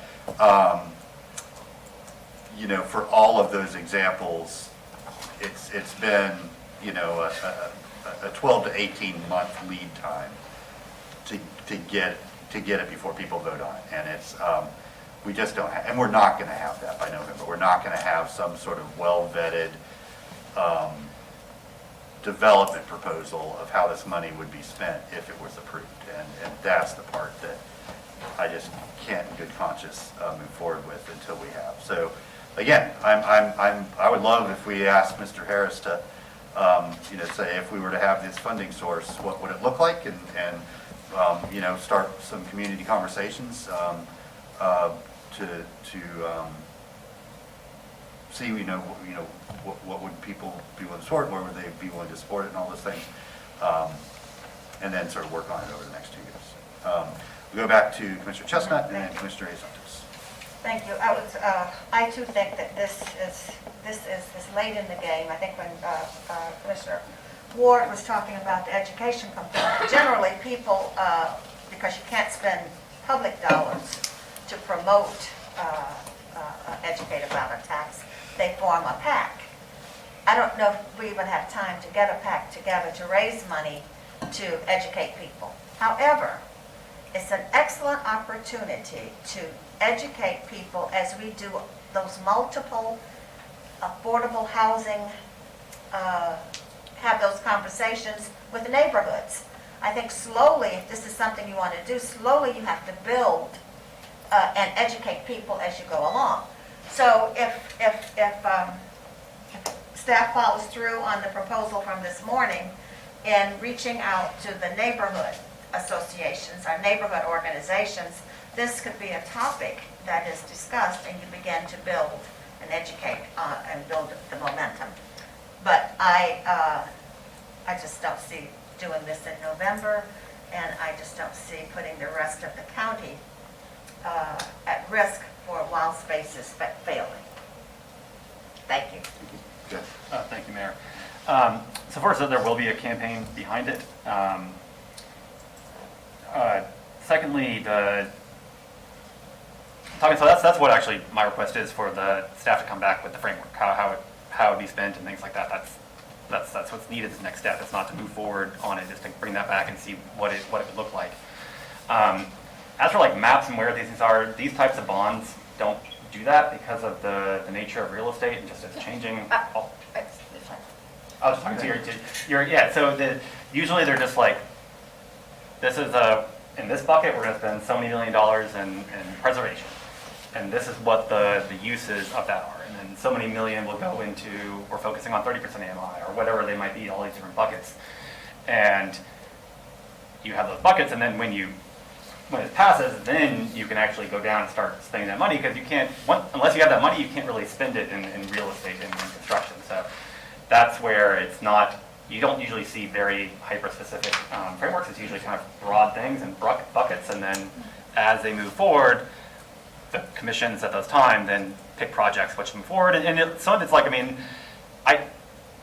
giving a grant to the Gainesville Housing Authority, and here's the money, here's the down payment, go build some stuff. Or with other ones, I don't know if the city should be the one building it, and I think that helps with the long-term nature of supporting. I think my thoughts was more of this kind of, this is going to be grant funding, here, you're going to do this, you are signing an agreement, this is going to be for the life of the project, is affordable housing, and meet all these parameters. And that way that we are not creating a whole new infrastructure inside the city, but we're leveraging the resources, the community resources that we have here. And I think that makes it a little easier. So I guess I'll move the recommendation that I had, that we asked for the framework to come back to the commission on a $50 million bond, and have that come back, I don't know if we can do it within 30 days or right after recess. But it's mainly just like, there's just housing buckets. It's not too hard to come back with those, what other cities have done. So can you clarify framework? Where, out of $50 million, how much would go into each budget bucket?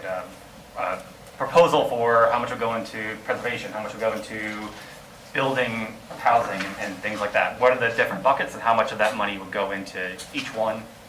And then, yes. So like what kind of housing, who would? Not what kind of housing, I think that starts to get into too specific and hard. We don't know exactly what we can build. It's saying we're going to build this, we're going to build housing. So $35 million is going towards build housing, and $15 million goes towards preservation. Here is what, under that home building, is what we would do. Land cost, building, other things like that. That home preservation could be like, we're going to go and purchase already houses. So one of the aspects that we're running into is the issue with a lot of our multifamily affordable housing projects that are running, their subsidies are running out, and those are most likely going to go to market. So purchasing those could be one of the preservation ones as well. So you leave these kind of things open, and then you see after it passes, and we have the money, and we say, okay, well, you're running out in next year, we should try to buy that property. And so that's what, in essence, it's a broad framework of buckets of where the money would go. It's what most cities have done in this area. Okay, yeah, so you can just give me a nod, Mr. Harris, if that will suffice. But is this something you'd be able to look to other communities that had passed these and kind of use those as a template for how it might look here, but then make it more specific to Gainesville? I can give you a nod, but if you let me approach. That's fine, yeah, no, if it's more than a nod's answer, that's great. So, yes, Mr. Mayor, we can look into whether the cities have utilized their funding around. I share some of the same concerns that it sounds like multiple commissioners and you share, that if we bring back a proposal, is it enough time to create synergy among the voters? And what it looks like a plan just kind of being thrown together, or is there enough time to build that campaign around it? So again, I can definitely look at what other cities have done, but I would be concerned that if we did this, how would the voters respond to such a tight turnaround? Yeah, and I appreciate you offering that opinion, but really what we need from you is, what if this were approved, okay, how would it be used and implemented? I mean, that's the sort of okay, objective okay, framework and criteria. Go ahead, Madam Manager. Thank you, Mr. Mayor. I'm sorry for butting in. I'm not there, so it's kind of hard to try to figure out how to fit in. But clearly, work can be done. It's a matter of time. It's a matter of bodies and energy. And I think we have a lot of it. I may not at this point in time in particular, but it is going to take some time to do this, and it will also have to be serious time engaging the community, the neighbors.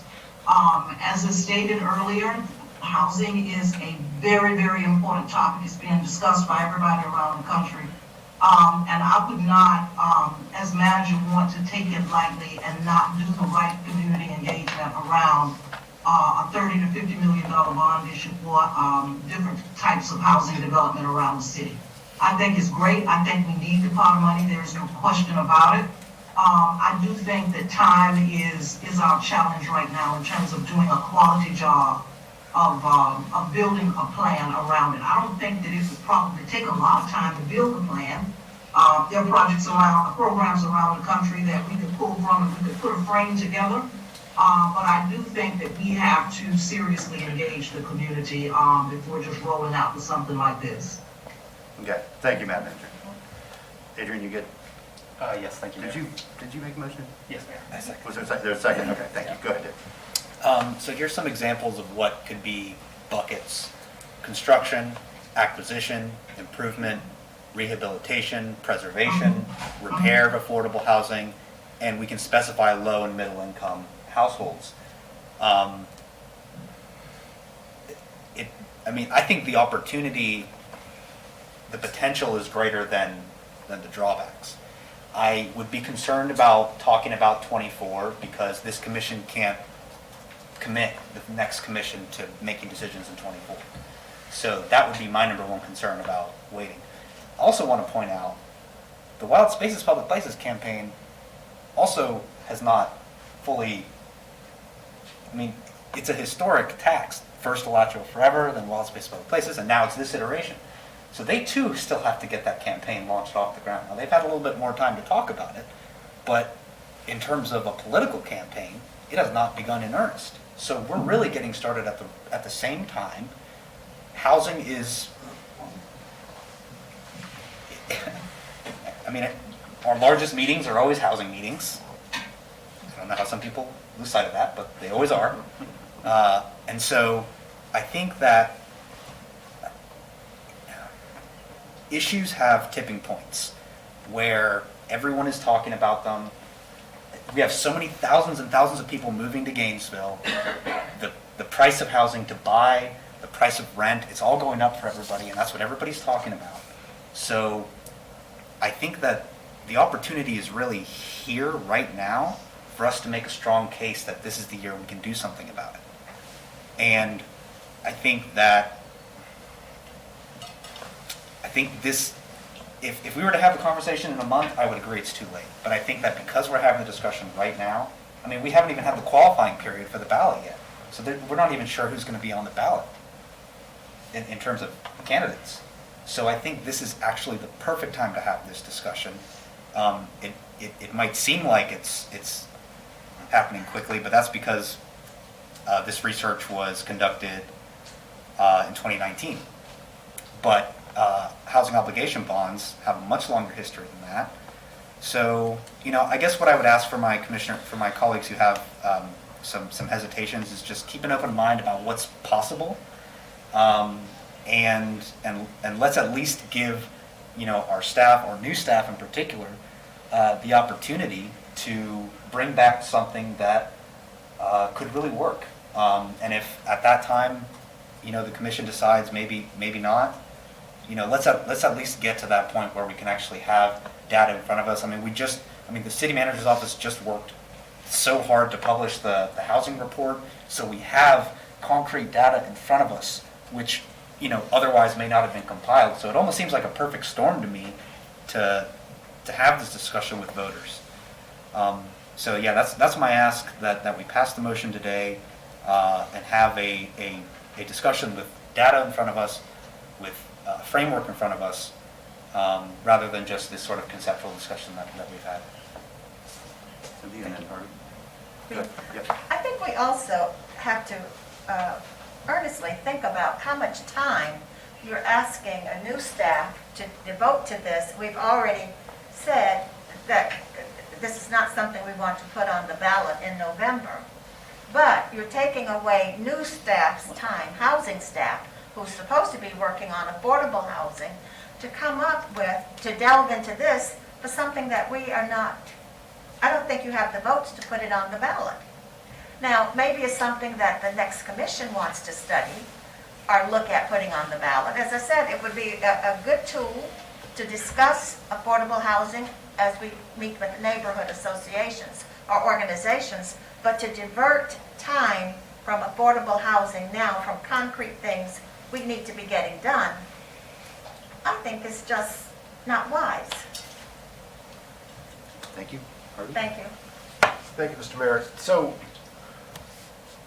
as I sit here and think about it, the thing that I would really like to see, not in a month, but in enough time to really flesh it out, is what would we do if we had $20 million, if we had $30 million, if we had $50 million, how would we spend that? Not conceptual buckets, but with $20 million, we could work with this organization, and this organization that exist, and others that might exist, to actually save this many affordable units and create this many units, and not exactly on a map, but where might they exist within our city?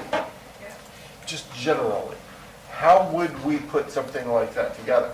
If we had 30, if we had $50 million, what would that look like? What kind of resources, people resources, would that take within our organization? Because big news, we don't have enough people in our organization right now to pull that off. We just don't. I would love to see, though, a document that we could work with that answers to the document we got a month or so ago about what the need is right now and what the current resources are, that goes to that next step and says, here's what we could do with these pots of money, so that we can dream big about what's possible and communicate those dreams to our 140,000 neighbors, and then turn that into, okay, how would we get this money? I would always rather work back from what do we want to happen, and then how we pay for it, instead of, we're going to go create some money, and then what do we do with it? Because that's a much harder thing to answer for on the doorsteps, I think. Particularly when inflation is a thing. And it's going to still be a thing in November. And what we're asking people to do is, we're talking about November, and I don't think we are, but if we do, we're talking about asking people to support giving money to us for something that we can't be specific about. And other than housing. And we're not going to get a good plan back in 30 days that tells us, that answers those questions. But if we could get a framework for what we'd honestly like to accomplish, and that we can tell stories from, then there is a chance to build out how would we pay for this, and I think a really good way to pay for it would be housing bonds. But I think saying we want housing bonds is putting things out of order. We know that there's a need. We know that there's a case for housing to be built and renovated. But there's a missing step of, okay, what would that be? Who would do it? Because if we're asking for it, I'll promise you a lot of people are going to assume that the city's going to go out and build those houses, which we absolutely do not have the capacity to do.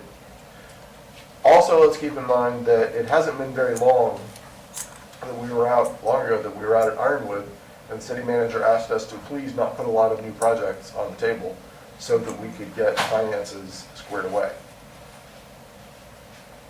I have a whole list of things I'd love for us to consider that would be exceptionally beneficial to people who live here, but we all nodded our heads and said, yes ma'am, we're going to give you space to make sure you can do this. So the more projects we put on the table, and the more things we ask of staff, the longer it takes to get that stuff done too. So let's keep that in mind going forward. I would love to have a framework though, not as it relates to a tax, but as it relates to what could we do? What could we honestly accomplish with several different levels of money? And then go back and figure out how to get that money. Thank you. Thank you, Mayor. So the $50 million, it's not going to solve the whole issue. And so that's the thing. It's like that's why this is a dollar amount that I think will work, that could pass, and then we could fund. working backwards, it starts to, there are limitations on what a tax can do. So if we know what that is, then we can use it to find it. I think that these taxes usually aren't that complicated because it is just buckets. I think we're expecting more than what other cities do for these of creating kind of all of these different things. That's not what they do. It's usually just buckets. I mean, similar to the wild spaces, it's buckets. We do have a list of different projects, but it's buckets of money that can be spent. By having this, I think I guess to Commissioner Ariola's point of just bringing this back and then seeing what it's like, a framework, these are usually a couple pages in other cities. They're not super in-depth things. It's not a whole lot. It's looking at other places to do and then bring it here, but they're not massive white papers and things like that around them. So I think we can ask them to bring it back, and I think that's something that's doable. And 2 years is a long time. That's 2 years more of people not having a house. And we're talking about the crisis we're in, talking about inflation. Inflation is going up, so the quicker we can build, then the cheaper that housing is to build as well. So, yeah, thank you, Mayor. Hopefully we can move forward on the motion and at least get that framework back. It's not a super in-depth thing, but I think it will give us an ability to make a decision. Thank you, Mayor. All right, thank you. So the motion is to ask, you said the housing strategist, but we'll just ask staff to come back with a sort of broad framework of how an affordable housing increment could be utilized to address our housing needs in July. So with that, we'll open up to anybody from the public that wishes to speak to this issue.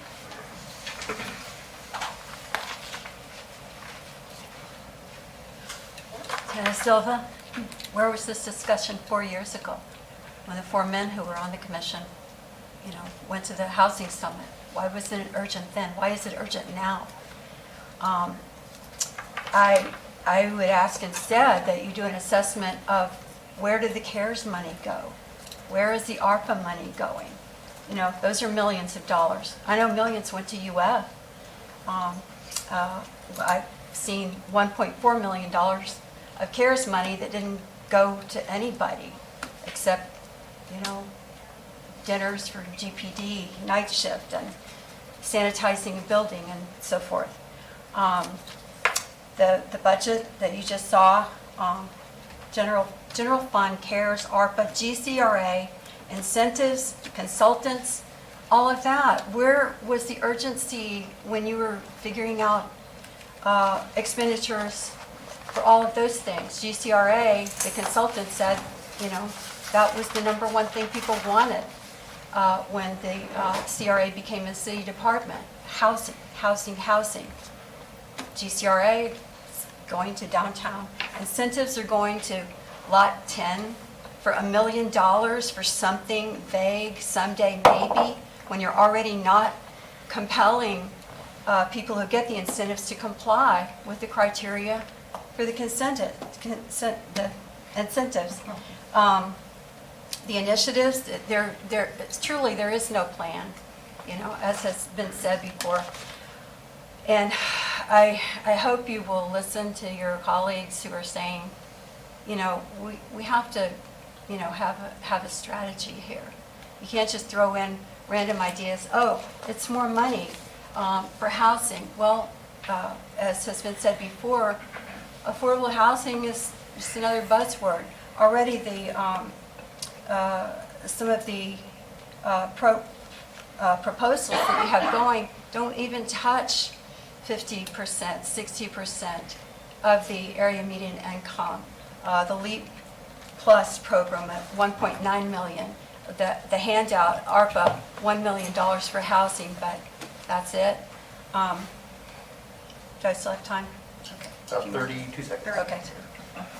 So how do you define affordable? What are the strategies? That was my whole point in the beginning, is why doesn't the city commission have, more meetings with the public, listen to the advisory boards and all of that, and strategize? That was the whole point of July 2018, is to begin to strategize where the need is. The current data are not available.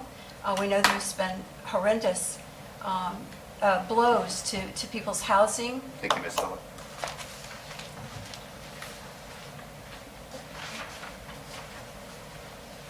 If I may, a handout. Okay. Robert Mounts. What I'm handing out there is a sneak peek at next week's op-ed. Nathan Crabb at Gainesville Sun asked several people that are contributors, regular contributors to the Sun, to outline housing solutions that we think will work. And that's my piece in an effort to do that, written several weeks ago. And what I found is that we're already doing a lot of good things, but a lot of it is at the nonprofit, like Habitat for Humanity, the Weatherization Coalition, all of these things, and now GRU with the LEAP program, things that are designed to help people stay in their homes and reduce the cost. And leading really with John DeCarmine's effort at Grace Marketplace to get homeless people into housing within 60 days. 4 walls, and a door. And all that's commendable. Much of it needs more funding. And 3 years ago, when we dissolved the 4 CRAs, I was then the chair of the College Park, University Heights Advisory Board. And the last recommendation that I made to Sarah Vidal Fenn at the time was, with that $7 million a year, I guess, that the city and council were committing for 10 years for redevelopment. Why couldn't $1 million of that per year over 10 years be given to a community land trust to actually start building things as a seed money for that, with the Halifax community and Winter Park as an example? And of course, she said she had her other initiatives and projects she wanted to push, and she said, well, that idea is not going to come from me, basically. And what we've seen since then is a little bit of disarray in the GCRA. Sarah's gone, but we still have that source of money to at least provide seed money for a community land trust. And we have ARPA funds, some amount of that. So I would encourage you to look at those and to actually do something. As I've been saying for several years now, put real money against it. As for the bond issue, I hate to see it put on the backs of the taxpayers. We're already heavily in debt. You're talking about a much longer debt, raising taxes to do it. If we can do it with money that's given to us in some other way or that we already have, let's at least start doing that. Thank you.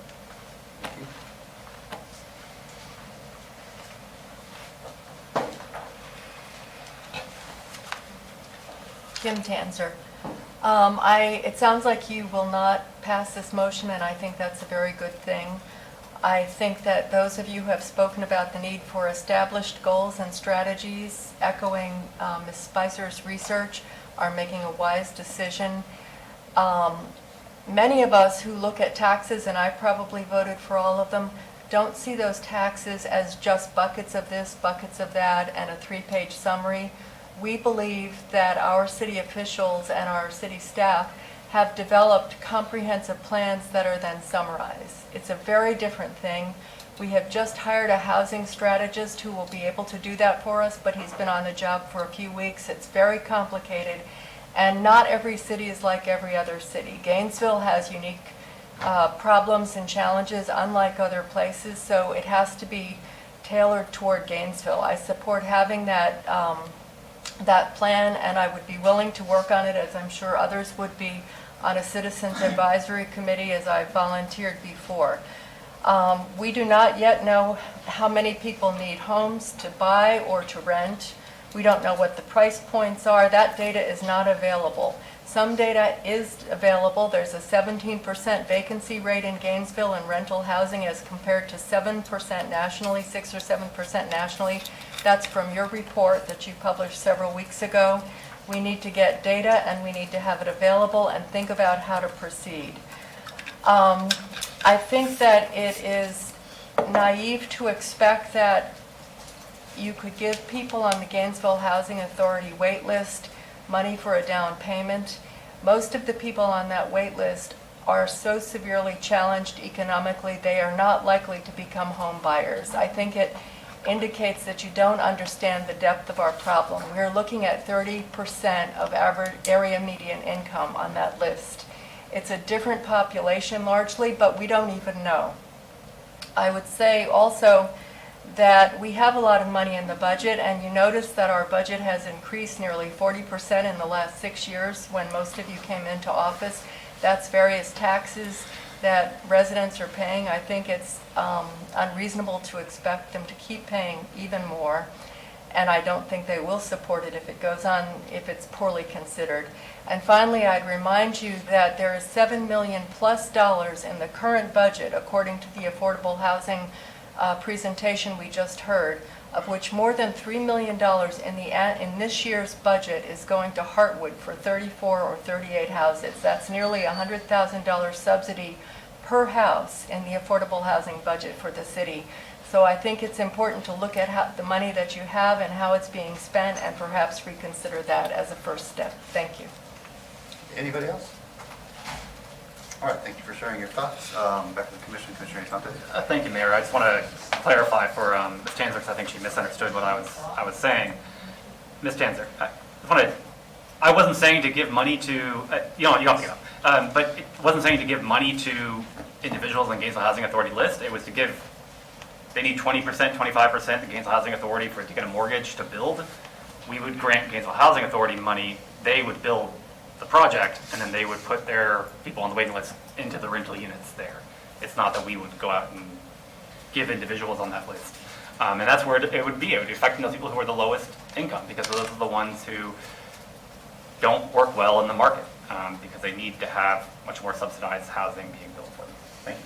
Thank you, Commissioner Saka. Commissioner Santos, would you, so I do want to get this framework. I am interested in seeing this. I do want to know the information.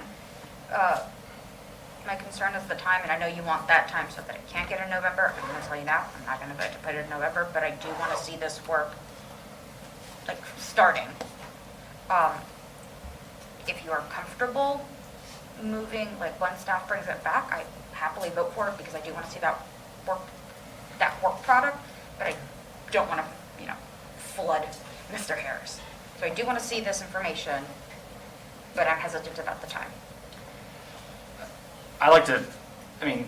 July is a decent amount of time away when we come back from our break.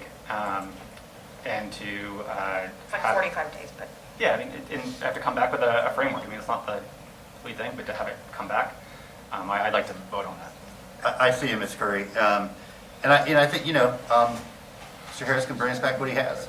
It doesn't mean it's the final report, or it doesn't mean there's a lot more work that can or should be done. It can be a sort of way station along the way. I'm going to say that I like information. I do think that ultimately this can be a significant part of our overall affordable housing strategy. So I want to continue to learn more and find out how it can be used.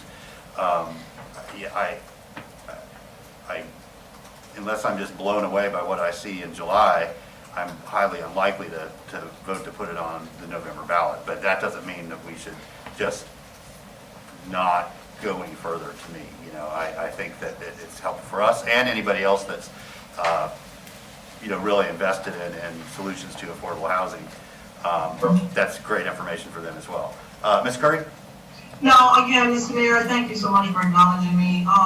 We will make our best effort. It's not just Mr. Harris, but he draws on, all of the staff around the city, from housing and development to Andrew Shop Sustainable Development. We'll do the very best that we can, but it will be put through some paces. There's so many other things, as Commissioner Ward has identified, that we really need to address relative to our finances, our infrastructure, just getting people hired. And I know Mr. Harris is not specifically responsible for those things, but, he can't do this alone. And so we'll do the best that we can to address the timeline in July. Okay, thank you. And you can update the commission prior to that if there are challenges or issues or you need further direction. You can bring it back before the commission for an interim discussion. That'd be fine as well. Go ahead. Thank you, Mr. Mayor. So I did want to point out that we have, back in March, we awarded a bid to a land trust. So we've actually done part of what you suggest, so. I don't know if you want That was All right. all around. Yeah. So the motion is to ask staff to bring back sort of outline or framework for how an affordable housing general obligation bond would be used or distributed. All in favor of the motion, say aye. Aye. All opposed? Aye. Okay, that motion passes 5-1 with Chestnut dissent and Duncan Walker absent. As I stated at the beginning, I need to get to my daughter's graduation, but I do want to say, Commissioner, that I absolutely support moving forward with both the feasibility and pro forma studies. I'm excited about this. I want to thank staff for getting this back to us in a really expedited fashion, and I have confidence that it's going to move forward, so I'm not worried about that. And then I also want to thank staff for getting us their 6-month updates, and you've been very busy, and I just once again want to thank you all for the absolutely incredible collaborative environment you have created and committed to as a group of charters and in your interaction with us as elected officials. You know, it's given me a lot of renewed hope and energy over these last few months of my tenure with the city. So keep it up. Thank you. I'm very appreciative for the work that not just you and all of you would be humble enough to say that it's all the people that work with you to make this happen, but it's very much appreciated. So thank you. I'll turn the virtual gavel over to the mayor pro tem. And I will see you all shortly. Thanks. I can't say it this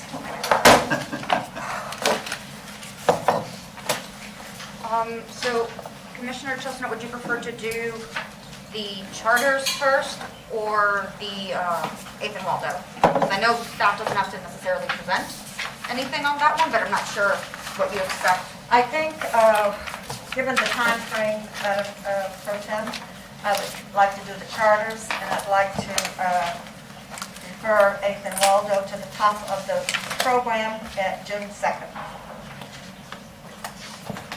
We're going to adjourn in 10 minutes. The top of the meeting, I think there's, I wish the mayor was still here, but the agenda, there was something already set in the beginning that I don't. What is it? There's a What's in the set item. morning, There's something, The wild space of public places, I think. Yes, is it. it's that one. We can have it right after that in the afternoon. That probably won't take too long, I don't think. have this after that on June 2nd? Yeah, so right after that in the afternoon. Okay, yeah. I think there's room now. There's a room in the afternoon. June 2nd. Okay, so move Eighth and Waldo. To We June can excuse 2nd. Ms. Gonzalez. Oh, I'm sorry. And just cover the charter real quick. Yes, yeah. I think that, Any objection? So moved. Is there a second? thank you. So, All in favor? aye. All opposed? No. Okay, cool. There you go. Okay. I'm sorry, can you clarify? We are going to move Eighth and Waldo to right after surtax, the wall space surtax on Thursday. June 2nd. And for now, we will only do the charter. For the updates. final June 2nd. Oh, I see. Who was the second? I was. Word. Okay, so now that agenda will need to be, It's no longer final. it's no longer final. Okay. Well, Commissioners, Madam you all have received the wonderful updates from our interim charter officers. I think that in the spirit of stability, I don't think it really hit home to me until one of I heard a citizen refer to us as the interim city. The interim city. And I think that our staff have worked very well, very diligently in carrying out their duties and working so closely together. So I'd like to move to authorize the mayor to enter contract negotiations with all interim charter officers for the permanent positions. Bring back to the June 2nd City Commission meeting the final contracts for commission approval with an effective date of June 6, 2022. 2, direct the city manager to work with human resources to make contract terms consistent for all charter officers with regard to PTO accrual, PTO carryover cap allowances, and residency requirements. Second. Okay, give me a second.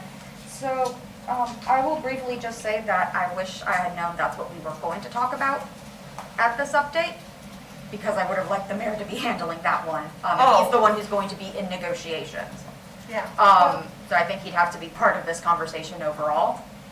Because we can vote, and force him to do things, but I think the professional courtesy thing would be, he is part of that conversation here, if he does want to start entering those negotiations right then. That's just mine, but. I think what I said when I brought it before the commission is that the idea was to bring this, to get their updates and to move forward in terms of finalizing, to move forward and making them permanent. The only person who can negotiate it is the mayor, so I think that he understood that. I understand it, but I don't recall any portion of that motion making them permanent. It was get us a report. I'll come back. Commissioner Sanchez?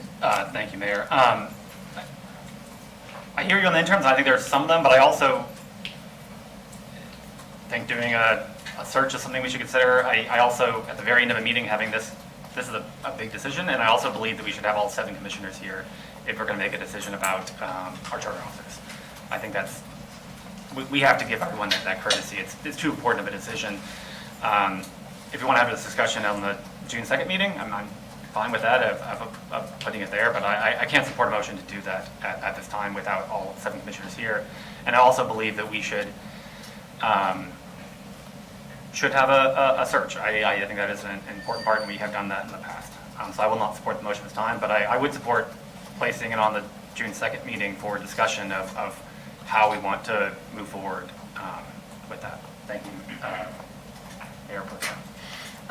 Commissioner Arroyo? I agree with everything Commissioner Hayes Santos said.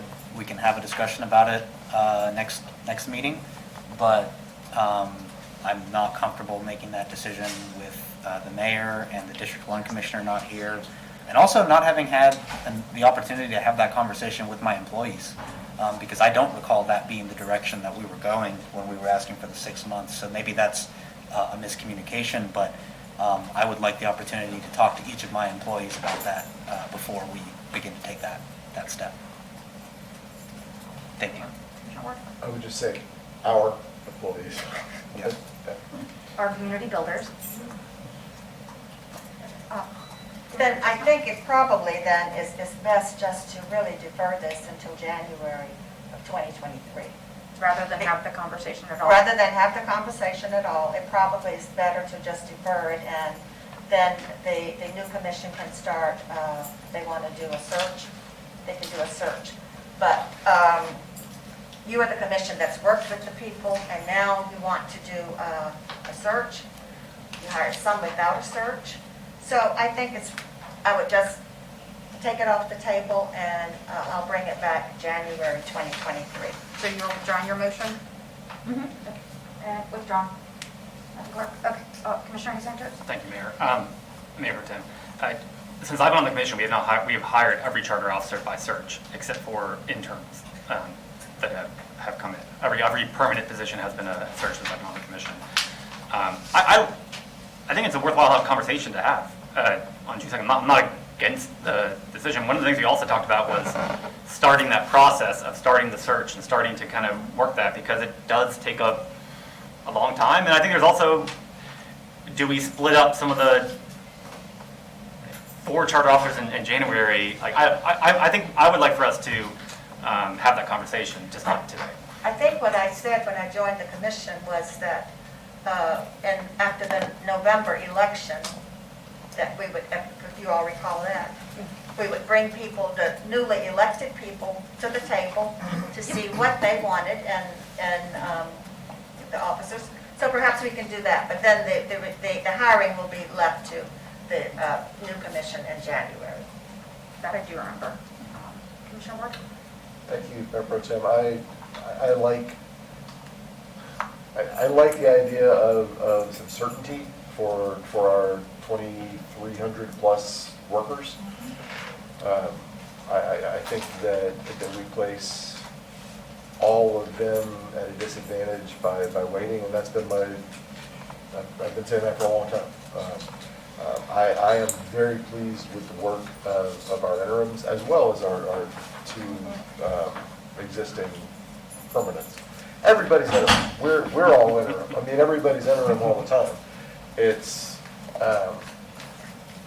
it would be, I think, very useful for our 6 charters to all be able to operate with the understanding that they are the charter officer. And I would hope that you'll reconsider, discussion on the second about it. But I'm open to it. I mean, I've kind of come to terms with the idea that sit around and wait. But I would remind everyone that the 6 of us are still drawing paychecks to do the job, not to put the job off until later. But the message I would like our interims to hear is that I fully support you. I think you're doing terrific work, and I think that everybody agrees with that. And I will say that other municipalities in our our have had great luck with not doing searches. The county manager who's been there a good long while was not the product of search. And we have had some searches that maybe they turned out well, maybe they didn't. So just because we've consistently done it the other way doesn't mean that's the right way to do it. I'm open to whatever the body wants to do. But I would love to have the discussion as a body on next week. I withdraw my withdrawal. No, I rescind. You're gonna have to make a motion again. I move that we discuss the interim charter officer contracts on June 2nd. Not their contracts, but that we discuss their positions. Charter positions. Charter positions June 2nd. on Okay. June 2nd. Second. Okay. And in the meantime, if you will review what they have all submitted. Yes. We did look through this, just not with the lens of really permanent hires. Commissioner Santos. Thank you, Mayor Pro Tem. And to Commissioner Ward's point, I mean, being an intern can make it difficult to hire higher level staff. I mean, we're still going to hire bus drivers and stuff like that, but hiring directors and things like that, people are uprooting their lives and moving. A lot of them are from other cities because of that high experience they have. And to come into a place and uproot their whole entire life and their family to come here, and then they might know that person might get fired. I mean, I think if you're at the hell, they know that everyone get fired the next day, but it's less likely if they're not an intern in that sense. So I think there is some merit to discussion. I'll support the motion. They want stability. Okay, anyone else? Okay, seeing no other comment, we'll take it to the public. Lori, do you have a card, I believe? Or is that for general comment at the end? I think we have both. I think. Is there any for this? Mr. Blunt? No. Okay, we don't actually need it, though? Okay, well, I guess it's the set of meeting. Okay. Okay, all in favor? Aye. All opposed? Okay, 5-0. Thank you. We'll talk about that. Okay, swim lanes. Is the last one, right? DPA, swim lanes? Or did Morgan head upstairs?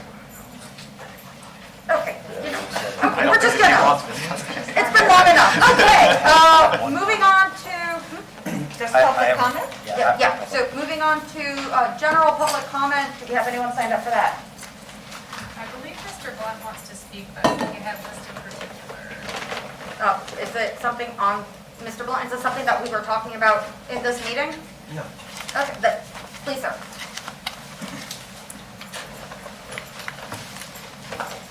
Is this my time? That'll be over there. I hope to mention 2 items. Recently in my neighborhood, GRU came along and did some replacement of power poles. which I'm sure they needed it. I'm glad they did good work. The power is still there, and it didn't go underground, unfortunately, but these poles are replaced.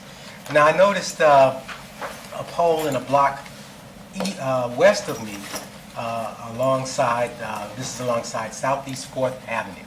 And the block I'm speaking about is alongside the community garden in an open green space. They replaced a pole there that was very close to a palm tree, I think forcing them to cut down the palm tree. And they cut it to about 2 or 3 inches stump, almost to pavement level. Up beside my house, I have a privacy fence. The fence is in the right of way, I know. And it's a privacy fence that codes enforcement harassed and threatened me umpteen times to keep in good repair. So that fence was looking good. And they replaced a pole there that was close to 2 palm trees. So both palm trees were cut down. A large section of the fence was yanked out and just left dangling. And the 2 palm stumps are respectively 12 inches and 20 inches tall. So I'm wondering, why they leave these tall stumps? Why would they not think about making an intact privacy fence again where they came and took one out?